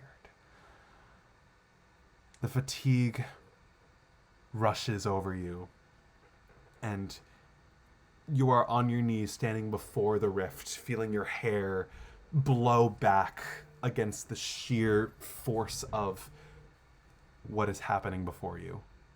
You see Calvary is slumped against a pillar, you see a gash has formed on his head as he has hit his head against the pillar and is nursing an injury. Iris, you are struggling to kind of like stand in the wake of the rift, how it's sort of mutating the space around you. But Pallas, you feel the air of another world calling to you.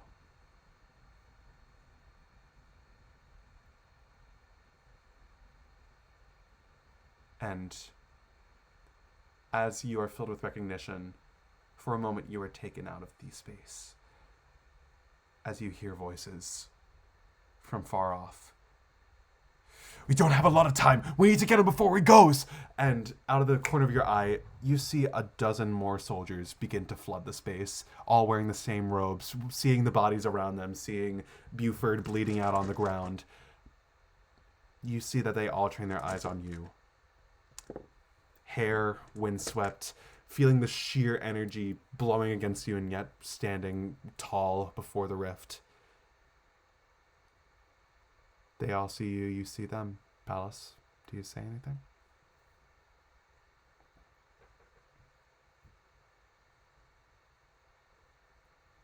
Behold the apex, and I just step back into the portal.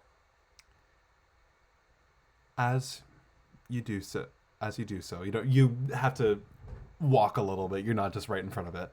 But Oh. How anticlimactic.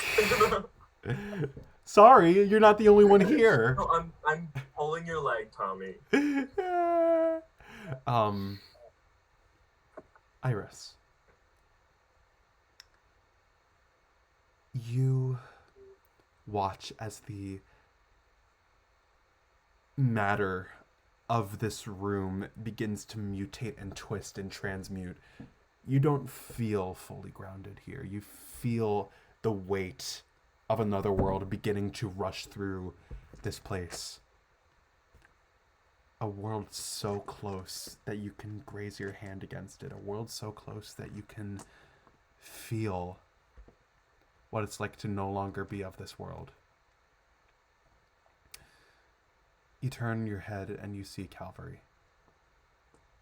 Against the pillar, you see he's hurt, struggling to stand. And in that moment, you understand that whoever this man is, he has done you a great service, you and Pallas both. But there's a very real chance that he is going to pay the price for it in blood. As you see, marks of betrayal are staining the paws along with the blood of his former cohorts.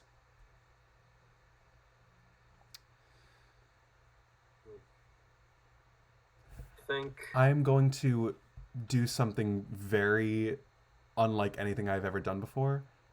Sam, would you join me in the conference room for just a moment? I would love to do that.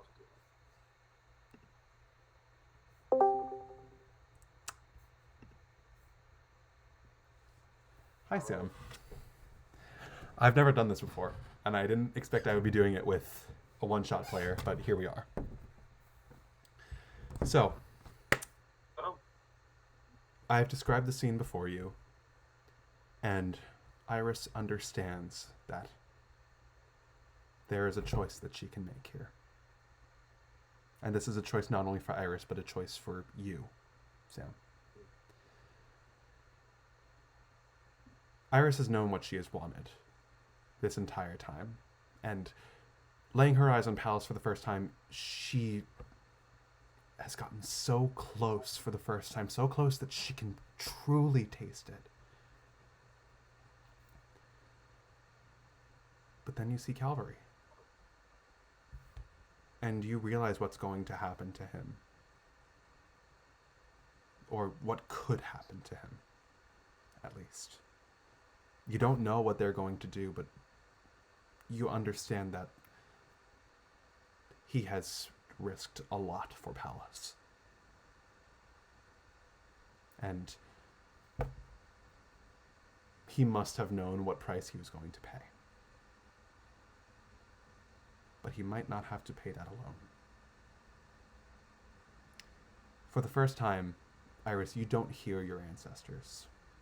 The wisps are gone. You are far too within your own body to really begin a communion. And Iris, you realize that for the first time, you have a decision to make on your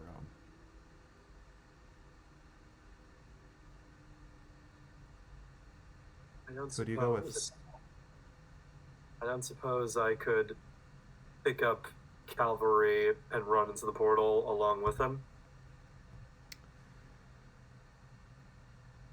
I'm going to make a quick luck check to see if you have time. I'm telling you, the chances are not high. Yeah. Because he is using all of his energy to help keep this rift open, and it needs to be open Makes just sense. long enough for Pallas to step through. So, 16 or higher. Makes sense. That is a 9.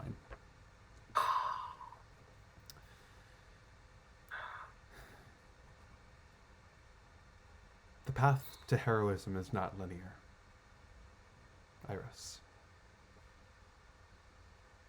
No matter what, you have done someone a great service. It is just a matter of how you're going to close this book and open the next one. Can I get anything from how he's looking at me?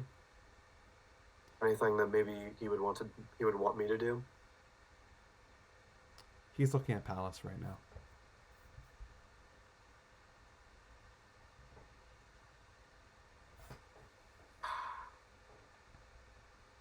I don't know if I have time. And I know that because I know time is of the essence. I think I want to do my best. I mean, if his attention is truly all on the portal, I won't do it. I would love to give him a look of I'll come back for you. And then you know what? I think I want to just I think what I want to do is I want to look at the crowd of people. What were the words on Goria's statue? What were the words on Goria's statue? I have something in my lore doc, but it's different from I think what you said. I'm trying to remember what I said, because I kind of improvised it a little bit. Yeah, because my thing is, it was also the thing that was supposed to be on Arclighter, but I wasn't sure if you would want it. Hold on, let me see if I can jog my memory. Yeah. What I had was shining brightly, the Feywild shall never be chained. I like that. So I think I turn to the rest of the crew, to the rest of the group. I feel like I'm no longer in my rage at this point. with like the ancestors like disappearing and everything. I just say it to them, but like in as serious of a voice as Iris has ever talked to. Like I just say to them, "Shining brightly, Feywild shall never be chained." And I will run into the portal, and like quickly as I'm running, I will whisper to him and just say, "I'll come back. I'll come back for you." I run to the portal. Let's return to the playroom.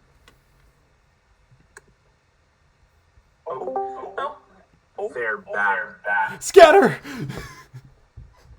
Quickly, run! To the gay box. Off to the game box you go. Well, no. All right, let's draw this to an end. Okay, I did it to myself. Iris, would you like to describe the decision that you made? I look towards Calvary, who has so bravely sacrificed himself for Pallas and I. And there's a moment definitely where Iris loses the rage, loses the ancestors, and really does wonder, like, she will let this man suffer alone. And I think it's with great regret. But then she kind of looks at him, and he's not looking at her. He's looking at the portal. He's looking at Pallas. He's focused on that. And I think that she realizes the words that Goria said to her, and that her destiny might just lie in this material plane. And she looks to the crowd, says to them, "Shining brightly, the Feywild shall never be chained," and runs to the portal. Right before she goes in, she looks to, as she's like running, she looks to Calvary and just says, "I'll come back for you," and jumps in. Pallas, in your last moment, as the soldiers in their frantic rush to meet you at the spire, they are not fast enough, they are not strong enough. There is no toppling the apex. As you stand before, you watch Iris join you on the pedestal, ensuring that you do not make this journey alone. And your eyes flicker towards Calvary. You know that whatever is going to happen to him, he has done you a great service. And whatever that's worth, I don't know what that's worth to Pallas, to be honest, but whatever it's worth, he raises his head weakly, having expended just as much energy as you in the casting of this ritual.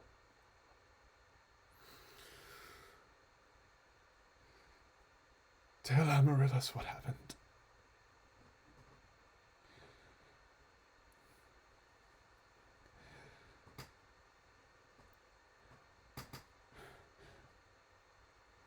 And in one more gulp of breath, before you feel yourself ripped away from this world,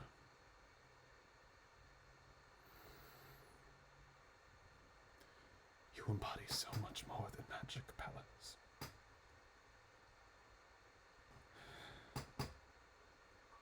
Go beyond your destiny. As you are ripped from the threads of this world by the rift. In a moment, the rift is gone, and Pallas, you find yourself once more in a space beyond feeling and beyond thought, beyond your physical body and beyond your mind. And you realize you're going home.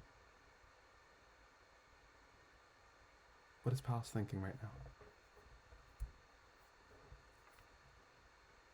So many confusing things rattling around in Pallas's exhausted fucking mind. Anger, resentment, all within confusion and pain. But the relief. And not only are they going home, but they were able to do it. But they were able. Almost time magic. That they were able to adapt, that they were able to pull this off. Even though it didn't seem possible. Amidst this smattering of emotion and confusion and impulse, you feel just the slightest warmth in your chest as, for the first time in what's felt like maybe a couple of hours, maybe a couple of weeks, just a little sliver of humanity.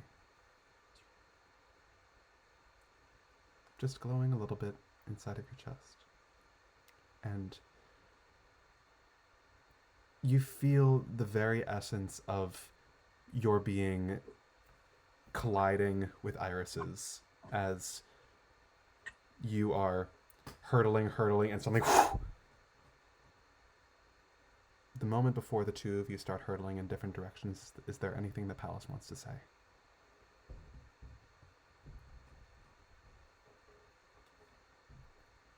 You're not afraid. You shouldn't be. Oh, I'm not. This is my parents. Oh, too late. You're gonna be real tough for me for this. Too late. Quieter and quieter. Yeah. Oh, okay. Bye. Bye. Oh, like, can I get your email? I have sending. That's the best email. Pallas, you find yourself lying on the ground once more. It's cold. Too cold, even. And soft, a little bit. You open your eyes and you're immediately blinded by snowfall. Your eyes blink once, blink twice. You feel your body begin to shiver. It is already so strange to get used to once more the natural conditions of the world, but you feel nothing but relief fill you as you see normal snow falling over you, atop you. And never has the cold felt so uncomfortable yet so much like home. This cold, somehow its power.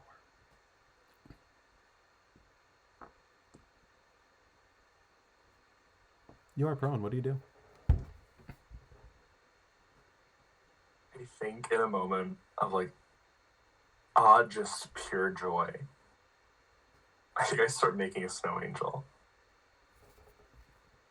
Biblically It's accurate. Biblically accurate. There's so many eyes. How does he do that? How does your body naturally make those shapes? ASMR form and just You feel like a giddy, almost manic laugh rise from your chest and out your mouth as you feel like your youth begin to just fill you already, as your relief that you're back somewhere normal. It's nighttime and it's cold and dark, but all the same, it doesn't matter. And as you stretch your arms out and begin to make the pattern, you feel your hand, ungloved, brush up against something metallic. You sit up in the snow, and do you go to investigate further? Yeah. You push through the snow. It's beginning to pack a little bit, but you push through the snow a little bit, And Oh. Oh yeah. Here I am, like, oh my god, did I get the axe? Like, Pallas couldn't even use it. I'm like, oh my god, I got the axe. Okay, my axe. you got Come yeah, on. yeah, our fucking twink. Yeah, you got the axe. Fuck you. But I can give it to Ezra. You slide the ring back on. Once more. Hand shivering, shaking against the elements, but you've never been so relieved to see that crest in your life. And as you slide the ring on, the voice that you hear in your mind nearly causes you to burst into tears. Pallas. And that's where we're going to end off for Apex, the life and times of Pallas Astrophel. Thank you so much, both of you, for joining me on this journey. It has been an absolute honor. Fucking hell. Amazing. Ah! Actually amazing. I was gonna get my phone out and text the group pizza time, being like, "I'm back, bitches." All right, I'm gonna turn OBS off. It was over.